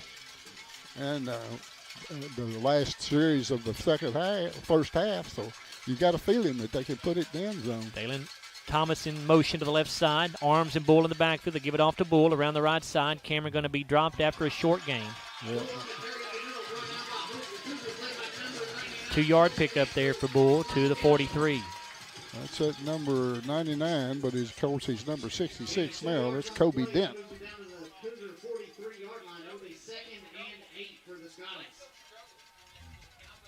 Second down and 8 for Glasgow. Scotties on top, 38-32, 5:34 to go in the third quarter in this Class 3A opening round playoff game here in Calhoun, Kentucky at McLean County High School. Backers split. Here comes Thomas in motion to the left side. Jesse fakes the handoff, keeps it around the left end. Easton will get to the 40 and be hit right there and dropped. It'll be a gain of about 3 yards. It'll be third down and 5 coming up. Brody Klein on the stop, tackle number 6 for him. Actually, they moved the ball back to the 41-yard line. I don't think he got a very good spot right there. It'll be third down and 6 instead of third down and 5. Yeah, it's 4 down, probably 4 down territory, more than likely. I think you get the better part of it here, you go for it. Rico Crowder going to go wide to the right. Martin, Christian, and Thomas wide to the left side. Bulls the running back to the right of Jesse. On third down and 6, Jesse with a snap. Jesse looking for Crowder down the right sideline. It's going to be overthrown and incomplete. Yeah, not a good pass there. Threw it on the wrong shoulder and out of bounds. So now does Glasgow punt, try to pin McLean County, or do they go for it here? McLean County, or do they go for it here on 4th and 6? It looks like they'll go for it at the McLean County 41. Well, now actually the punting unit is coming in, it appears. A lot of new personnel coming into the ball game at least, so we'll see what they decide to do here. I don't think we're going to punt. No? I think you're right, Larry. Scotties are going to go for it here on 4th and 6. Big gamble for us. Crowder wide to the right side. Thomas the wing back on the left. Arms and Bull in the backfield. And McLean County jumps offside, so that'll make it 5 yards closer. That'll make it a little easier. It'll be 4th and 1 now. Encroachment against McLean County. That rolls the ball ahead 5 yards. Result of the play is 4th and 1 for the Scotties. Well, that makes it more doable. McLean County 36-yard line. Ball moved to the 36-yard line after the 5-yard penalty. Easton may see if he can get him to jump again right here. Yeah. We're going under center again. Arms and Bull in the backfield. Thomas the wing back left side. Crowder wide to the right. They give this off to Thomas. He's going to have a first down around the right side. He's got the 30, the 25, the 20, the 15, the 10, and into the side the 5. He is in. Touchdown, Scotties. I could not tell if he got in or not. It was a very late signal. And Glasgow now goes up by a score of 44-32 with 4:22 to play in the third quarter.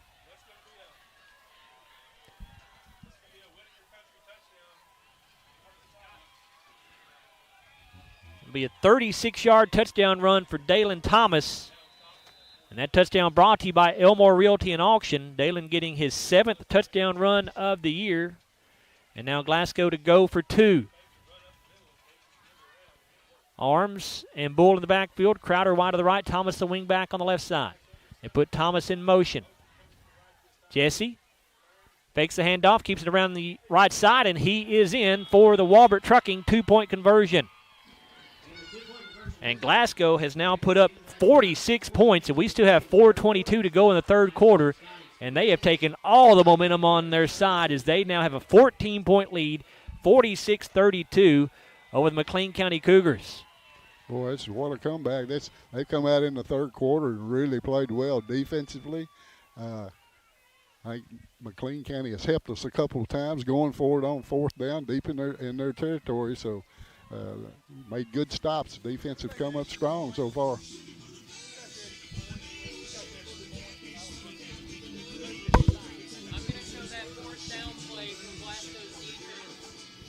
Hey, let's make that the Hardy hot and fresh play of the game.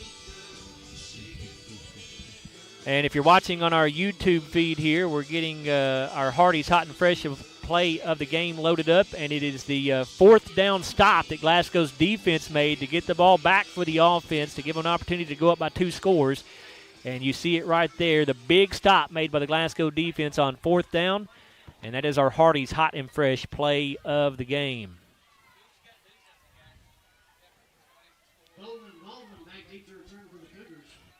Glasgow trailed 32-22 at halftime, and they have outscored McLean County 24-0 in the first 5.5 minutes of this third quarter. That drive for Glasgow, we'll tell you about that after Kanan Allen kicks this ball away. Allen kicks it deep. It's fielded at the 23-yard line. That's Baldwin with it. Starts at the middle, now bounces to the outside, and then a great open field tackle made that time by Lucas Christian. That's his third tackle, 2 of them on the kickoff. And if you heard us talking about it in the pregame, Lucas Christian and Elijah Baldwin, who was just running that ball back, have been lifelong friends, as Lucas's family is from McLean County. His dad, Jason, played football here at McLean County, graduated in 1992, and so you see those two meet right there as Christian brought his buddy down on that kickoff return. It's 1st and 10 for McLean County at their own 35-yard line with 4:14 to go in the third. Glasgow on top, 46-32. They've outscored McLean County 24-0 to start this second half. Well, let's get another one. Don't stop here. Klein in shotgun with Baldwin to his right, 2 receivers to the right side, a wing back on the left. Here's the handoff to Baldwin around the left side, and he's going to get it up to the 40 to the 41-yard line. And Glasgow may be lucky they didn't get a flag caught on them right there. We're not going to name any names, but everybody needs to keep their tempers in check here for the Scotties. David Dale on the tackle, number 4 for him.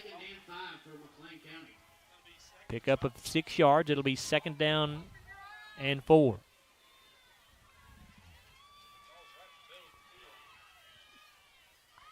Ball spotted just across the 40.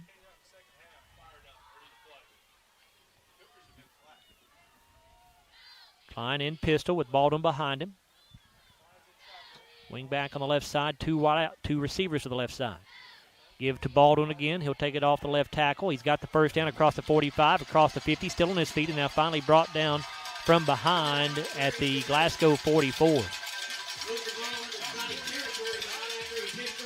Right, 24, Ryan Morgan on the stop, 5'9", 132 senior, his first stop of the night.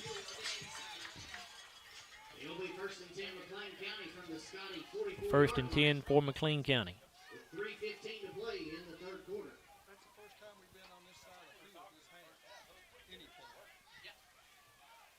First time this half, Bruce says, that McLean County has entered the Glasgow side of the field. 3:03 to go in the third quarter. Glasgow up 46-32, trying to earn a trip for a rematch with Hart County next week in Munfordville if they can hang on and win. Klein in shotgun, gets it off to Baldwin, and nothing this time. Scotty's going to drop him for a 1-yard loss back at the 45. Yeah, a little fake pitch to the outside and handed back underneath to him. Looked like Frankie Cianci in there on that tackle. We didn't know how much Frankie would play on defense tonight, but he's played quite a bit. Yeah, that's his second tackle. One of them for loss. Coming back off an injury. Well, that one might have been for loss, too. It was. Loss of one. 2nd and 11 for the Cougars. Late stages of the third quarter here, 2:20 to play. Yeah, like they're slow getting out of the huddle, but it's in our favor now. 2 receivers come wide to the near side. Wing back on the left. Baldwin to the right of Klein. Klein to throw, off play action, under pressure. Lets it go. The pass going to be overthrown. Intended out here for Aiden Bolden, and he was well covered by Kellen Stone. Good pressure that time by the Glasgow front. Yeah, quarterback Klein, he just threw that one away, basically, is what he did. I never did give you the scoring drive for the Scotties that last time. It was 4 plays, 45 yards, a minute 41 seconds. It was a 36-yard touchdown run for Dalen Thomas, and then Easton Jesse got in on the 2-point conversion. So it's 3rd and 11 now for McLean County. They're back at their at the Glasgow 45-yard line here. Certainly 4-down territory. Bowling Green hammers Owensboro Apollo. Final score 48-6 in Class 5A.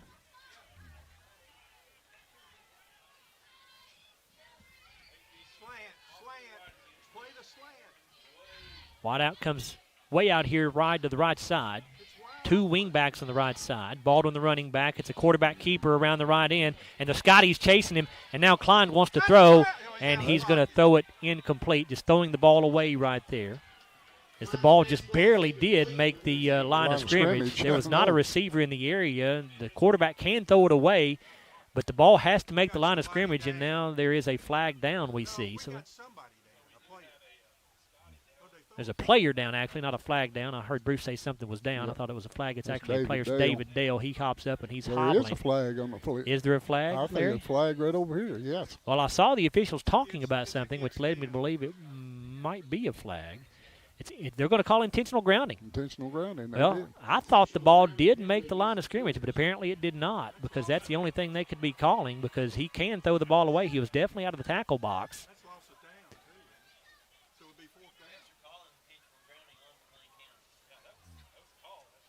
And David Dale is now back down as he's got a cramp. They're trying to stretch a cramp out of his left leg, or his right leg, excuse me, and now looks like he's good to go. Yeah, don't see many cramps in this weather. No, you don't. Yeah, he looks like he's going to be all right, though. Walking off gingerly, but he'll probably be back into the ball game, you would think. Minute 52 to go in the third quarter. Glasgow up 46-32 over McLean County. And the intentional grounding call will be a loss of down as well. Moves the football back to the McLean County 42-yard line. And it should be fourth down on the box, right? Yep, it will be fourth down. And so McLean County has fourth and forever here. They've got to get to the Glasgow 34-yard line for a first down. Let's see if they go for it here.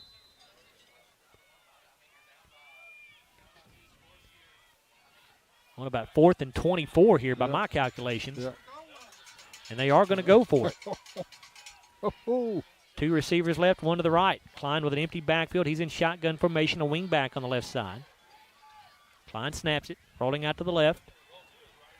Now throwing back here to the right side. Pass is going to be incomplete. Great job that time by Ryan Morgan. Boy, just for a moment there, I thought Elijah Baldwin was going to slip inside of him and make that catch. But at the very last second, Ryan Morgan reached his hand in there, Larry, and knocked that ball away. He did. That was a great play. I'm just like you. I thought he was going to step inside. The ball was underthrown just a little bit. I thought he was going to catch it and get to the end zone, but nice play with Ryan Morgan. Stayed right with him, knocked it down. And now Glasgow takes the ball over again in McLean County territory. This is the third straight time, I believe, that Glasgow started in McLean County territory, because McLean County has turned the ball over on downs 4 straight times. We'll see if the Scottie offense can capitalize. They've already outscored McLean 24-0 here in the third quarter. Jesse in shotgun, puts Thomas in motion to the right. Jesse to throw. Looking to the right side, has nothing. He'll run with it. Jesse going to get what he can. He'll go out of bounds just across the 40. Let's see where they mark him out at the 39. There'll be a pickup of 3 yards. Second down, 7 coming up. Yeah, good decision. He wanted to throw it out to Rico out on the flat, and he was covered pretty well that time. Nice decision to run it and get what you can. Franklin Simpson leading in their playoff game over Hancock County 35-8 with just 2 minutes to go there. So Franklin certainly going to get a victory. They will move on to play Union County, assuming Union County beats Adair. That's one score we have not been able to get tonight. Thomas comes in motion to the near side. Jesse fakes the handoff to Arms, keeps it himself around the left end. Easton has the 35, and that's where he'll go down. And a flag, 2 flags come in at the very end of the play. And what are we going to have here? Frankie Cianci is protesting as if he thinks he's going to be called for something here. What are we doing?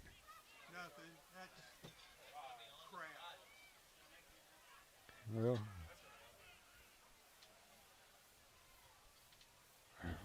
official still talking. It was going to be third down and about 3, but I think this one's going against Glasgow. It'll be a personal foul against the Scotties. Good night. Glasgow now has 90 yards in penalties, Larry, on 8 calls. When are we going to stop this? I mean, we get every. It's going to move the ball back to the 50-yard line. It's a dead ball, so that's going to make it third down now.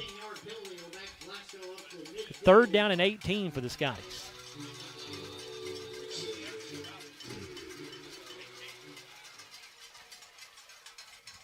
McLean County may have done something first, but it's always the second person that gets caught. You have to keep your composure. I didn't see what he did. It was away from where the football was, so I don't know. So third and 18 for the Scotties. They're at the 50-yard line with 1:16 to go in the third quarter. 3 receivers wide to the right side, 1 to the left. Crowder the single wide out left. Bull, the running back. Jesse in shotgun. Easton under pressure, setting up a screen. It's caught by Bull at the 50, but McLean County has this one played well. He spelled that one out. And now Glasgow's going to get called for another personal foul as Cam Bull came up and oh my goodness, hit one of the McLean County players in the helmet because he did not like something that the McLean County player did. It was Baldwin, is who it was. But Baldwin again, they're going to catch the second guy, and that's going to be Cam Bull, I think. We'll see. You just hope that they don't say that Cam threw a punch or anything right there because he did slap the guy in the helmet, and if they do, that would mean he would not play the next game because he'll get ejected. So we'll see.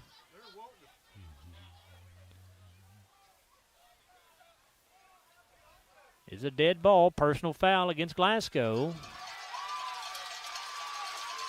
Fourth down. He didn't say anything about an ejection. He did not say anything about an ejection. Fortunately for the Scotties, but Glasgow obviously will have to punt the ball away now. They'll mark the ball off from the 46-yard line, so that'll move it back into Glasgow territory and will force Glasgow to punt the ball from their own 39. Yeah, we'll give them a better field position than what they would have had. The Scotties going down the stretch here have got to keep their wits about them, Larry. I don't care what McLean County does to you, you cannot react. Kanan Allen in to punt it away. Ooh. And he almost got it blocked that time. And Baldwin Fields at the 34. He's got the 35, the 40, 45, and he'll go down just shy of midfield at about the 48-yard line. And a flag is down behind the play. Easton Jesse is the man that made the tackle. Let's see what we got here. That should be on them. McLean County backing up as if they think it will be. Right now the ball is spotted just shy of the 49-yard line. This crew's actually getting right at the 49-yard line where it's spotted now. Obviously we know nothing about this crew, but they have thrown a lot of flags tonight. Well, that one guy came up here, he said, y'all be easy on us tonight. Well, he was wrong there.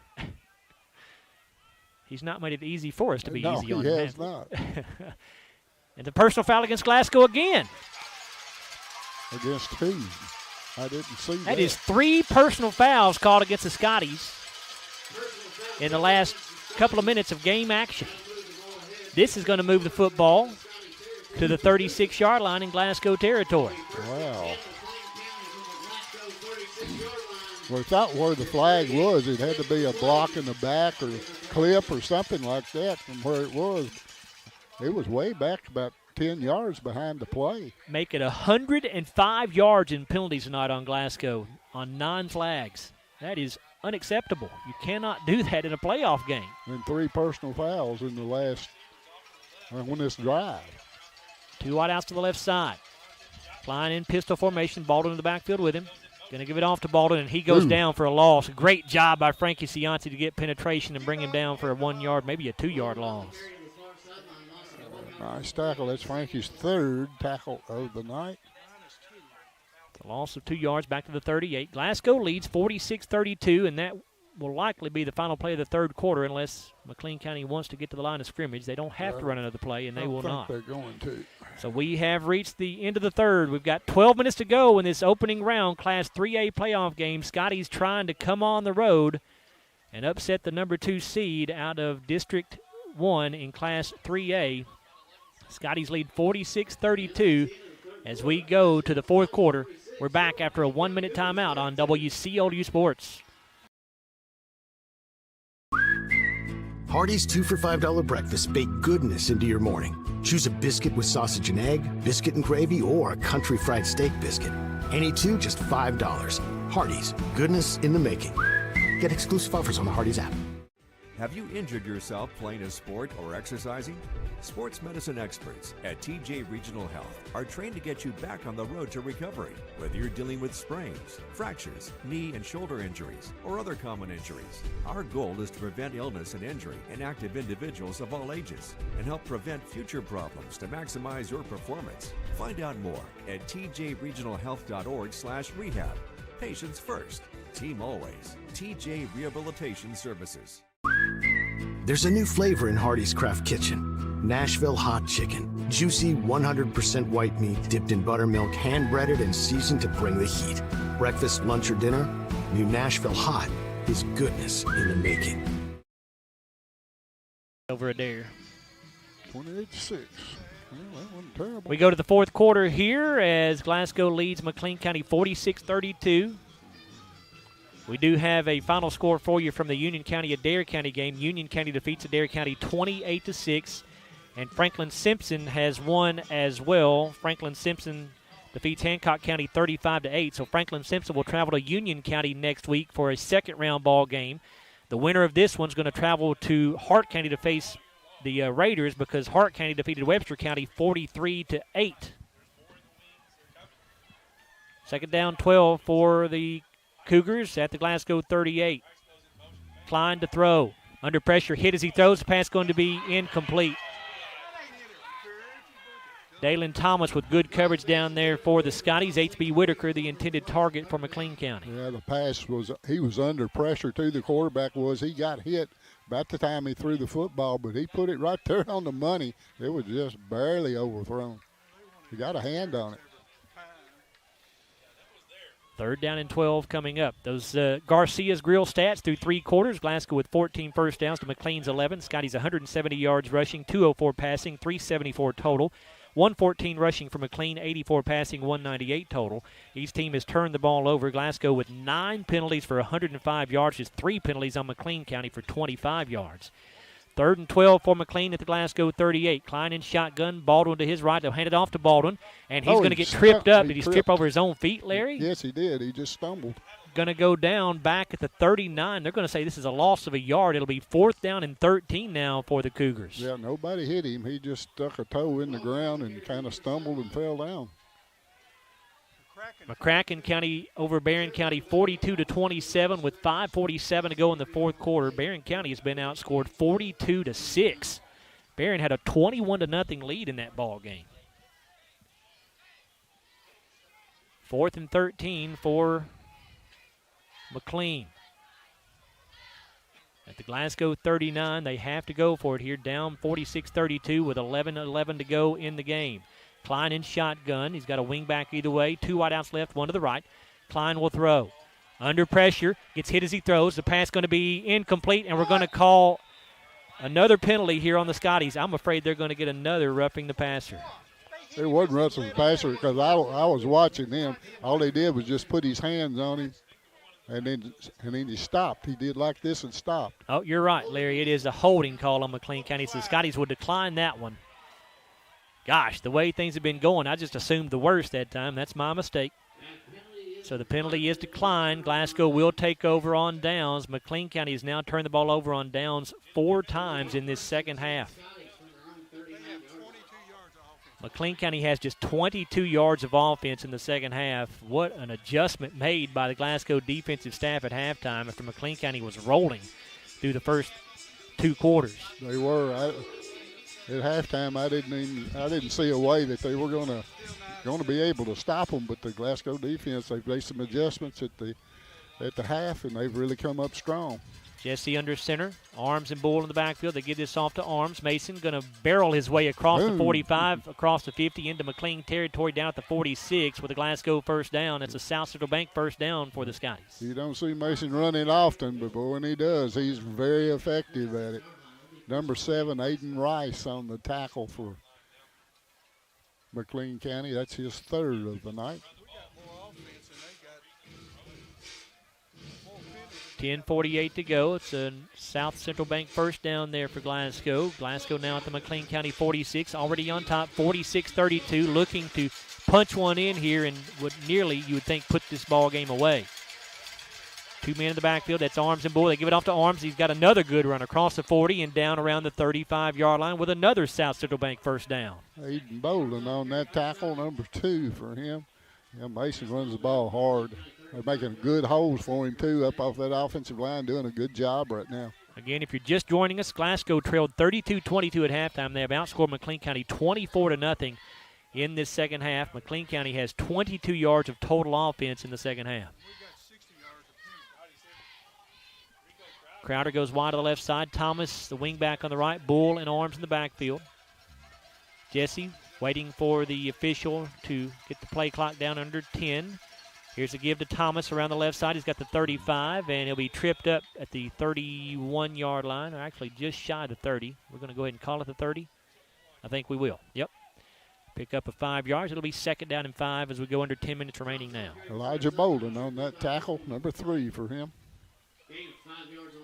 Again, we already know that Franklin Simpson's going to travel to Union County here in the second round next Friday night, and the Scotties trying to get a rematch with Hart County next week in Mumfordville as they easily won their opening round game.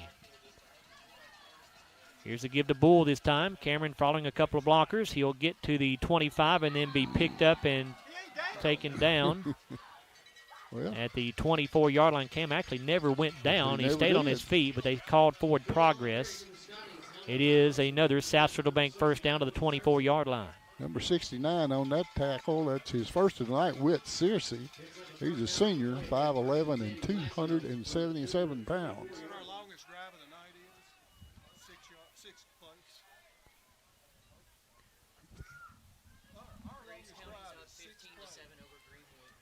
Graves County has taken a 15-7 lead over Greenwood in Class 5A. That ball game's in the fourth quarter. Thomas, the wing back on the right side. Bull in arms in the backfield. Crowder wide to the left. Thomas goes in motion to the left. Jesse under center. He'll pitch it to Bull. Started out to the left side and now cuts back up to the middle of the field, and he'll get yardage to the 22-yard line, a pickup of about 2 there. Yeah, I think he'd have done better off if he cut outside, but he cut the ball inside that time off the block over there on that left side. But if he'd have gone out, I believe he'd have had a whole lot more yardage. Second down and 8. Scotties have got this clock down to 8:33 to go now. Glasgow up 46-32. Bull in arms again in the backfield. Tight end Davey Williams lined up on the left side. Thomas a wing back on the left side. Crowder's wide to the right. Here comes Thomas in motion to the right. Jesse fakes the handoff, keeps himself around the right end. He's got the 20, the 15, the 10, and he'll be run out of bounds right around the 5-yard line. Let's see where they mark him out. We've got a fan standing up right in our way here. Going to mark him out at the 6, it looks like. Like number 2 again on the tackle. That was B. Klein. Brody Klein, that's his 7th. And it's going to be first and goal for the Scotties. The South Central Bank first down there, picked up by Easton Jesse. Ball at the 6. Yeah, Easton's run the ball very effectively tonight. Easton's carried it 8 times for 72 yards. I'd say that's effective. Yes. They'll take that.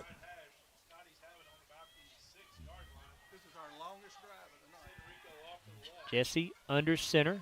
Arms and Bull in the backfield. Thomas the wing back on the right side this time. Crowder wide to the left. Thomas goes in motion to the left. Jesse will flip it out to Bull. Cam trying to get to the corner. And he cuts back to the middle of the field and dives for the goal line. I think it's going to be stopped just shy. Boy, Cameron had absolutely nothing as McLean County strung that play out very well and then stuck his foot in the ground, cut it back to the middle, and got down to the 1. Yeah, Aiden Rice with the tackle on the play. That's number 4 for him. It'll be second and goal at the 1.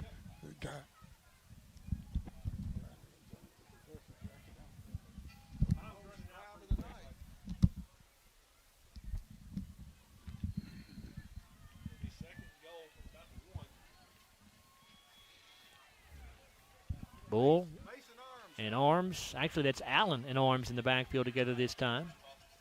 Glasgow second and goal at the 1. And here's a give to Mason Arms, and he is into the end zone. Touchdown, Scotties. He just kind of nonchalanted and walked in there. They didn't know he was in. Glasgow now up by 20, 52-32. They've now outscored McLean County 30-0 in the second half.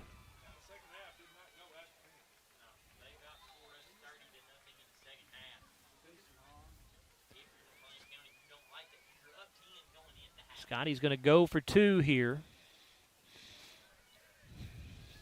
7:17 to go.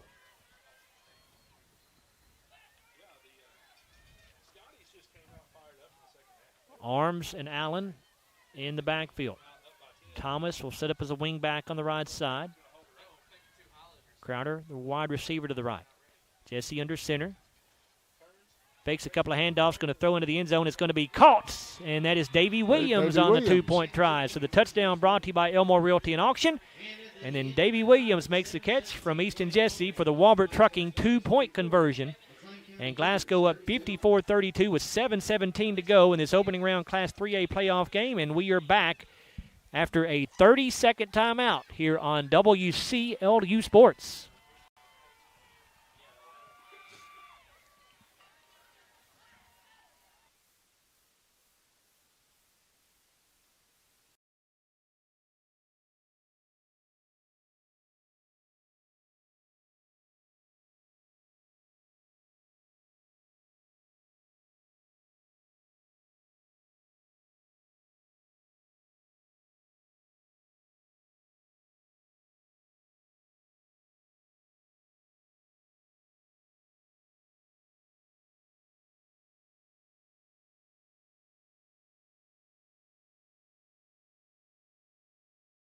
High School. Glasgow now leads 54-32 after the drive for the Scotties. 8 plays, which is their longest drive of the night as far as number of plays is concerned. Took 3:41 off the clock. It went 61 yards. It was a 1-yard touchdown run for Mason Arms. Mason now has 8 touchdowns on the year to lead the team. Davy Williams with the 2-point catch on the pass from Easton Jesse. And that's actually the 3rd touchdown of the night for Mason Arms and 8th on the season. Allen gets this kick away, fielded at the 33-yard line, and going to go down out of bounds before he can get to the 40. That's Aiden Rice on the return that time. They'll mark him out at 38, it looks like. Yeah, and that's old number 16 there again on the tackle on the kickoff. I think that's Lucas Christian's 4th tackle of the night, and 3 of them have been on the kickoffs.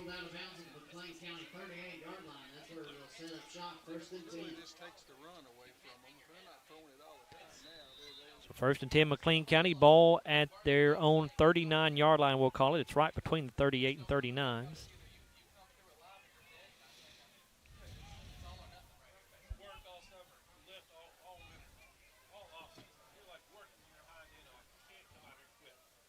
Klein.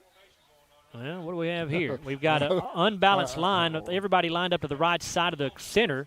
And it's a direct snap here. And it's at the 45, 40, 35, 30. And that was Aiden Bolden who gets pushed out of bounds right at the 30-yard line. I told you they're very innovative on offense, I'm going to tell you. McLean County had every offensive lineman lined up to the right of the center that time, and they just basically ran student body right that way. It's like the old Green Bay Packers right there, just pitch it and go. And it was a very good run. That was who ran the ball. Pickup of 32 yards that time for Aiden Bolden. Aiden Bolden, yeah. So McLean County not going away. They're down 54-32, 7:03 to play. 1st and 10 at the 30. I'm going to throw it here. Klein going to throw on a It's a nice got one, into too. the end zone. It's a touchdown. Oh, my goodness. Well, that was way too easy for McLean County. As Klein was lined up as a receiver, he came back and took the pitch and then threw a bullet and a strike to Elijah Baldwin in the end zone for a 30-yard touchdown to pull McLean County back to within a 54-38 deficit. Those are the first points of the second half for the Cougars, and they will go for 2, as always. Who threw the pass? It was the quarterback, Klein. Oh, the quarterback he was lined did. up as a receiver and came back and took the pitch. That took 21 seconds. Scotties can't allow them to score that quickly. Klein in shotgun. He's got it back to his left. And now there they go. Going to roll left. Now he'll throw into the end zone. Well, it's overthrown, finally and finally McLean County fails on a 2-point try, but it wasn't because the receiver wasn't open. It was just a poor throw that time by Klein. Yeah, just a bad throw. He threw it way too high. So the Scotties' lead remains at 54-38 with 6:56 to go in the ball game.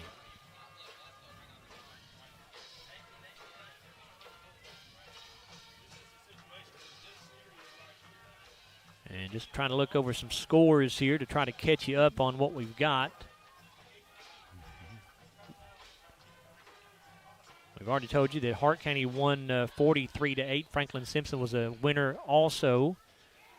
So we know Franklin's going to Union County. The winner of this game is going to Hart County next week in the second round. For McLean County, a two-play, 62-yard drive that took 21 seconds and a 30-yard touchdown reception by Elijah Baldwin.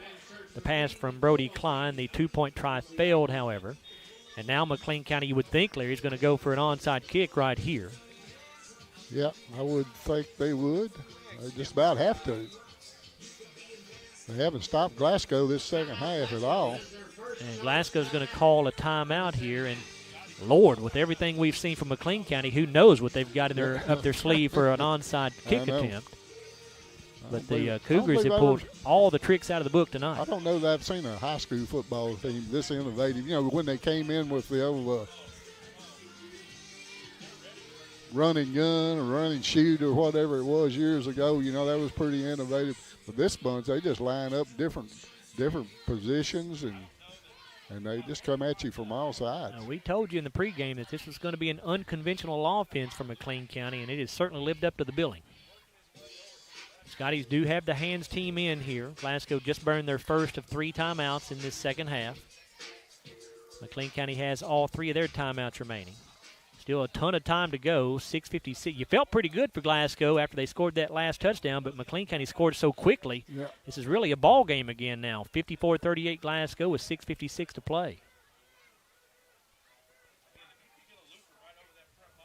So Klein has it teed up. No doubt an onside kick coming here.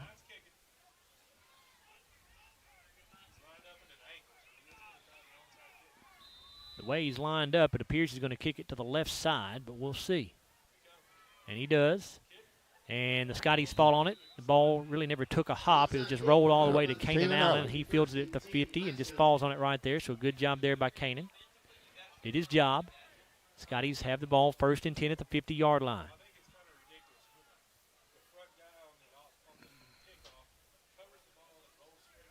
Clock didn't start again.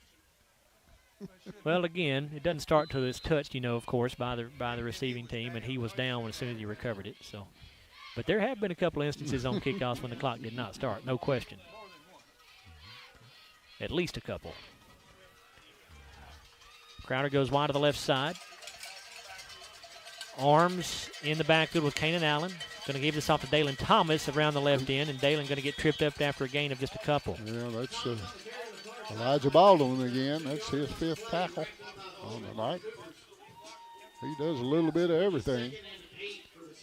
We have not seen Cam Bull on offense the last series, and he's not been in on this series yet. I don't know if Cam is injured or what. I'm not seeing him over there on the sideline, but I may just be overlooking him.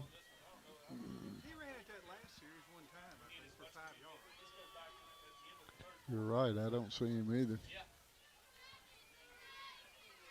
Maybe he did have run on that last series, but he wasn't in for the last few plays. I know that. Jesse under center. Fakes the handoff to Arms, keeps it himself around the right side, and he's going to go down right at the line of scrimmage. It'll be 3rd down and 8. 3rd tackle for Aiden Bolden. Should have given it to Mason. That boy Mason had a nice hole to run through. Brought down by Baldwin. Result of the play is a 3rd. With the personnel that's coming in here, looks like the Scotties going to go back to a spread formation. 3rd and 8 from the McLean County 48-yard line. Crowder going to go wide to the left side. You'll see Thomas, Christian, and Martin all wide to the right. Wing back on the right side as well. Jesse to throw, rolling out to the right. Lets it go, and it's overthrown. Boy, he had Lucas Christian. He just overthrew him. Jesse double pumped a couple of times and didn't let it go, and then when he did, it's overthrown. So that'll stop the clock with 5:22 to go. Got to punt this one. Well, I'm not seeing the punting unit come in yet here, Larry, but, of course, Kanan Allen's already on the field. He is the punter. I think we're going to. It's 4th and 8. They're at the McLean County 48-yard line. Yeah, you got to make them go as far as they can. Scotties have the offense on the field. They're not punting right here.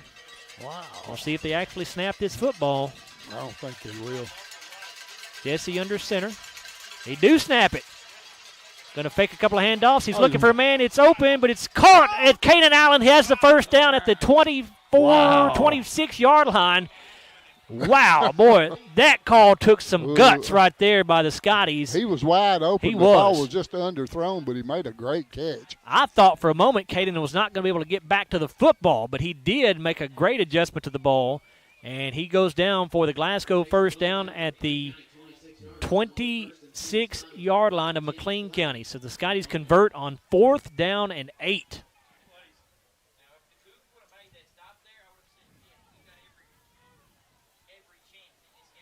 Jesse under center. Allen and Arms in the backfield. Thomas the wing back on the left. Here's a give to Arms up the middle. Mason gets inside the 20 down to the 17-yard line.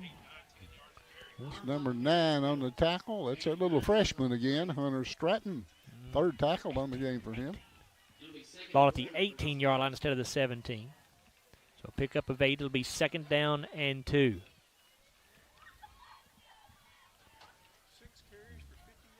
Mason Arms has carried it 6 times for 50 yards tonight. He had a 1-yard touchdown. Everything else has been 5 or longer.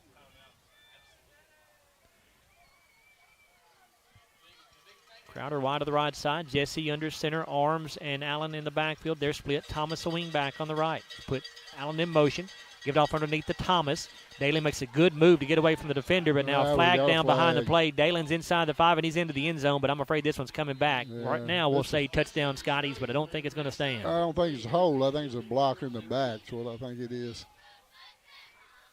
Well, he's called in a hold. He's giving a signal for holding. It is a hold on Glasgow. I thought he just pushed him in the back. 10 penalties on the Scotties now for 115 yards.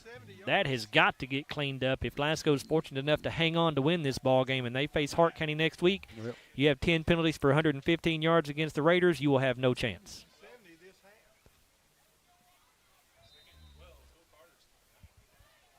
Penalty moves the ball back to the 28-yard line.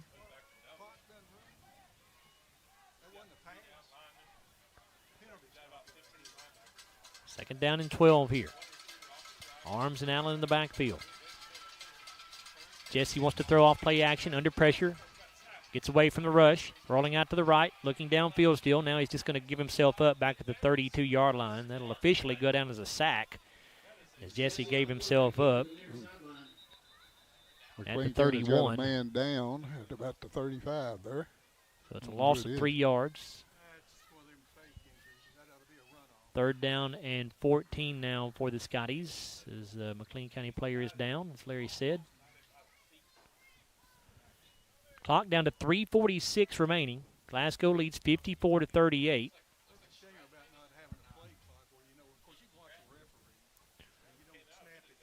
Again, let's thank our sponsors here on WCLU. They are Don Franklin Auto, Walbert Trucking, HVAC Services, Garcia's Grill, South Central Bank.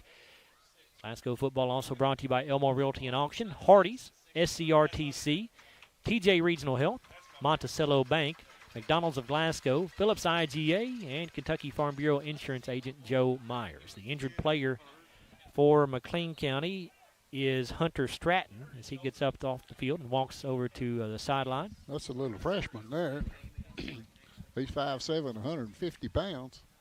We're going to go back on our YouTube feed here and show you once again the Hardee's hot and fresh play of the game. It was back in the 3rd quarter when the Scottie defense came up with a huge 4th down stop. If you take a look at it there on YouTube, there on the Scottie channel or on WCLU's YouTube channel, we appreciate all our viewers.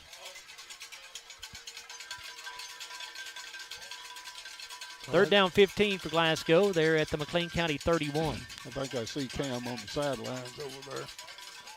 He's over here to the left right in front of the stands, but he's not got his helmet on. Mason Arms is the lone setback here. You've got Allen and Thomas as the wing backs. Lucas Christian is the wide out to the left side on 3rd and 14. Jesse will hand it off to Arms. Mason with a big hole inside the 25, inside the 20, and inside the 15, and down to the 14-yard line, and that'll be a South Central Bank first down and a SCRTC 3rd down crucial conversion, and that one is a crucial conversion. Jacoby Gill on that tackle. That's his third of the night. But that was a big hole right up the middle. Old Mason just running the ball hard. Arms now 7 carries for 68 yards and 3 touchdowns.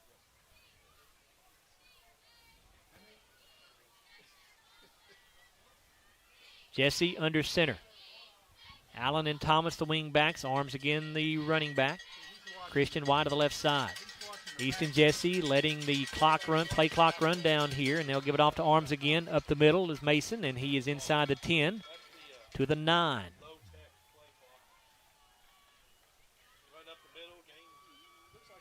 Like number 50 on that tackle, that would be Jackson Reynolds. He's a sophomore. That'll be his first tackle of the night. McLean County does have 3 timeouts, but they have not used any of them here defensively. The clock down to 2:16 now. Scotties with 249 yards on the ground, and how many are through the air? 226 through the air. Of course, those are unofficial stats, but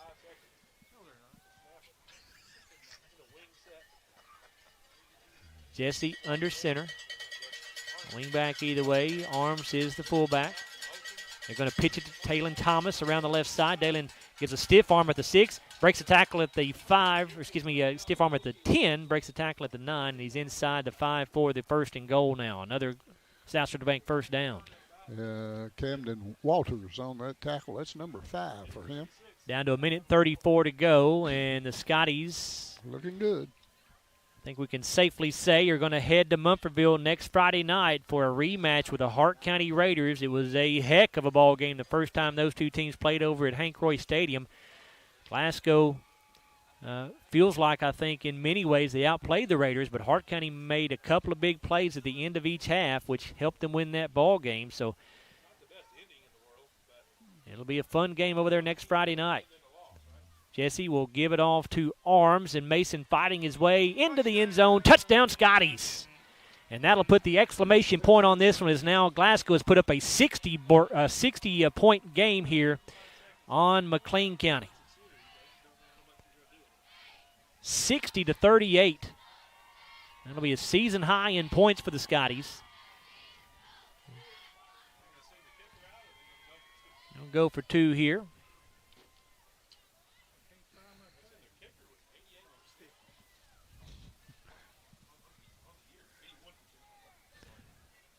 Jesse under center.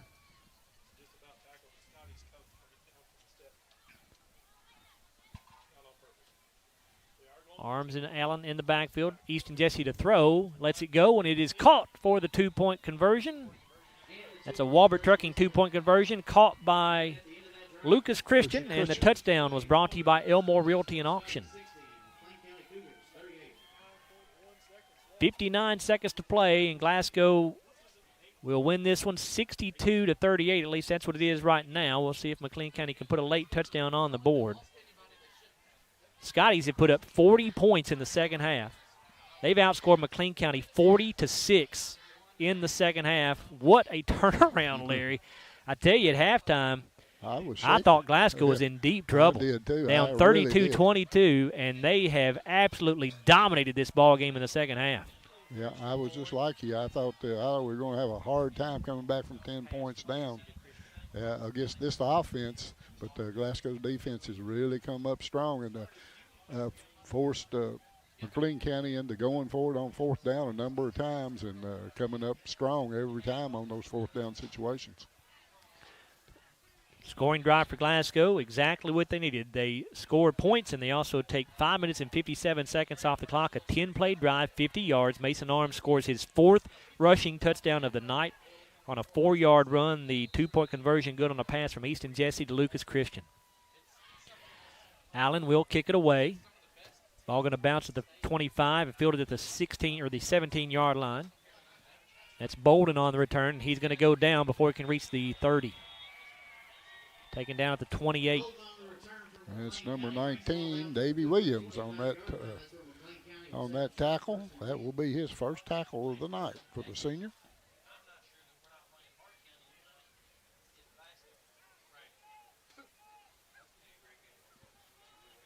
First down and 10 for McLean County.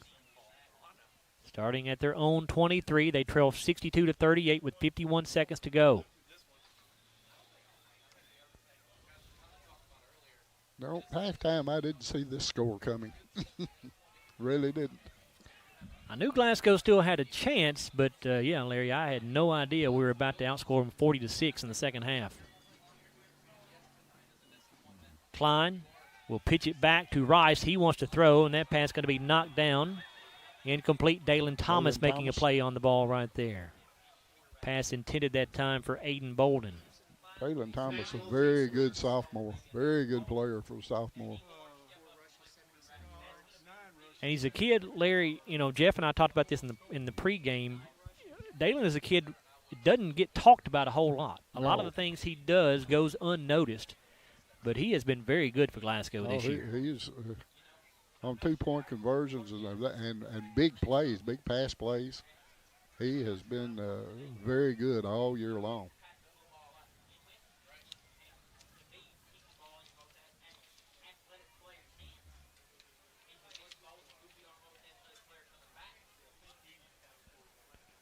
Second down 10. Klein going to hand it off. Throwback. And now another throwback coming from Rice, trying to get away from pressure. He does let the pass go, and it is going to be incomplete. David Dale putting the pressure on Rice, hit him as he threw. Cash Wells played that very, very well. It was going to be a throwback to the quarterback. And after he pitched it to number 7, he was going to throw it back to him. But Cash Wells right there with him. He saw it all the way.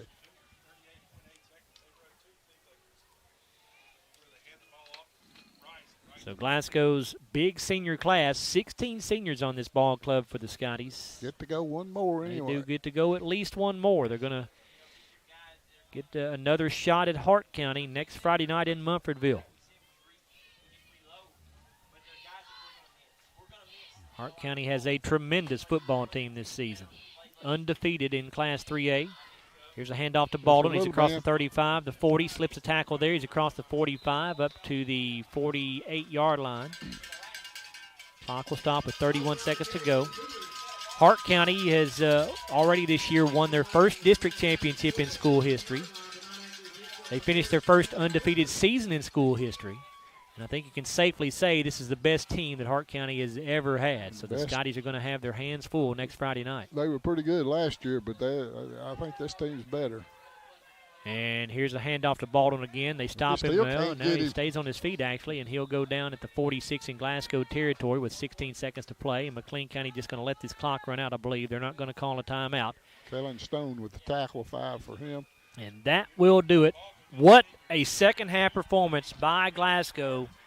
They outscored McLean County. Well, actually, McLean County want to run more play here. Run more play. Yep. Klein will throw. It's incomplete, and that'll do it. So now I'll tell you that Glasgow outscores McLean County 40-6 in the second half. The Scotties trailed 32-22 at halftime, but it was all Glasgow in the third and fourth quarters. Scotties moved their record now to 9-2 on the year. McLean County season comes to an end at 8-3. And it'll be Glasgow and the Hart County Raiders in round number 2 of the Class 3A playoffs next Friday night in Munfordville.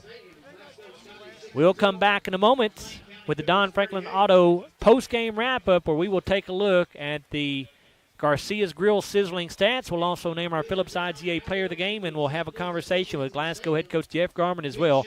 His ball club winning at 62-38 over the McLean County Cougars here in the opening round of the Class 3A playoffs. We are back after a 4-minute timeout here on WCLU Sports. This has been Glasgow Scotties football. Stay tuned for the Don Franklin Auto postgame show on WCLU. We know there's a big difference between being in a community and being part of the community. That's why here in Glasgow, we cheer on the Scotties. We work hard every day to make a positive impact on the community we call home. Behind our golden arches, we strive daily to serve delicious food and treats. If you could only smell this McDonald's ad, you'd smell how delicious this burger and fries really are. Join our McTeam. To learn how, text KY209 to 38000. Benefits include a sign-on bonus up to $500. Phillips Phillips IGA, a family market since 1960. Visit the butcher shop where you'll find fresh cuts of fine meats from an in-store butcher and delicious hamburger ground fresh, plus a fresh selection of garden vegetables and fruits. They proudly carry legacy dairy milk produced right in their hometown of Highsville. Find your favorite national brands. Download the Phillips IGA app to start saving. View their weekly sales ad or simply shop online. Phillips IGA and Butcher Shop. Friendly faces and fair prices. Located on Highway 70 in Highsville. Kentucky Farm Bureau agents wear a lot of hats. They're coaches, volunteers, church members, neighbors, someone who's there when you need them, especially when you need them most. That may be a lot of hats, but they're all the perfect fit. Kentucky Farm Bureau, big on commitment. Hey, son, what you doing? Daddy, I'm going to own a dealership one day. All right, I'll dream with you. From one small dream to over 25 dealerships in the state of Kentucky, we have set out to provide Kentuckians with reliable vehicles and the best customer service for over 50 years. This may have started with a simple dream, but our dedication to our customers will go on for generations. Are you looking for a new career where you'll be a part of a family-owned business for over 50 years? Walbert Trucking is a trucking company based right here in Glasgow. With Walbert Trucking, you'll get full benefits, great pay, and 401k. And you'll be home daily. Unlimited possibilities await you. Apply today and become a member of the Walbert Trucking team. 106 Sean Lane in Glasgow, 651-6784. We're not superheroes, but when people need us, we answer the call. We're not weathermen, but we know the Kentucky seasons like the back of our hands. For over 40 years, we've serviced any brand, anytime, with the same-day service guarantee. Now that's a big promise, and that's probably why no one else does it. So when dealing with your heating and cooling, call HVAC Services, and you'll have the right team by your side.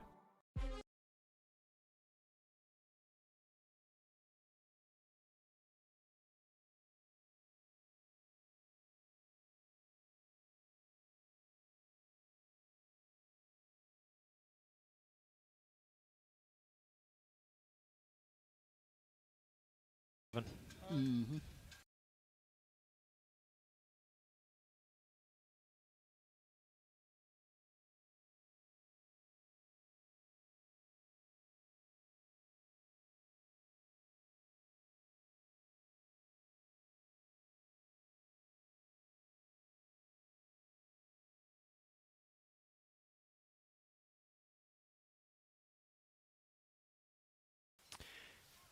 What a second-half performance by this Glasgow Scottie football team, trailing 32-22 at halftime. They come back and outscore McLean County 40-6 in the second half, dominated the Cougars in every way in the third and fourth quarters, and Glasgow walks away with a first-round playoff victory. They'll head to Hart County next Friday night with a record of 9-2. Hart County had no trouble tonight with Webster County.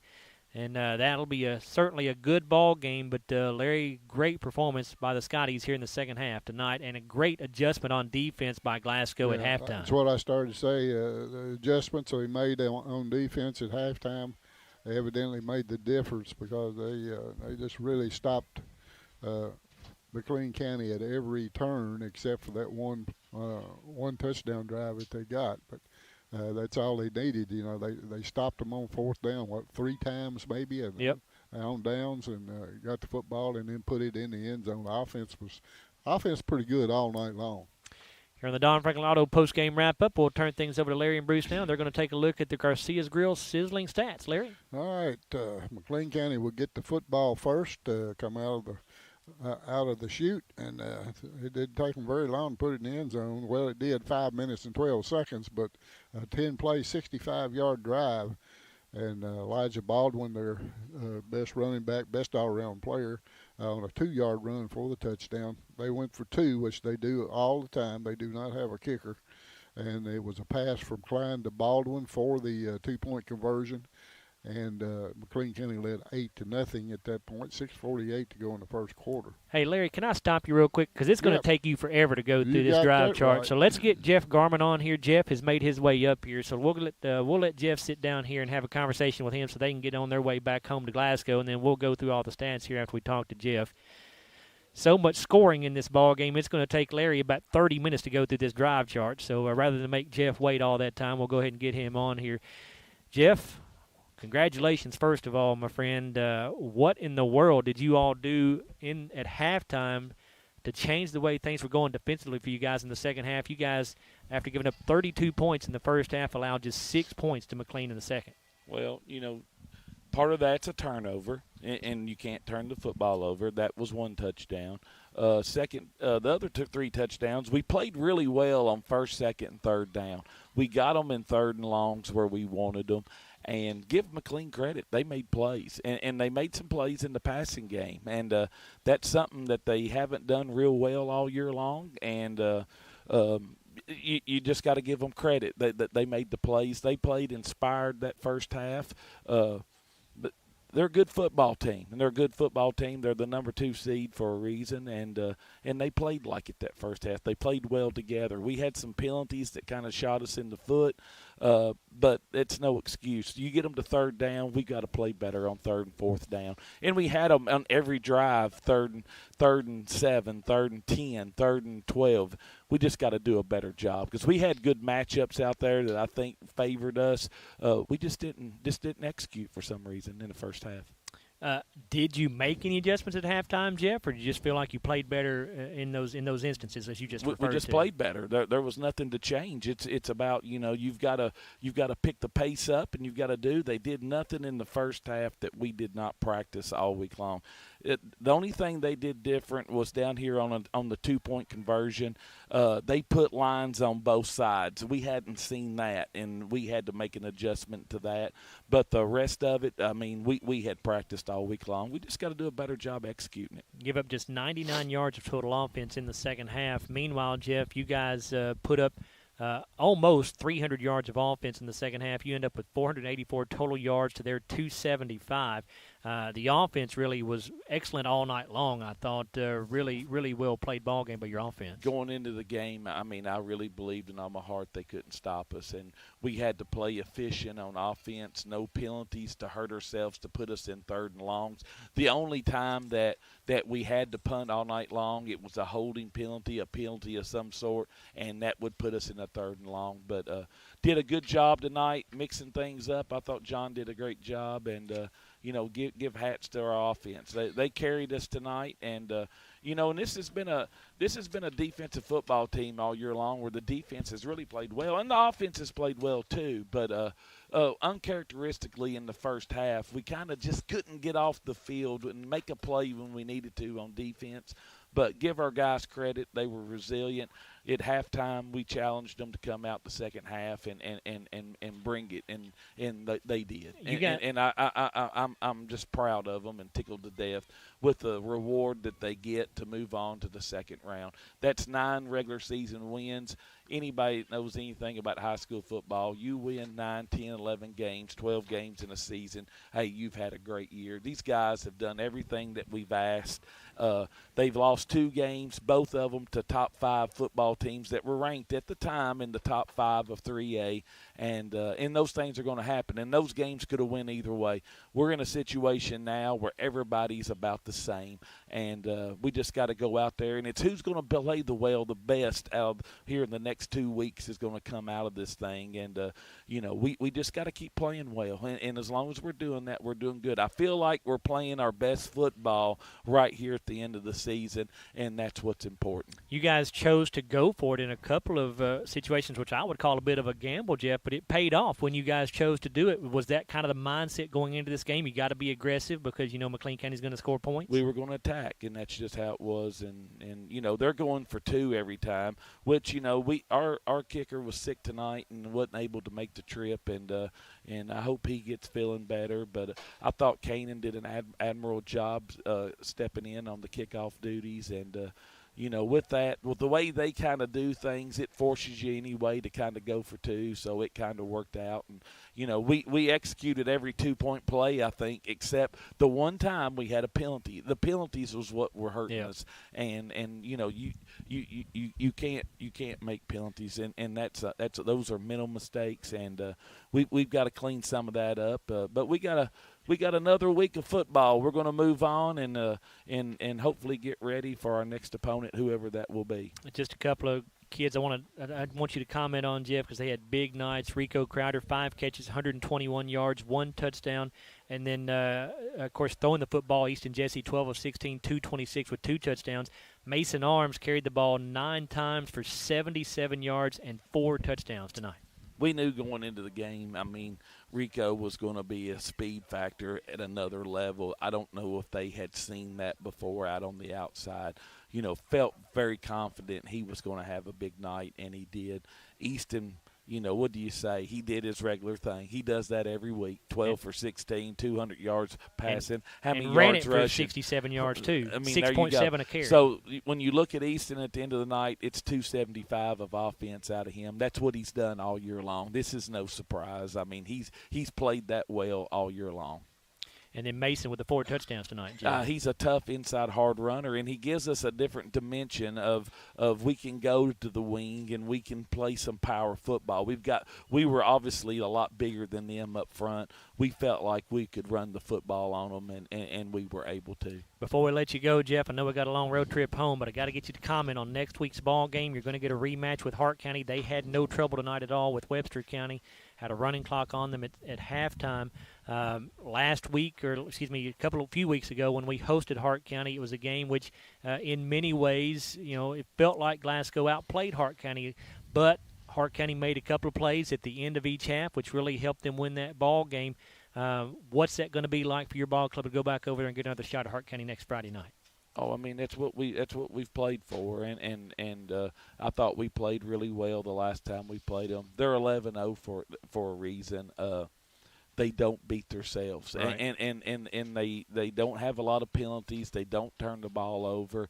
You have to play a complete game for 48 minutes against them, and you've got to show up. And they've had some close games along the way here at the end, and the ball's always kind of bounced their way, and that's a sign of a good football team. They are a good football team, but we're a good football team too. I think it'll be a great game. I think it's 2 good football teams lining up and playing in the playoffs, and I think that's what it's all about. I think it's showing the depth of our district and how tough our district was. I don't know how Adair did tonight. They lost 28-6, I believe it was. So that's not a blowout. And it shows the depth and the toughness. Our kids, I asked them, do you want to go play 2A? You want to stay in 3A? They wanted to play 3A. We knew what we were getting into. We knew there were going to be 3 teams ranked up there in the top 7 or 8 in AAA, and we wanted to play it out and see how it goes. I'm just glad that we're playing some really good football here at the end, and our kids just got to go up there and execute and play. Should be a lot of fun next week, Jeff. It should be. Congratulations on the victory. Thank you. Glasgow head coach Jeff Garman, his ball club winning at 62-38 here in the opening round of the Class 3A playoffs. And now we will turn things back over to Larry and Bruce. And, Larry, if you just want to start right back from the beginning, we'll just let you start on that drive chart once again with the Garcia's Grill sizzling stats. Larry? Well, it's going to take about 30 minutes. Or you can just go through the second half if you want to, whatever you want to do. I can do that. Yeah, you went for the first half at halftime. So. Okay, we'll do that. It was 32-22 in favor of McLean County at the half. As we had stopped them one time, and they stopped us one time with a fumble recovery. And anyway, it was a 10-point game at halftime, 32-22. Glasgow would get the football when we came out in the third quarter. The Scotties would take the kickoff on their own 38-yard line, 11:51 of the third quarter. They went on a nice drive, 4 plays, 62 yards, took 2:12 off the clock. Rico Crowder caught a 57-yard touchdown pass from Easton Jesse. It was a bullet to the sideline on the right side, and the defensive back jumped the route and thought he had it intercepted, and Rico caught it, turned, and just burned everybody down the sidelines for the touchdown.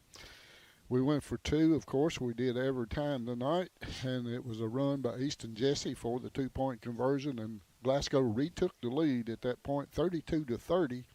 with 9:48 to go in the third quarter.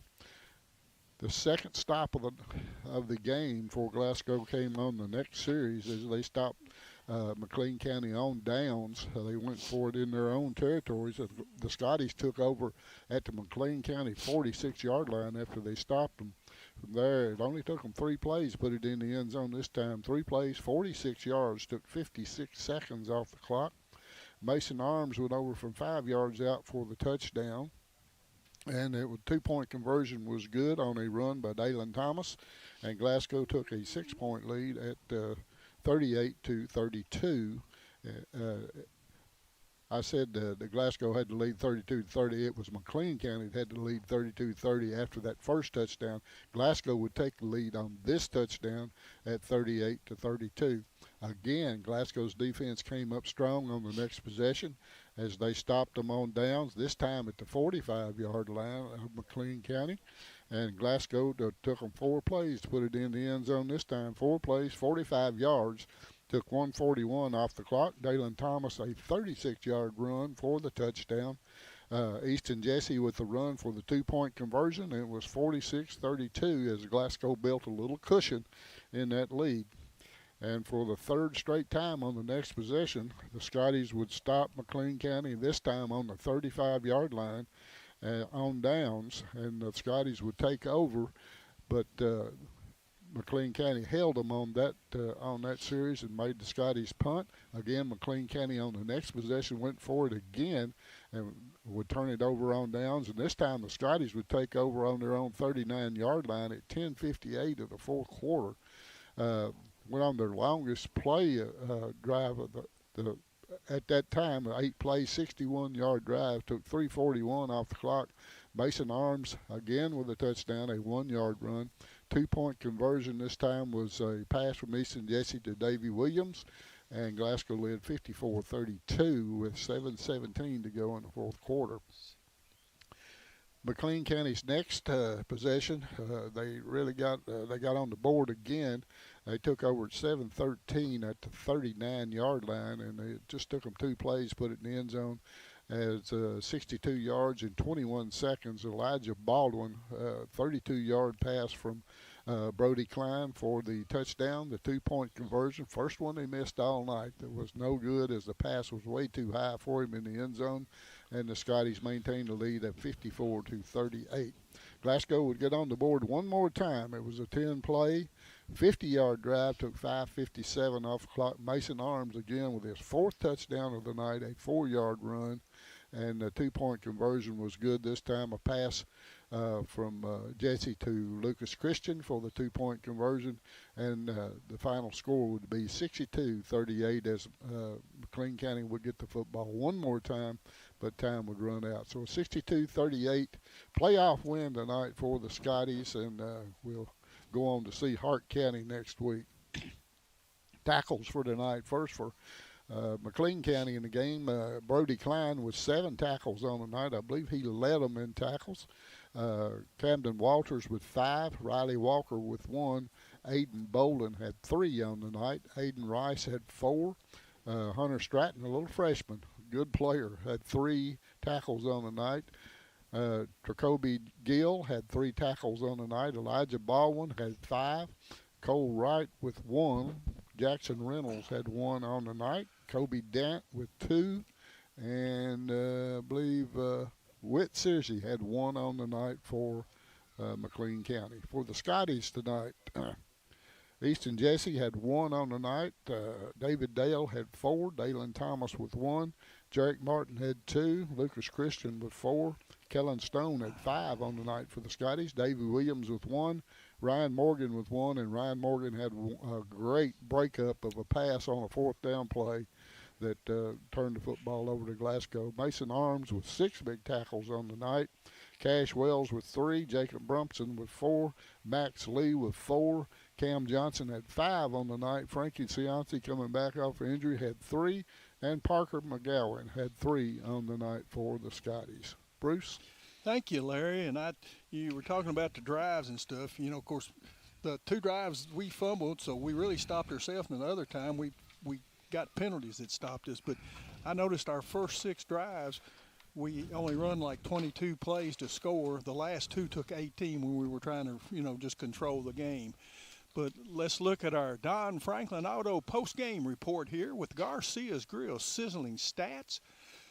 With the Glasgow coming out on top 62-38, the Cougars with 13 first downs. They had 161 on the ground, 114 through the air for 275 yards. For the Scotties tonight, 22 first downs, 258 rushing, 226 through the air for a total of 484. Both teams had 1 turnover. The Cougars fumbled 4 times and lost 1. The Scotties fumbled twice and lost 1. McLean County was penalized 3 times for 25 yards. Glasgow was penalized 10 times for 115 yards. Glasgow evened the offensive plays up in the second half. At halftime, they had run 35 to our 19, and the game winds up. They ran 60 offensive plays, consuming 26 minutes and 1 second. The Scotties had it for 52 plays, 21 minutes, 59 seconds. Individually in this contest, leading rusher in the ball game and for the McLean County Cougars was Elijah Baldwin with 102 yards on 17 rushes. He scored 2 touchdowns, had a long of 25. Aiden Bolden had 30 yards on 6 carries. Brody Klein carried it 9 times for 28 yards, and Aiden Rice had a -2 yards on 5 carries. Brody Klein was 7 of 17 passing for 114 yards and 3 touchdowns. Aiden Rice was 0 for 2, and Elijah Baldwin was 0 for 1. Their leading receiver, also their leading rusher, was Elijah Baldwin with 68 yards on 4 receptions with 2 touchdowns. H.B. Whitaker had 2 receptions for 29 yards and a touchdown with a long of 19. I think Baldwin's longest was 30, but I forgot to write that down. Aiden Bolden had 1 catch for 17 yards, and Elijah Baldwin punted 1 time for 49 yards. That was a 30-yard catch, was Baldwin's longest reception. For the Scotties, you talk about Baldwin leading them, but the Scotties had 3 rushers. Well, all 4 of them had 48 yards or more, but they were led tonight by Mason Arms with 77 yards on 9 carries and 4 scores. He had a long of 17. Cameron Bull picked up 76 yards on 11 carries with a long of 17. Easton Jesse had 10 carries for 67 yards and a touchdown, a long of 18. And Dalen Thomas had 4 carries for 48 yards and 1 touchdown. Easton Jesse, 12 of 16 passing tonight for 226 yards and 2 touchdowns. His leading receiver was Rico Crowder with 121 yards on 5 catches and a touchdown, a long of 57. And I believe if y'all remember when Rico dropped that ball over, it went right through his hands. I noticed one of their announcers commented that Rico hadn't hurt him, but from that point on he had 87 yards and a touchdown, so it woke him up. But 5 receptions for 121 yards and a touchdown, a long of 57. Dalen Thomas had 49 yards on 2 receptions with a long of 45.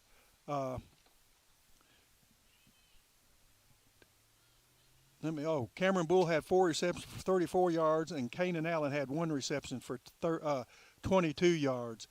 And that is Kanan Allen did punt 1 time for 26 yards tonight. So the Scotties, as Larry told you, will be moving on next week. We'll have to travel to Mumfortville to face the Hart County Raiders. All right, Bruce, thank you very much. Glasgow, a 62-38 winner over McLean County here in the opening round of the Class 3A playoffs. When we come back, we will tell you about our Phillips IGA player of the game.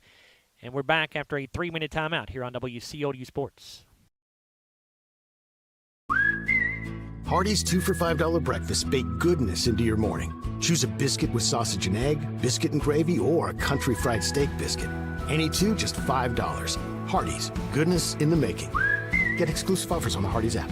When you come into Garcia's Grill, you're welcomed with a smile and you'll love the atmosphere. Garcia's was voted by the community as the best overall restaurant for the past 2 years. Great food at a great value. They serve fresh, delicious traditional Mexican dishes, incredible pasta, burgers, steaks, and seafood. People say you can never get burnt out on this restaurant because of all the amazing choices. Garcia's Grill, owned and operated by the Gomez Garcia family. Check them out on North Ray Street in Glasgow and on Facebook. Garcia's Grill, a different kind of Mexican restaurant.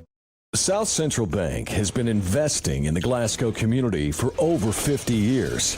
During that time, we've learned a thing or two about hard work, relationships, and a vision for success. South Central Bank is designed to make a difference in the prosperity of our customers and the communities it serves. We want to be a part of your success. Visit southcentralbank.com. South Central Bank, member FDIC, equal housing lender. With a history of scoring touchdowns and breaking records, Dakota Elmore knows a thing or two about hard work. At Elmore Realty and Auction, his team, often referred to as the A-Team, applies that same work ethic in how they serve this community. With a combined 200 years of experience, the team serves our commercial industry, helps families find their dream home, and makes your auction an easy, profitable, and positive experience. Elmore Realty and Auction, trusted since 1935. Check them out on Facebook for listings and auctions. Want to slash your cable bill? Save over $20 a month with MyStream TV from SCRTC. The savings alternative with the same great channel lineup you've always been accustomed to. Packages as low as $85 even include internet, at least 200 meg. This is a no-brainer. No more cable boxes, just an app. And you even get an extra stream. Wait till we show you Catch-Up TV. Compare your current service to the new MyStream TV from SCRTC, 678-2111. Call and save today. Have you injured yourself playing a sport or exercising? Sports medicine experts at TJ Regional Health are trained to get you back on the road to recovery. Whether you're dealing with sprains, fractures, knee and shoulder injuries, or other common injuries, our goal is to prevent illness and injury in active individuals of all ages and help prevent future problems to maximize your performance. Find out more at tjregionalhealth.org/rehab. Patients first, team always. TJ Rehabilitation Services. There's a new flavor in Hardee's Craft Kitchen. Nashville Hot Chicken. Juicy 100% white meat dipped in buttermilk, hand-breaded and seasoned to bring the heat. Breakfast, lunch, or dinner? New Nashville Hot is goodness in the making.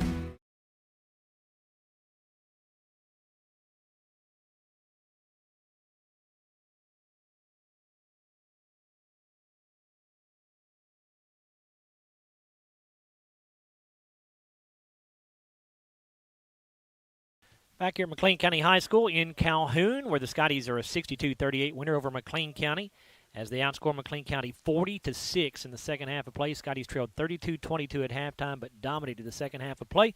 And now Glasgow moving on to the second round to face Hart County next Friday night. Our Phillips IGA player of the game tonight is going to be the senior Mason Arms. Mason with 9 carries for 77 yards and 4 big touchdowns tonight. And you're looking at, if you're watching on YouTube, you're looking at his touchdowns as we speak here. Lots of good choices tonight. It's one of those games really where you almost hate to single out any player for the player of the game. Easton Jesse obviously has to get honorable mention, as does Rico Crowder. Both of those kids had tremendous nights as well. But with the 4 touchdowns scored tonight for Mason Arms, we're going with him as our Phillips IGA player of the game. Again, 77 yards rushing on top of the 4 touchdowns there for Mason Arms. Congratulations to Mason, and thank you to Phillips IGA for the sponsorship of that feature here on WCLU. So, again, let's give you some scores here that we know about at this point. We know that Hart County defeated their opponent Webster County 43-8, and Franklin Simpson defeated Hancock County by a score of 35-8.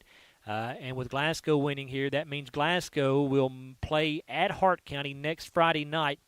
And it will be, I'm assuming, a 7 o'clock start time, but it'll be a rematch of a terrific regular season game that took place at Hank Roy Stadium. This one in Mumfordville. It'll be a great ball game as Glasgow takes on Hart County. And we know Franklin Simpson is going to go to Union County for their second round game. We've got another final score for here just coming to us. Graves County has defeated Greenwood in what I believe would be considered an upset by a score of 22-7. We look at some other scores for you. We know that McCracken County defeated Barron County 49-27, the final score there. In Class 2A, it was Monroe County over Louisville Shawnee by a final score of 49-8. Metcalfe County won a thriller tonight in overtime as they defeated Washington County by a final score of 26-20. And it was Bardstown with an easy victory over Allen County Scottsville in Class 4A by a score of 43-0. That's about all we've got for you right now as far as the final scores are concerned, but we hope you've enjoyed our broadcast tonight. We'll try to keep you up to date on all the playoff scores with most of the local teams in the area and most of the teams in our district as well. We did get a final score also on that Union County-Adair County game, and the final score on that one was Union County 28, Adair County 6. So Adair County, the only team out of Class 3A District 2 that did not win their opening round game tonight. Of course, Adair was not expected to win that ball game. Union County has a very good football team, but looks like Adair County certainly held their own against Union County tonight. So that will wrap up things here from McLean County High School. We do want to thank our folks here who helped us out with the video broadcast. Mr. Will Perkins with a great job on the camera up on top of the press box, and Matthew Clark, our video producer extraordinaire, as he has done a great job as well for us on our video live streaming this year. And we've all got one more game, at least one more game that the Scotties get to entertain us and see if we can go up Hart County and pull off an upset against the Raiders. I also want to say thank you to Luke Pierce back at the studio, and also Mary and Jonathan Clark as they were all back at the studio doing production work for us on the board. We appreciate their hard work back in Glasgow. My partners, of course, are Larry Alexander and Bruce Tribune. I want to say thank you to them. Once again, your final score, Glasgow 62, McLean County 38. Scotties moving on to face Hart County in the second round next week with a record of 9-2. McLean County season coming to an end at 8-3. I'm Joe Myers. Thanks for listening, everybody. On WCLU 103.1 FM and AM 1490, and video streaming free at WCLUradio.com and on the Glasgow Scotties and WCLU YouTube channels. Glasgow Scotties football, brought to you by Don Franklin Auto, Walbert Trucking, South Central Bank, HVAC Services, South Central Rural Telecommunications Cooperative, Garcia's Grill, Elmore Realty and Auction, Hardee's, TJ Regional Health, McDonald's, Monticello Bank, Phillips IGA, and Kentucky Farm Bureau agent Joe Myers. Your home for Glasgow High School Scottie Sports. WCLU, a presentation of Forever Communication Sports.